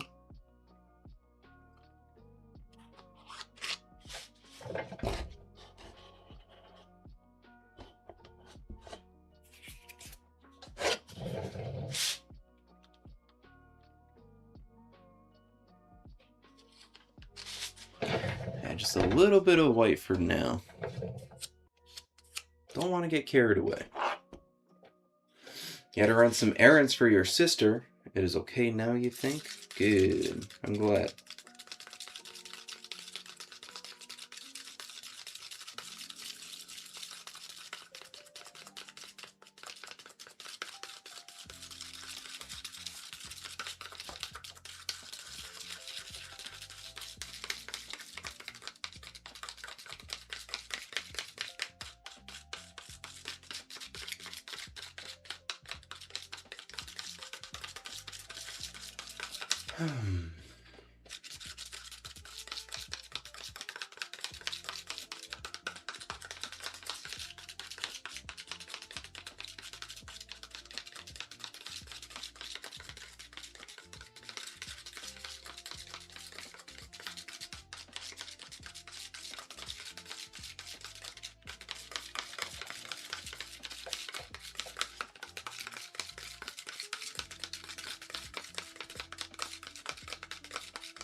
Alright.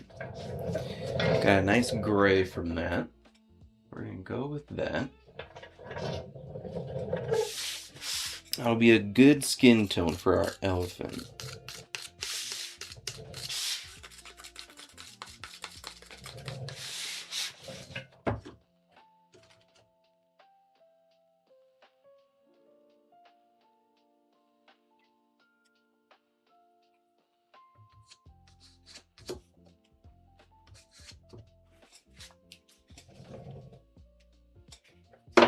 Grab some brushes. I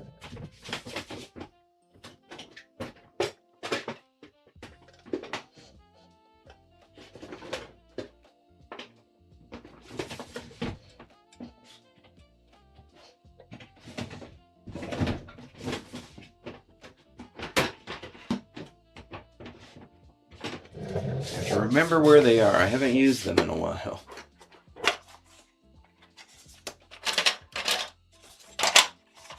They're not in here.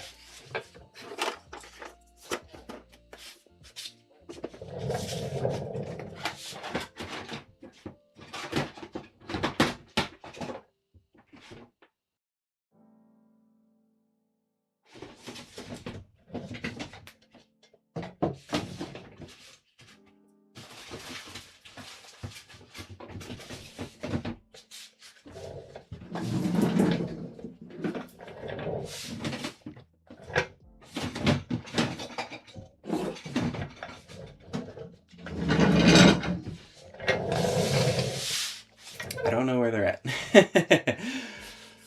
Tiny! Hey, Tiny Pixie, you're back too. Hello.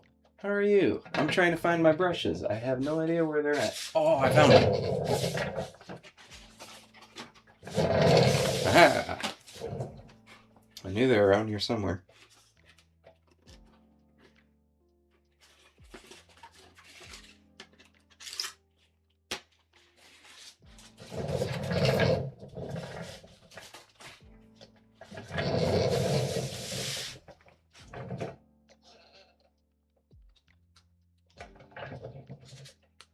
Okay, let's see. Let me pull stuff out towards the camera.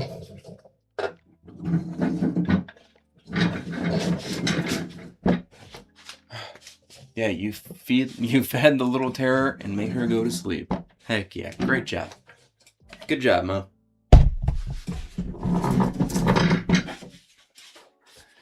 How does that look? Maybe back a little bit. Right there.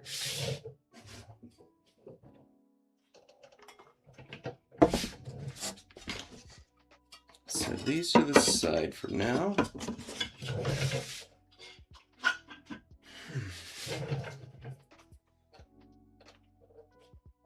Okay, and then bring this camera forward a little bit.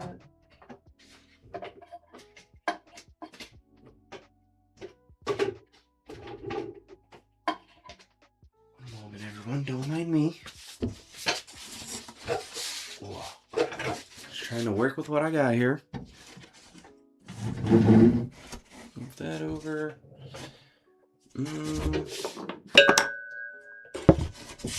Looks decent. Looks a little crooked, maybe. Maybe that's just me. Let me try to fix that.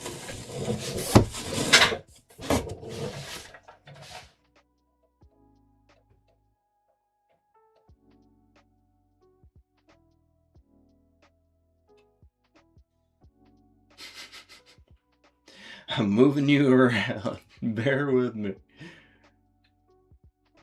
There we go. That's pretty good. That seems good.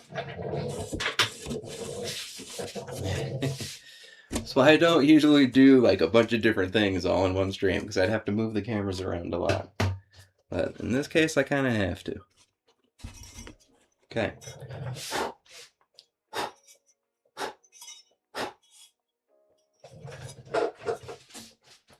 All right, let's see. Start painting here. See how this goes.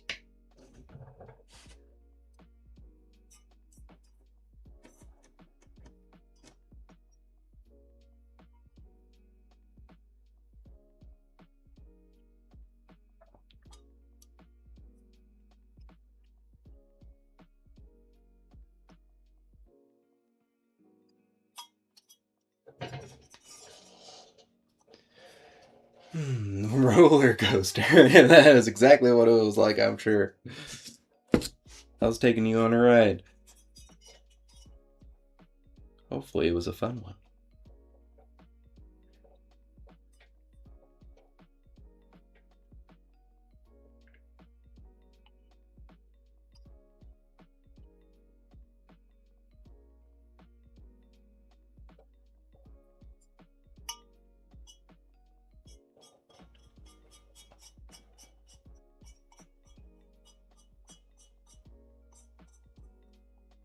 Okay. It's looking okay. It's looking alright. Let's go around the rim after getting the inside. And then you'll be able to see a little bit better once we're working on the outside.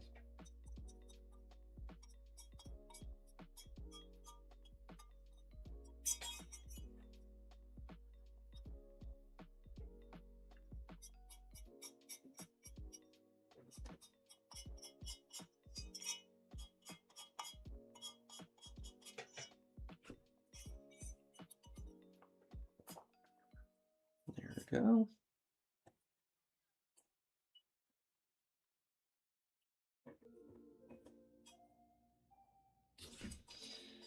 Let's go around and get all the outside now.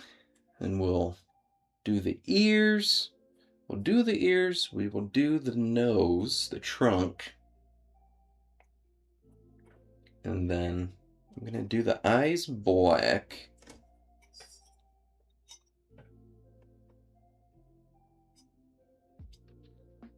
So I guess I can hit everything with this gray for at least one coat.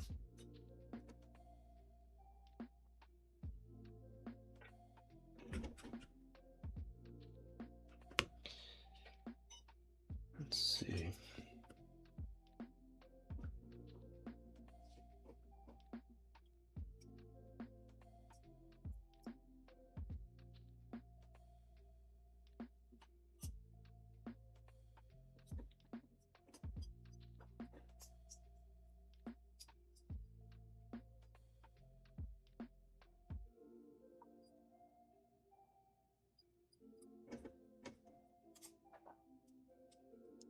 Okay. So far, so good. That's a nice gray color. Heck yeah. It's perfect for an elephant, huh?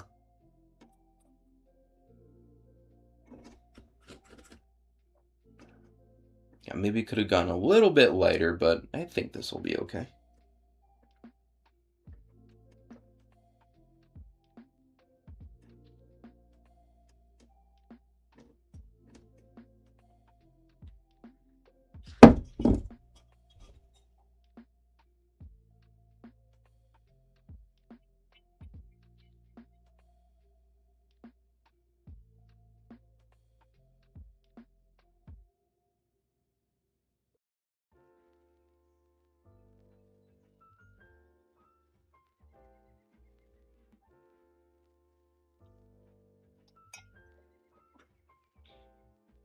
Okay, let's hit the ears now.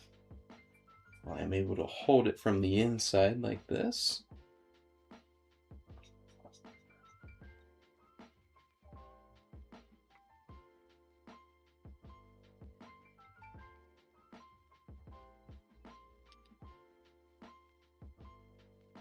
Okay.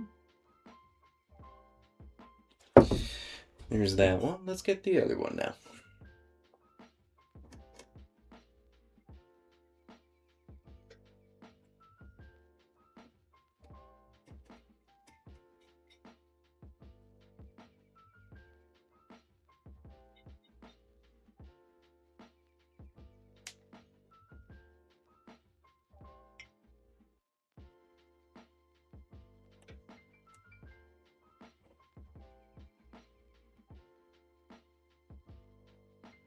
Okay.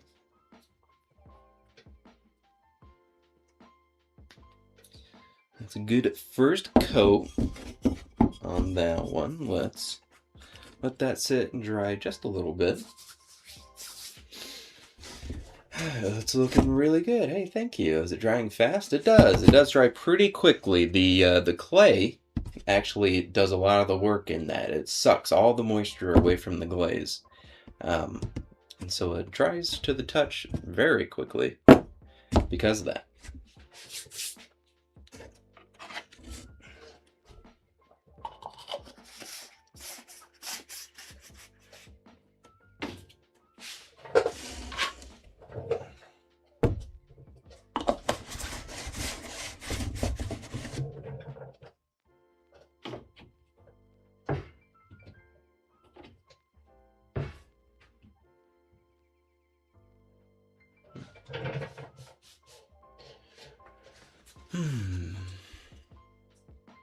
Okay.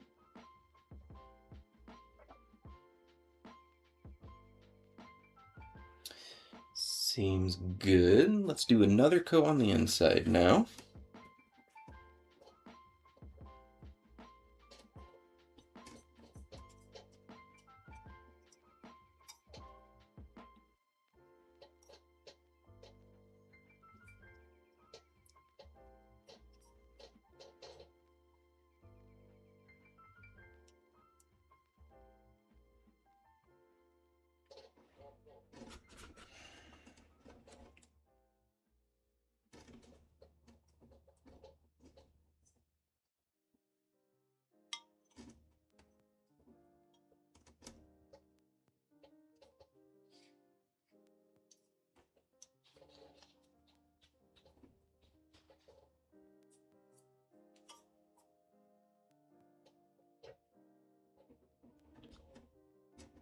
It's a little more on the bottom.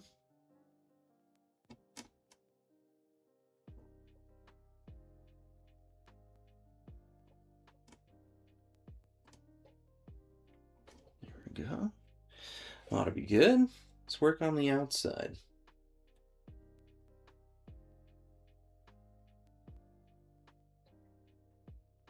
Okay. Hooey. Should make a drunk elephant, you know, a pink one like Dumbo sees when he is drunk in the movie. That would be really silly. You love the elephant? It's so cute, the gray one? Heck yeah. That would be really silly. I haven't seen that movie in ages.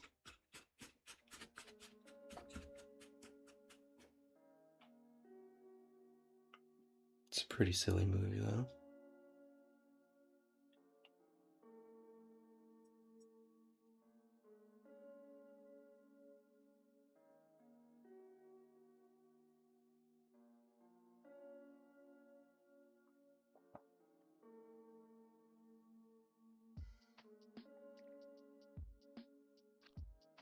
I don't know if I've seen that movie since I was like a little kid. I really don't think that I have.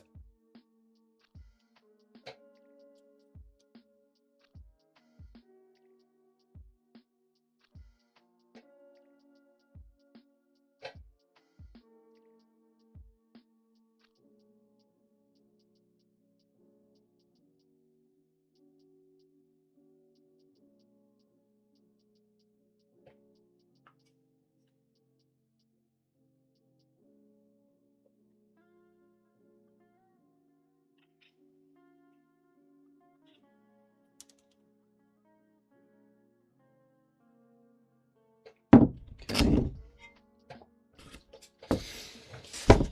I got through that one pretty quick. I'm gonna let it dry just a little bit longer before I go grabbing the inside this time.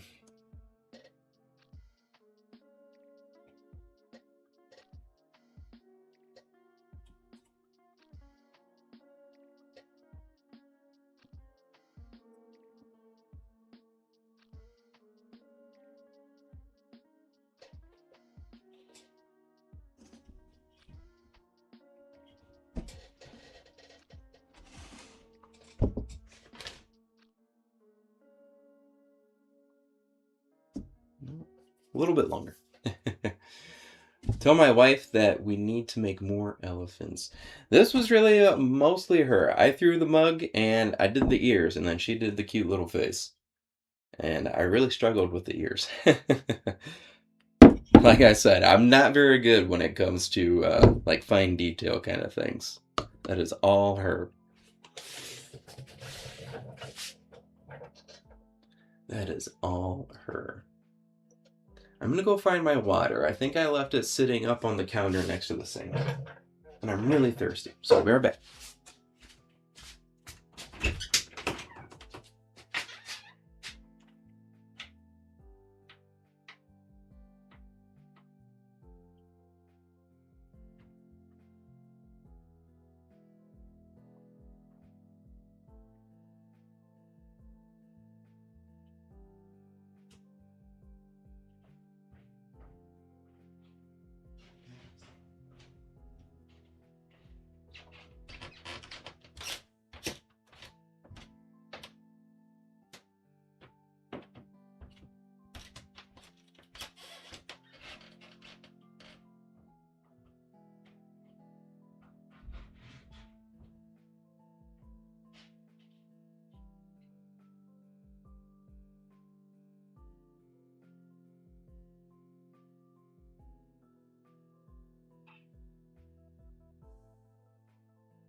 Found it. I'm back.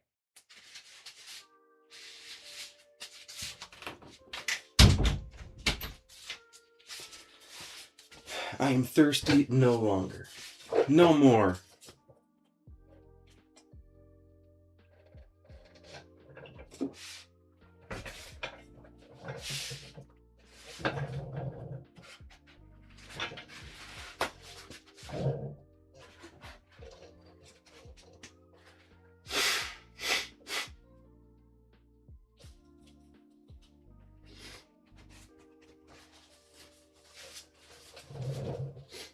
Okay.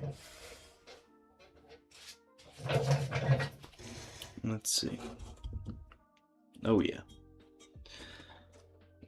Oh yeah. Much better. We can touch this now. We can handle it.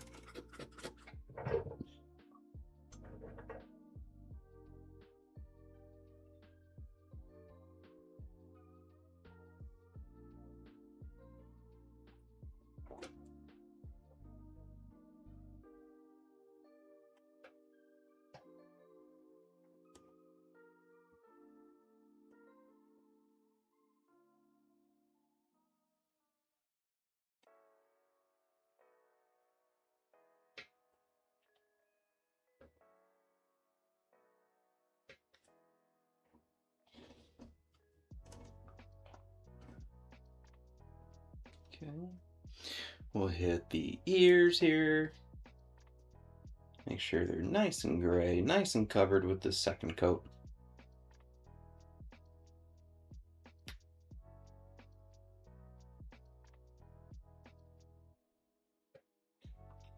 Go and try to get the inside.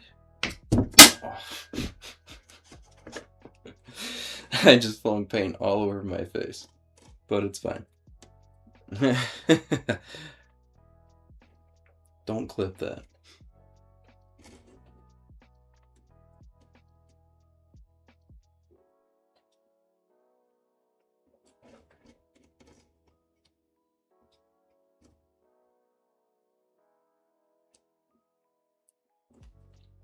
Okay. And the other ear. Another one.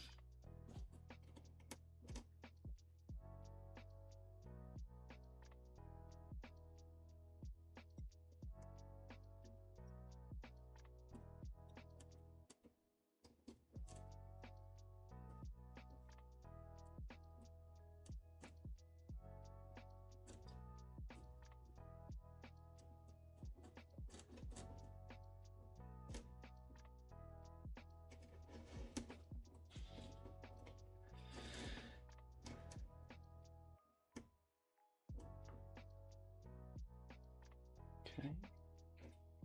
Got the outside. Let's do the inside.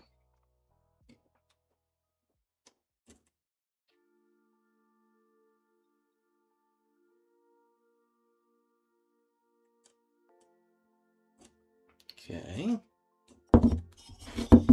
Seems pretty good.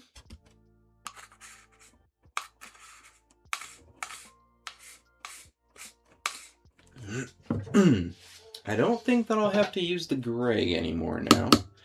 So I can take that and I'll dump it into an extra container. I just have to find one.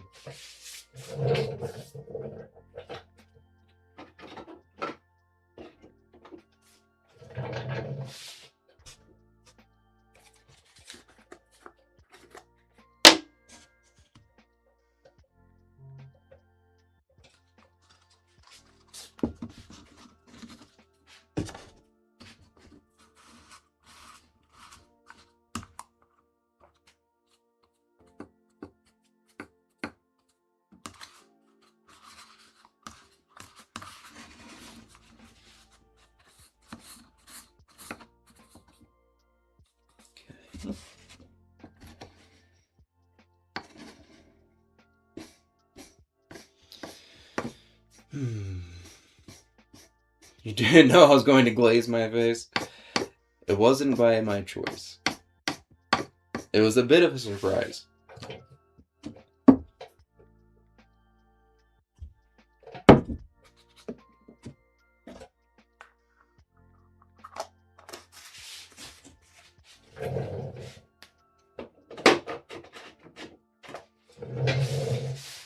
It came out of nowhere.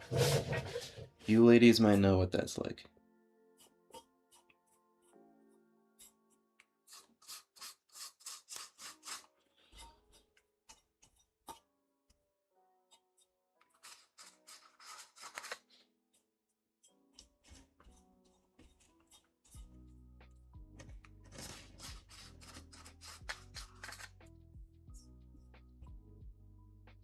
Okay.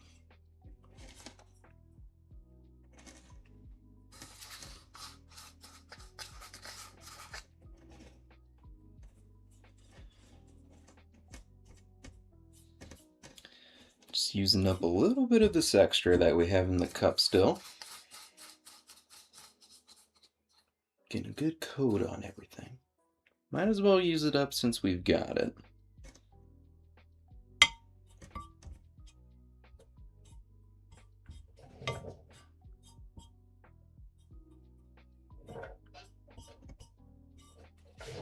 Okay.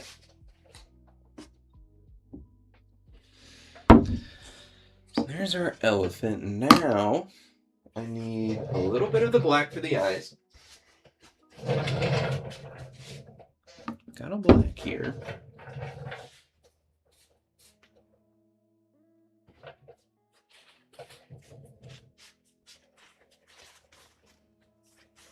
wipe some of this gray off of our brush before we stick it into our black.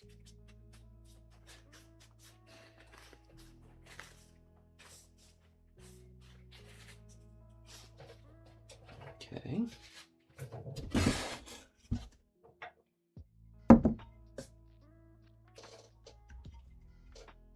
Let that dry just a little longer.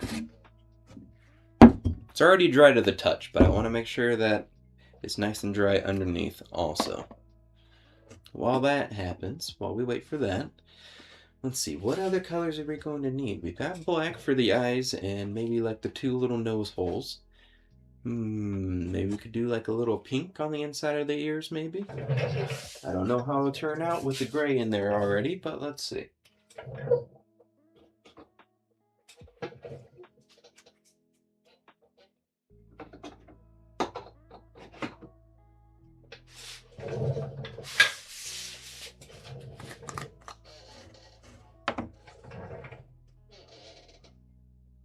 It's a little dry. I'm gonna drip just a little bit of water in here, try to soften it up. Don't clip that, you dork. You silly. You really went and did that. I can't believe it.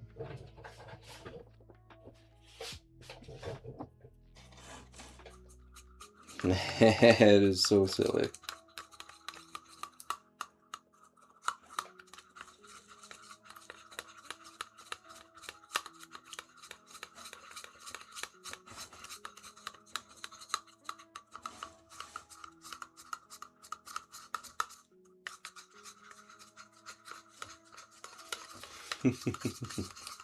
I don't even know how you do that. I don't even know how to clip things, so. That's super cool. That's really cool. How fun.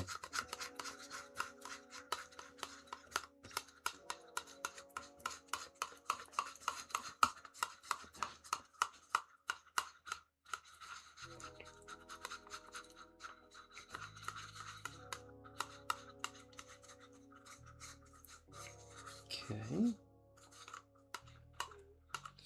Got it nice and mixed up here. It's looking pretty good. I'm going to take this and just dab it around the inside of the ears.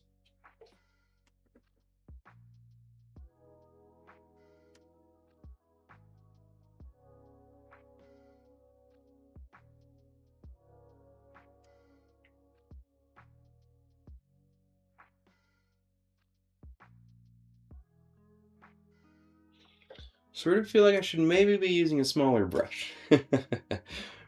We'll see how this works out. I have never actually underglazed anything. It has always been my wife's thing.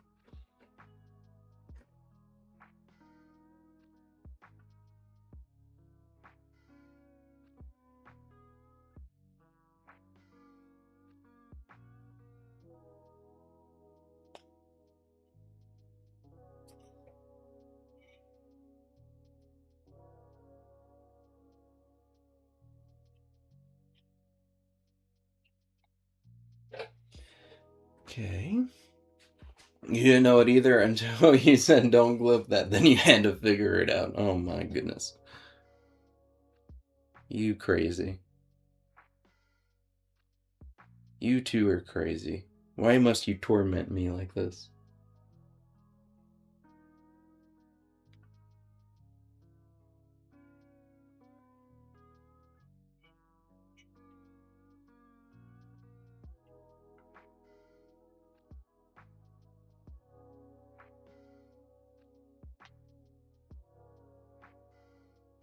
Okay. Got a little pink on the inside of the ears there now. Let's do the same to the other one.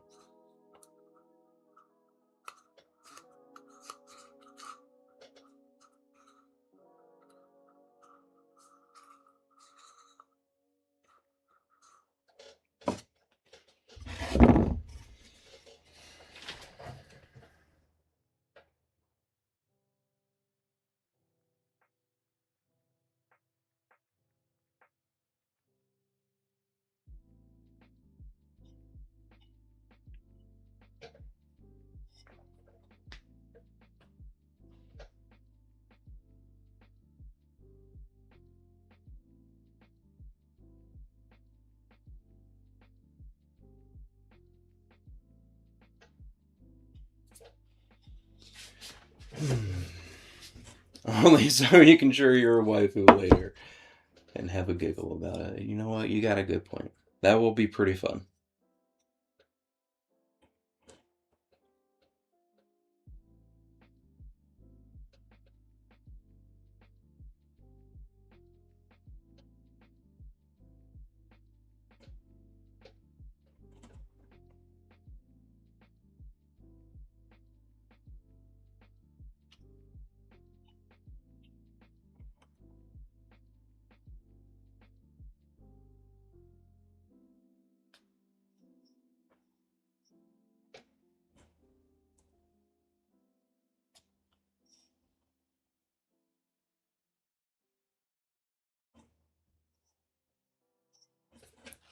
Okay.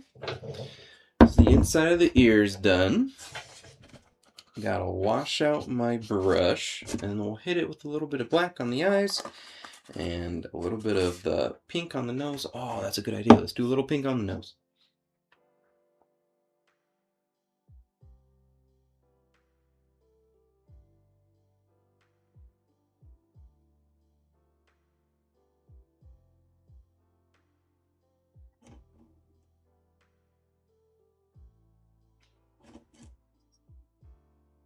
I hope that the pink sticks around.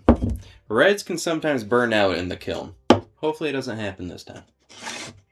Am I going to paint the bottom too? No, I will not. I will leave the bottom just the way it is. I'll clean up around the edge here, make it look a bit nicer, but not going to paint the bottom.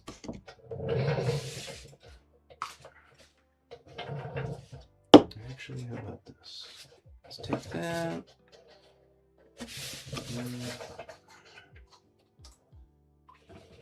A little bit of water. Try to rinse out our brush here.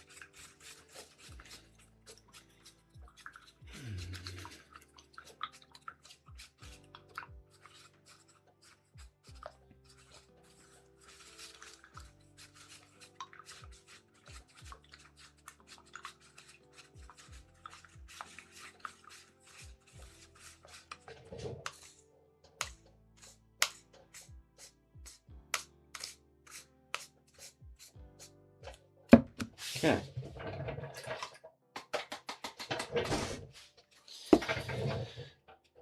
Okay, KK. All right.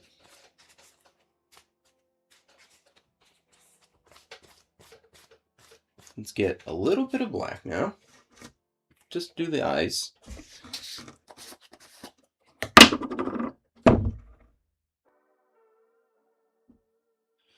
I have to be kind of careful about this because I don't want to get black on anything else. Should probably use a smaller brush, but I am too stubborn for that.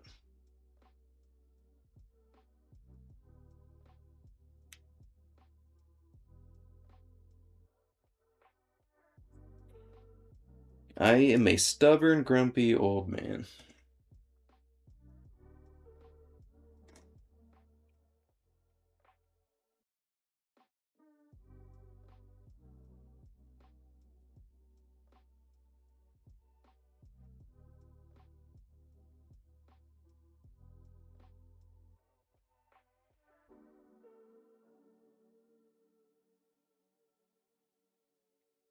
Okay.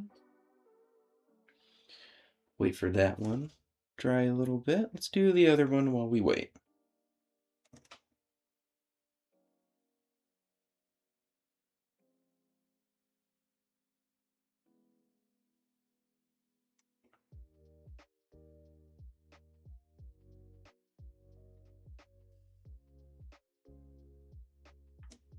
Okay. Give those just a little bit to dry before we finish them up. If I'm old, then you're ancient? Is that so? I know you're not supposed to ask a lady her age, but what are we looking at here, girls, huh? I'm 31.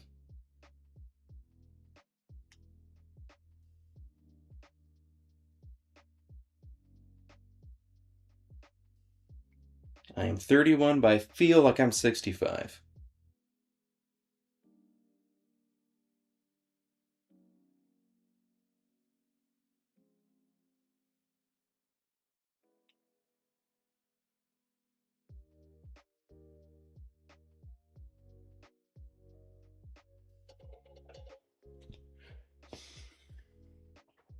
38? That's not that old. What are you talking about, Ancient? You're only a little older than I am. That's pretty silly.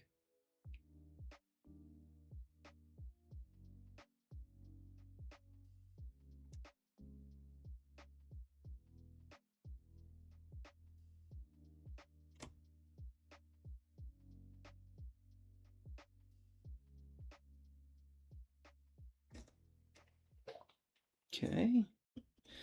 Just a little more black on the other eye, and then I think we'll call it good. Let it dry, and then we'll have to hit it with a clear coat.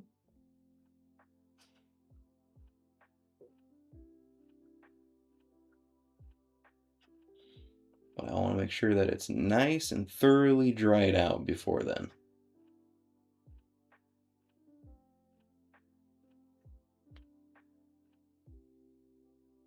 There we go. That's pretty cute.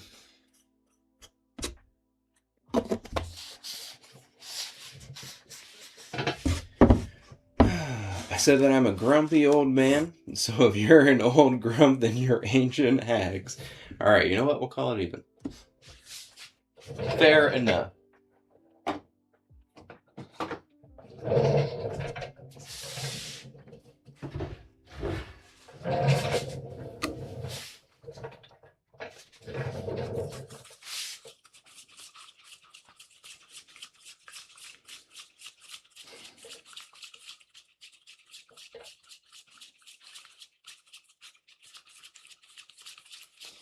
I suppose as long as you believe that you're young, then that's all that matters. If you believe you're young, then you are young.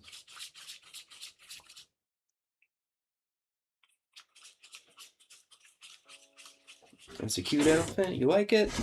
Hell yeah. Here, I'll hold it a little closer. Wow. Got some little pink on the inside of the ears there. Hopefully you can see it. Cute little black eyes. Be a little easier to see once it's been fired in the kiln, but I'll see what my wife thinks about it first before I commit, and then we'll go from there.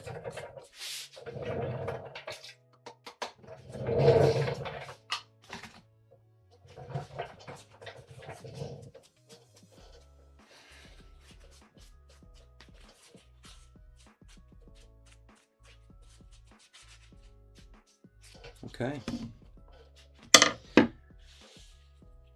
Oh. Your back makes you feel like you're 80 years old? Man, my back is killing me constantly. My neck and my back are always hurting me.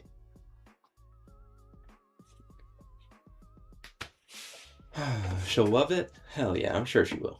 She likes most of the stuff that I make, so. You still feel like a kid sometimes. The only difference now is that you are kids with adult money. Heck yeah, that's a dangerous combo. That is a dangerous combination.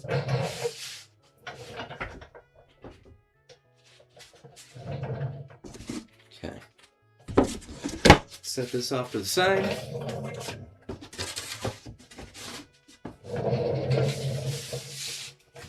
And then honestly, I don't really have anything else lined up for today.